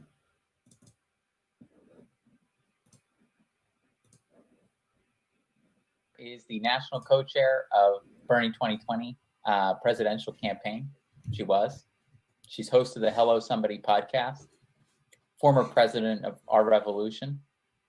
She served Ohio in the state Senate and Cleveland in the city council. And she's a former professor of African American history. Now, introducing to you, Senator Nina Turner. Thank you, Nick, so very much. Lord have mercy, I'm on all types of fire right now.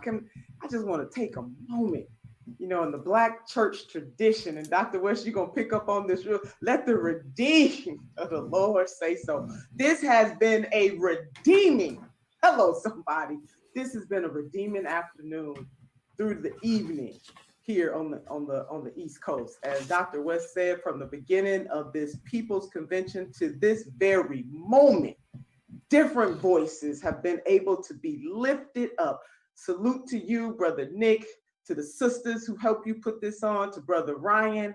And I got a news flash for folks. Not one speaker was told what to say and what not to say. Hello, somebody. See, that's why you got a variety here tonight of people who have different views on how to move this nation forward. But what we do agree on, even if folks don't necessarily agree on what should happen in 2020, what we do agree on is that we are in a fight for our lives and for future generations, and that we stand up for what is just, for what is right, and for what is good. See, well, nobody scripted here tonight. Nobody got a memo. Nobody was whispered in the ear. Nobody was told what to say, what to do, or what to think. So we are a representation of what America is. You know what? I just threw out my whole speech to every single speaker, baby. When you're giving the benediction, you just got to go on and give the benediction. That's what this time is, just go on and give the benediction. Because everybody did that. Just beautiful. And Sister Marianne, Lord, don't let me start naming names, because everybody did that. You know what came to mind for me, sisters and brothers, and I wasn't gonna read this poem, but as I was listening to folks, two people came to mind. One was Marvin Gaye, What's Going On? And then the other one was a poem that Langston Hughes wrote, and I believe he wrote it in 1938, and he was talking about the pain of Jim Crow and what was happening in this nation, and it's titled Kids Who Die. And I just want you, just wrap your mind around this just for a moment. Can we just take a moment? Because it is as if Brother Langston Hughes is talking about this very moment. See, I'm full right now. This is Sunday, and I am feeling all kinds of spiritual waves right now.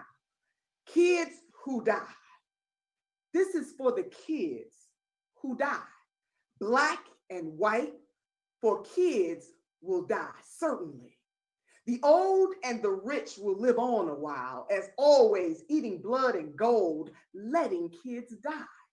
Kids will die in the swamps of Mississippi, organizing sharecroppers. Kids will die in the streets of Chicago, organizing workers. Kids will die in the orange groves of California, telling others to get together. Whites and Filipinos, Negroes and Mexicans, all kinds of kids will die who don't believe in lies and bribes and contentment and a lousy peace. Hello, somebody. See, this poem encapsulates this very moment. Brother Langston Hughes is talking about this very moment. I hope you caught what he said. He said, telling others to get together, whites and Filipinos, Negroes and Mexicans, all kinds of kids will die who don't believe in lies and bribes and contentment and a lousy peace.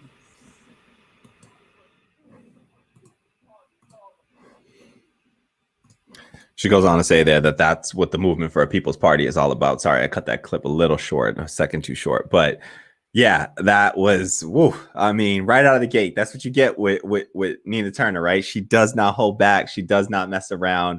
It's always moving. You feel like I've been to a few churches, I will say. I've been to a few church like events and stuff, but not a church goer. But damn, you feel like you're in church. You feel like she take you to church. Her, Cornel West, they take you to church.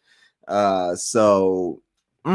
mean, some of what she said there that I'd like to highlight. Just she said what I was thinking the entire time that I was watching this, and then she just laid it out there, which was that this was the People's Convention actually uplifting and she ties it to what Cornel West was saying about, lift every voice. That's the tradition that we come out of, right? Is lift every voice and sing, right? Lift every voice. And in this People's Party convention, in this People's Convention, they lifted every voice. They were lifting every kind of voice, all types of marginalized people, indigenous people, Latino people, Latinx, trans people, Black people, all kinds of poor people, Asian folks. Look at the representation in this thing. I mean, everybody was represented, but it was across with a respect to also the class identity, always sharing in the same class identity of working class people, right? That's the one identity that holds consistent throughout all of these different, all of the different representation that we saw a class identity hold consistent. And that's the thing. The Democratic Party, they also have a class identity. It's just not our class, right? It's the ruling class. It's the employer class. That's their class identity. And it's antithetical. There is a tension there that must be broken, and it will exist as long as the Democratic Party continues to exist in its current form. And they are the party of the elites, essentially. They are no longer the party of working class people. And there is no longer a party of working class people, right? And so we need to build that. We need to start to build that now. And so please, I hope, support the People's Party. Support this People's Party. You don't if you believe in trying to put pressure on the Democrats and you actually want them to fold to your will, you don't have to go and you don't have to change your party like designation, really. If you're not in an open primary state, you should not be changing your party designation unless you know for sure for some reason there's some a viable candidate on the People's Party. That's my position right now. I'm in an open primary state, so I'm an unregistered vote. I'm not unregistered in the sense of not registered vote. I'm undeclared. I forget what they call it, but it's like I don't belong to any party. I belong to no party. I removed myself from the Democratic Party a while back. Right in 2017, after Trump was inaugurated, I re-entered only because I was thinking about running for public office. And then I got the hell out of there the moment that I changed my mind about that. And so I've gone through the Demegs and I'm unregistered. So I can vote in a primary. I can vote for whichever primary I want to, which is, to me, just a better choice anyways. Why the hell would I want to limit myself to the Democratic Party? What if there's a candidate running in another party that I want to run in the general and I can't vote for them just because I designated myself as a Democratic Party loyalist when they've done nothing to be loyal to me? F that. So I just thought it was beautiful because she pointed out that these people were, everyone they invited on, they were not told what to say. This was unscripted, uncensored. It was unfiltered. It was just people's raw emotion and passion and just them communicating their ideas and their values in a way that is so different than what we saw out of the DNC and the RNC. And it just absolutely stands in complete contrast to that. And so other things that she said that I thought were, okay. So yeah, so we'll let's get to our second piece actually, and then we'll come back and we can talk about it all. I do like that she also said that how redeeming it was. I felt the same way. I was like, damn, this thing is so redeeming. It's just such a redeeming convention. So, all right, let's get to the last clip, Nina Turner, and then we'll come back, discuss, take any last comments, and then we'll bounce. All right, and we're gonna do another stream later tonight. We'll do a live stream for the primary results coming in today. We have a primary in Massachusetts, and I think there's a primary in one other state today. And so we'll have primary results from those two states, focus on some races. I'll get a chance to talk about some of those races that matter to me, and Ed Markey versus Joe Kennedy, Alex Morse versus Richard Neal, and Isan Leckie against nobody. She's just running for Joe Kennedy's old seat. She was running against Joe Kennedy, but then he decided to try to go run for Senate like a jackass. And so whatever. All right. And so let's get to this last Nina Turner clip, and then we'll come back and we will discuss. Okay. 1 second while I queue up. All right. Senator Nina Turner again, everyone.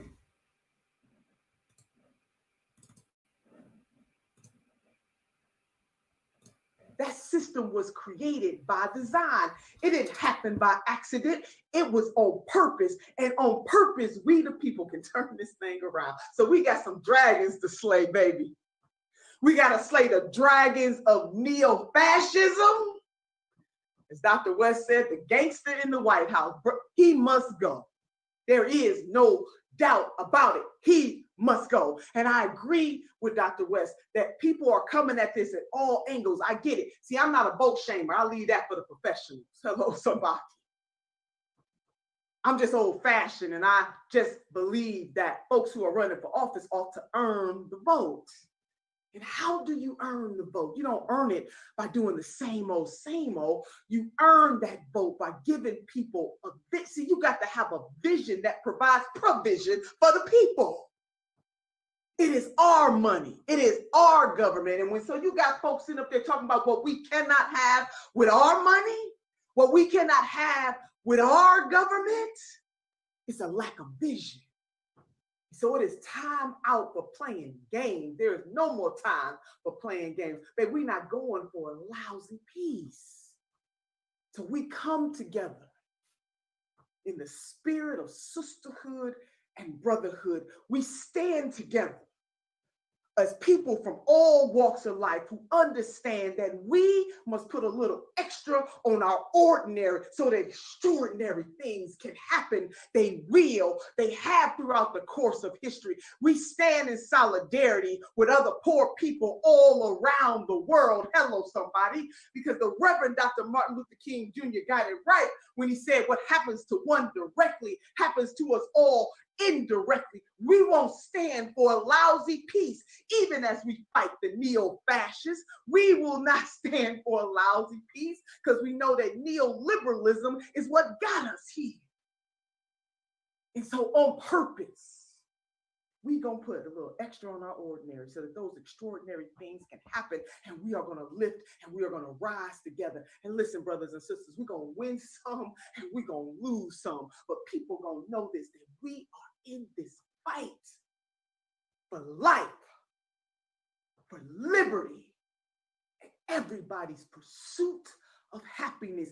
We will not fall for a lousy peace. So sisters and brothers, this is the moment. This is the People's Convention. See, ain't no convention like this. This is the People's Convention.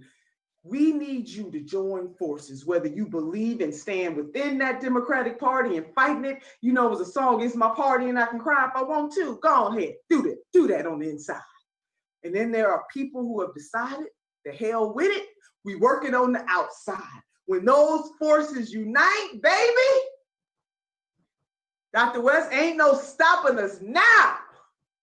We are on the move. We will not contort for a lousy peace. We need truth and reconciliation in these United States of America, baby. We need on purpose elected leaders who will not kowtow to their owner donors. Hello, somebody. And that's the beautiful thing about the People's Party.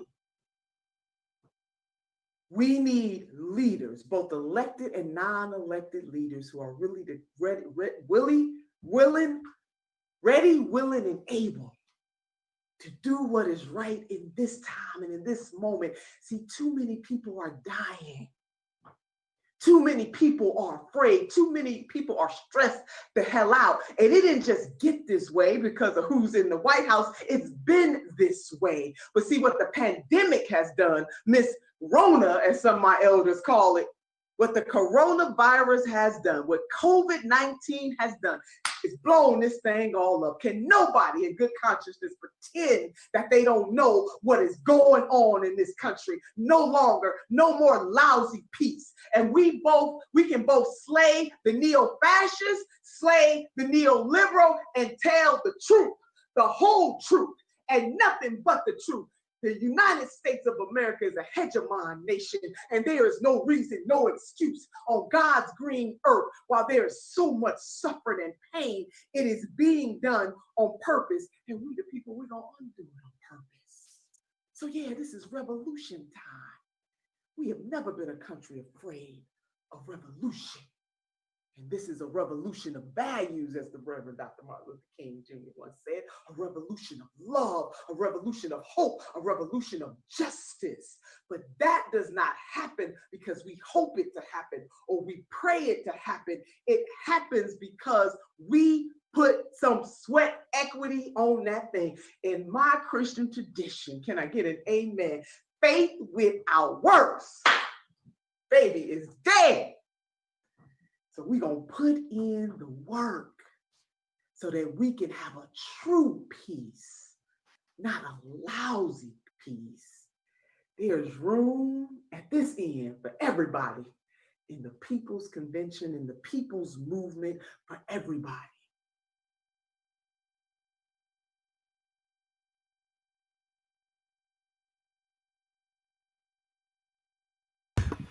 Okay, sorry, my audio's out, but I love Nina. I just love Nina.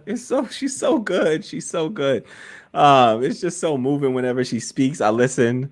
Oshi Fancy says, I'm digging the eyewear. Yes, I'm digging her eyewear as well. Nina Turner never disappoints there.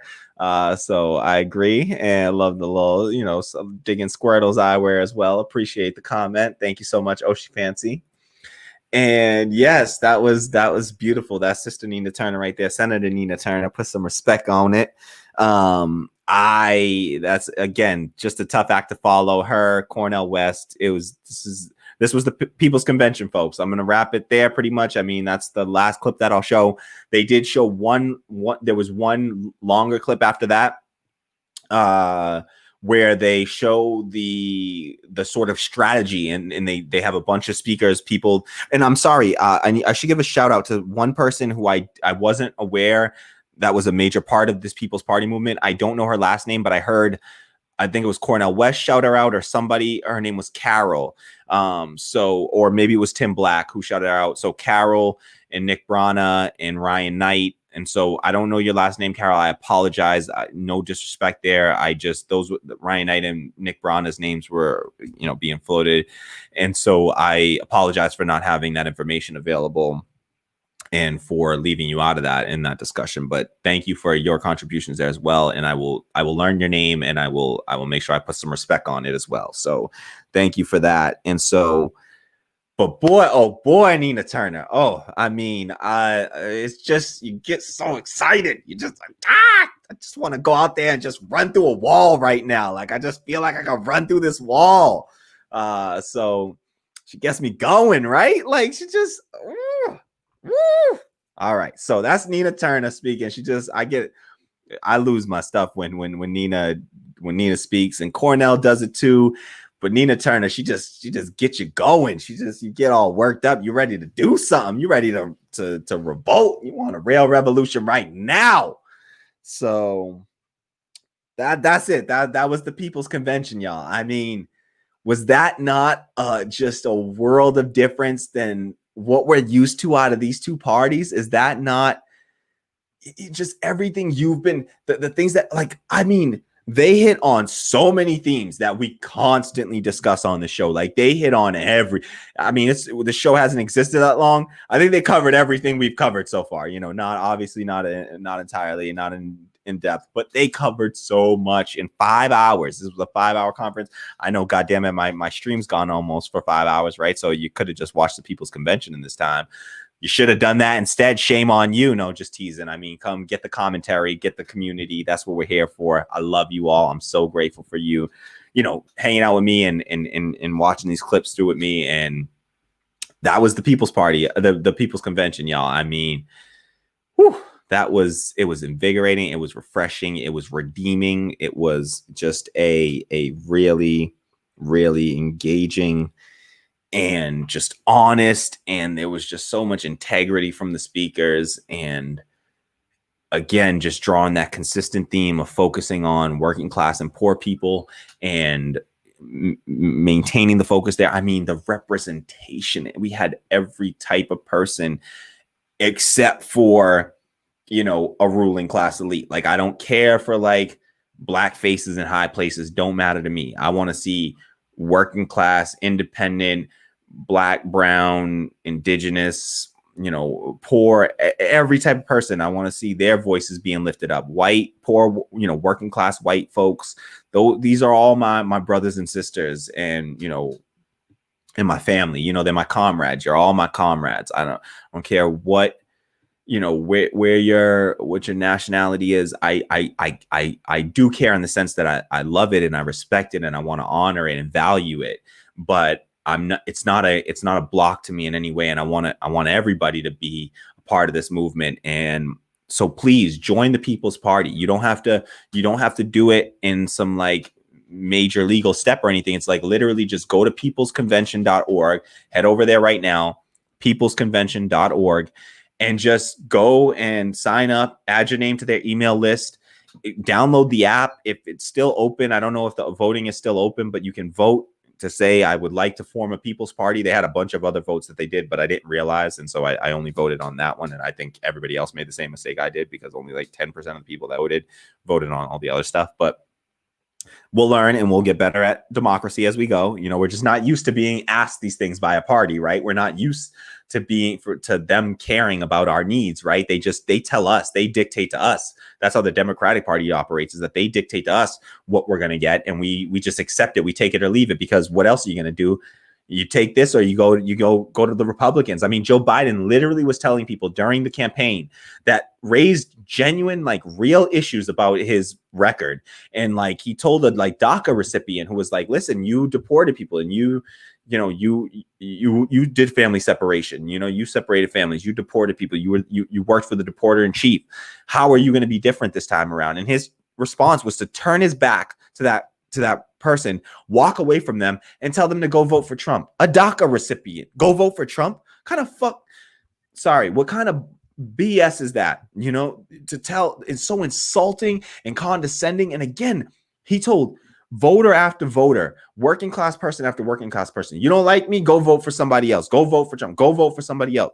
Okay, well, people are going to go vote for some other people. I just hope that these people, this Democratic Party that chose to put this as their candidate, that they know what they're doing and that they're not going to lose to Donald Trump again, because that would be a goddamn travesty for them. I mean, for their sake, it would be an absolute outright embarrassment if the Democratic Party loses to the buffoon that is Donald Trump yet again, in the middle of so many crises compounding on each other.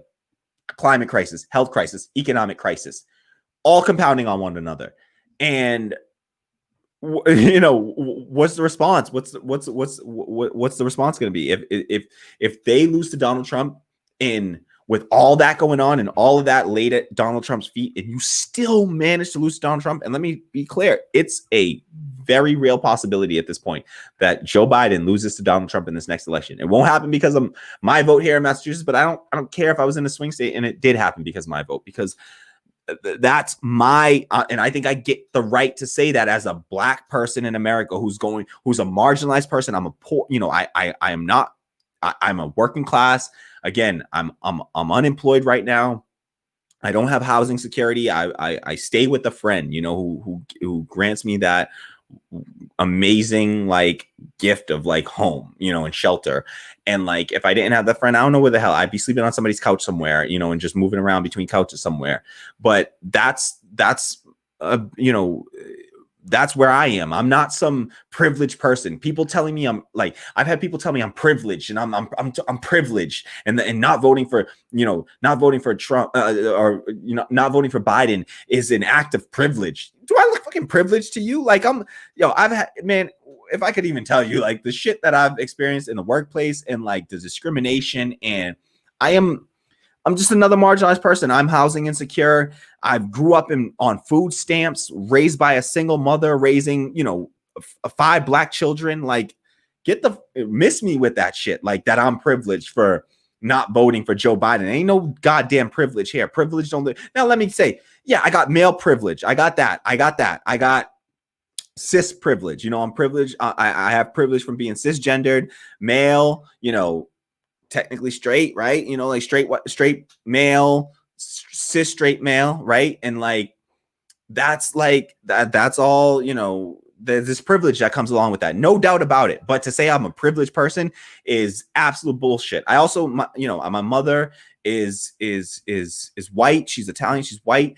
There's privilege that comes from that. I inherit some of that privilege, right, from through her ancestry, that they haven't had to be subjected to the same shit that, say, my father's lineage has been. You know, I'm a descendant of slaves. I recently, and I'll talk about this in another stream, it would be an interesting topic. I think I recently did like a, you know, ancestry test. Why? Because my history was stolen from me by this country and by, you know, by the same people that stole the identities of so many other descendants of slaves. And so we were stolen from Africa, brought to America, or to the Caribbean, where my family was brought, to Jamaica, and we're slaves there, right? We were brought there for slavery, and I was able to learn this through ancestry DNA tracing. You know, I have my ancestry traces most directly to Nigeria, actually, I learned. And so a very large percentage of my genetics are Nigerian, and that's awesome. I didn't know that before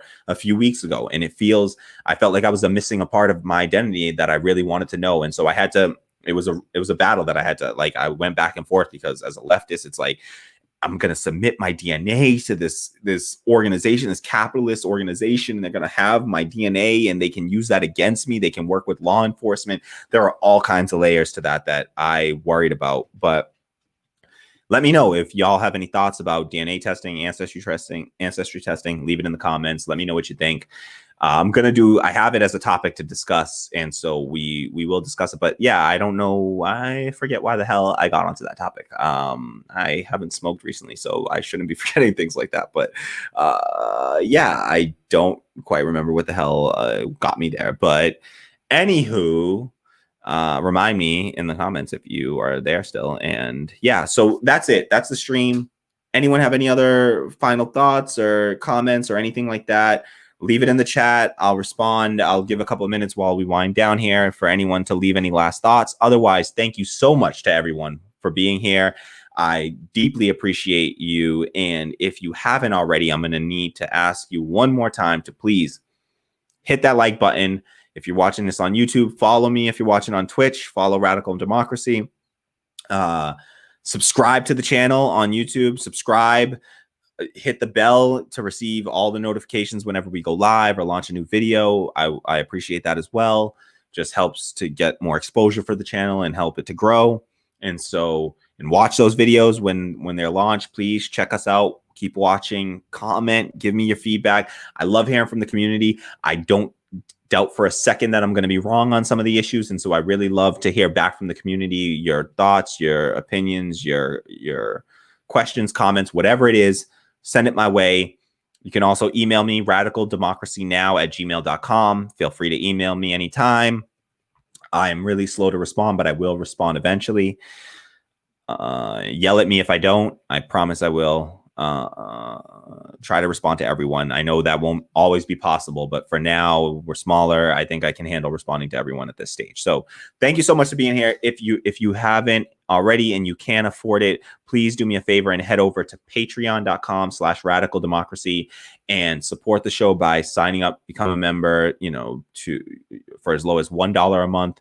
You can become a Patreon patron and support the show and help us to exist. Our patrons, because of our patrons, we were able to upgrade our streaming software recently so that we can offer you 1080p, longer streams, the ability to stream to more platforms simultaneously.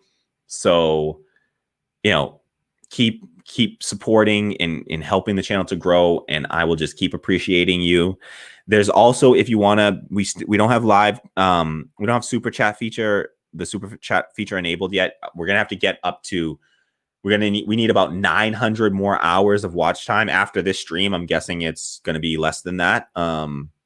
Because we've had about 10 people in here for about at least 3 hours. And so that's like 30 more hours right there of watch time. And so, you know, I'm going to try to keep on cranking out these live streams so that we can hit that number, get to the point of monetization on YouTube, stupid platform. Sorry, YouTube, you know, don't ban me or whatever the hell.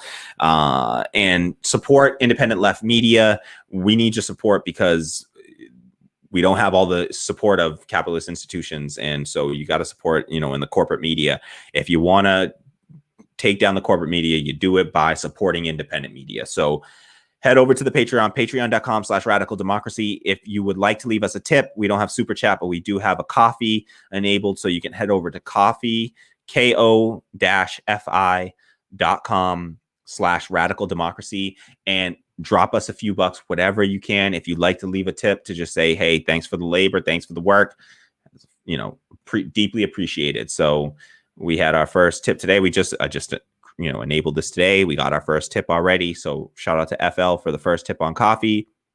Shout out to our new subscribers, Kathleen Looney, F Marquez or Marcus or Marquise. I didn't even say it could be Marquise. So Marquise, Marcus, Marquez. I think it's Marquise. Now that I say that I'm pretty sure it's Marquise. So shout out to all our new subscribers. Shout out to everyone who was here and joined and watched today. Leave your thoughts, comments below if you're watching this after this. See a couple of comments coming in. Oshi Fancy says, yes, super chat. Yes, thank you, Oshi Fancy. I appreciate that. Yes, please support. We can't do super chats, but again, if you would like to do the equivalent of a super chat, please head over to coffee.com/radical democracy.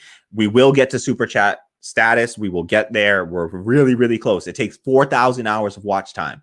We have about over 3,000 now. I think we have over 3,100 without a doubt now. So we are less than 900 hours away, probably at this stage, less than 850 hours away from being able to monetize the channel. So that's super exciting. You can help that out by just watching the show, watching the channel.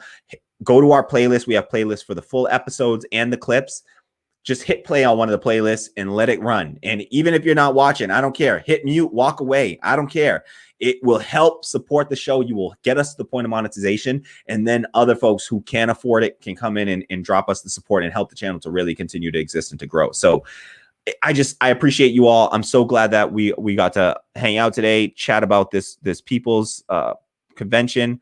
If you haven't already, check out the full convention, support, join the People's Party. You just do it by signing up for their email list right now and just become a part of the movement. You can download their app, Movement for a People's Party, MPP, the MPP app, and they have cool things like being able to vote on certain issues and policies and things like that. It's really cool. So check out the Movement for a People's Party app as well. And, Oshi Fancy, I love all the emojis. Like, I love the Twitch emojis. They're so much better than all these, like, we got to get these awesome Twitch emojis on YouTube. Like, I want this. So that is super cute. Thank you so much, Oshi Fancy, who says that she's listening in her car. So I'm listening in my car from Oshi Fancy. Thank you so much. That's really cool. You're listening from the car. That is awesome. We're going to try to do this as a podcast, get this on podcast channels as well. Again, it's just part of the growth of the channel. The more that Tammy's able to sort of absorb and do as in her production capacity, we'll continue to expand into those other arenas. So we absolutely want to do this as a podcast. And so I will, hopefully soon be uploading this as a podcast, make it a little bit easier for those folks that like to consume their content that way. Totally understand folks like driving in the car and just want to listen. And so thank you so much, Oshi Fancy, for listening in the car and like my super annoying voice. I deeply appreciate that. Not sure how you found us, but I'm so glad you did. So glad to have you as a part of the community. Welcome. And I hope you keep coming back for more. I do these live streams fairly frequently, a few times a week right now, but it's ever increasing. It used to be once a week. It used to be once in a while. Then it was once a week. And now it's like twice a week, 3 times a week. So it's getting more frequent. I'm going to nail down a consistent schedule. But for now, it's just all over the place, and I apologize for that. I'm trying to figure out where the best times are and just sort of compare where we get the most engagement, that sort of stuff. So I don't think these middle of the day streams are going to be it. I'm going to aim for an earlier stream or a later stream or both. And so we'll work on that. I think, a lot of people consume their news either early in the morning or at the end of the day when they get out of work, sort of, or whatever they're doing. And so, yeah, I will mess around with it, Let me know, comments, chat, whatever. Preferably in comments where it's more permanent. Let me know if you have a certain time of day that you prefer to see the streams go live. So, and I'll try to take that all into account because that's what democracy is. All right. So thank you so much. This has been an awesome stream. Thank you for all the engagement. Thank you to all of our subscribers, Patreon patrons, everyone who tipped, did anything to support, or just shared this out. I love you all. All of you are my comrades, and I deeply appreciate you. I really do, from the bottom of my heart. I'm going to go because I can't stand listening to my voice any longer, and I'm sure you can't. And I will be back on. I actually have to do another stream in just an hour or two. So I'll be back. I got to go, and we'll be back to do another stream on the primaries that are happening tonight. I'd like to do a live stream. That one I don't got to prep for, really, so it'll be a quick one. It'll be easy for me to get back up and running quickly. And for that one, we're going to just be watching the primary results roll in live. Polls close at, like, I don't know, 7 or 8 o'clock Eastern time. I forget exactly which one. I should know since it's my state, right? But I had the intention of voting early, which I did. I both did an early vote, like mail vote, like ballot. I got it, but then I didn't feel comfortable sending it through the mail with all the craziness that was going on with the USPS and Friday Night Massacre and all that shit that was going on. I was like, you know what? Let me just drop this off directly to the town clerk. So I did that this morning and cast my vote early in the morning, pretty much first thing when I woke up. And so my vote's cast. I voted for Ed Markey against Joe Kennedy, for Mike Dooley for my state representative, who is a Medicare for All supporter, as well as Robbie Goldstein for Congress against Stephen Lynch, who's also a Medicare for All. Robbie Goldstein is a Medicare for All supporter. So I got my vote in. I'm happy to do so. And I did my democracy for the next, as far as American democracy is concerned. That's all the participation we get for now until the general election. So, all right. Thank you so much to everyone, and we will see you again later, hopefully. Hope you'll tune back in if you can still stand me. And again, we'll just be watching the primaries. There are primaries. Let me see. I think it's just, it could just be Massachusetts. Yeah, I think it might just be Massachusetts primary today. Okay. So, yeah, that will be super exciting to do, and we will talk about some of that once those votes start rolling in. I was just trying to take a quick look to see if I could see what time polls were going to close. It's 7 or 8 Eastern time. I think it might be 8. So we'll go live. We'll start the live stream probably right before the results start rolling in, or right as they do. I don't know. We'll start the stream up, and please come back, hang out, talk about it. There's some important races on the line here. Asan Lecky is running for Joe Kennedy's old seat. Alex Morse, I'm super excited to watch that. Those results are massively important. If you're not familiar with the Alex Morse race, Alex Morse is facing off against Richie Nail, who is the #1 recipient of corporate cash in the entire Congress, both Republican and Democratic. So out of any Republican or Democratic congressman, Alex Morse's opponent is the #1 recipient of corporate cash. And Alex Morse is a true to life progressive. He's no socialist or anything like that, but he's a real progressive, Medicare for All advocate, Green New Deal, Fight for 15, legalizing cannabis, all the good stuff. He agrees with, he's a Justice Democrat, no corporate cash. He takes no corporate cash. So he will represent the people that are funding him, which is just the masses of people.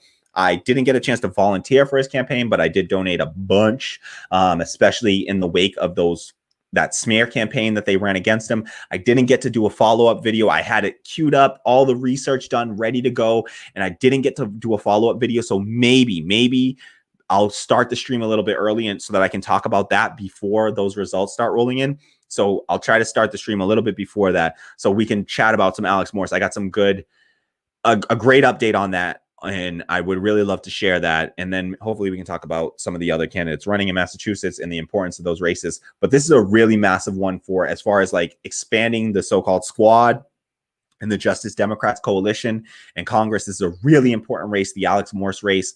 Ihsan Lecky is another, I think it's important as well, but I just think that she has gotten a lot less attention and coverage. The race is tightening, and she did really close the gap in the race, particularly towards the end of the race. But I just don't think that she got enough national attention, unfortunately.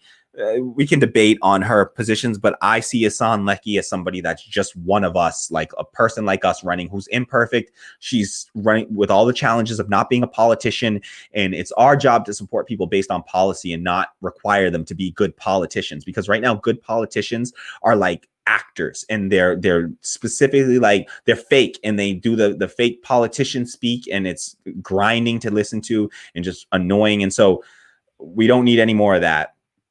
And so we got to support politicians based on policy, and it's our duty, it's our civic duty to learn about what their policies are and support those that have the policies that we prioritize and value. And so Ihsan Lecky, I think, is one of those. She's not a amazing politician or speaker necessarily, but she's a really great, she's on the left, and she's a progressive, and she is the best option in that race.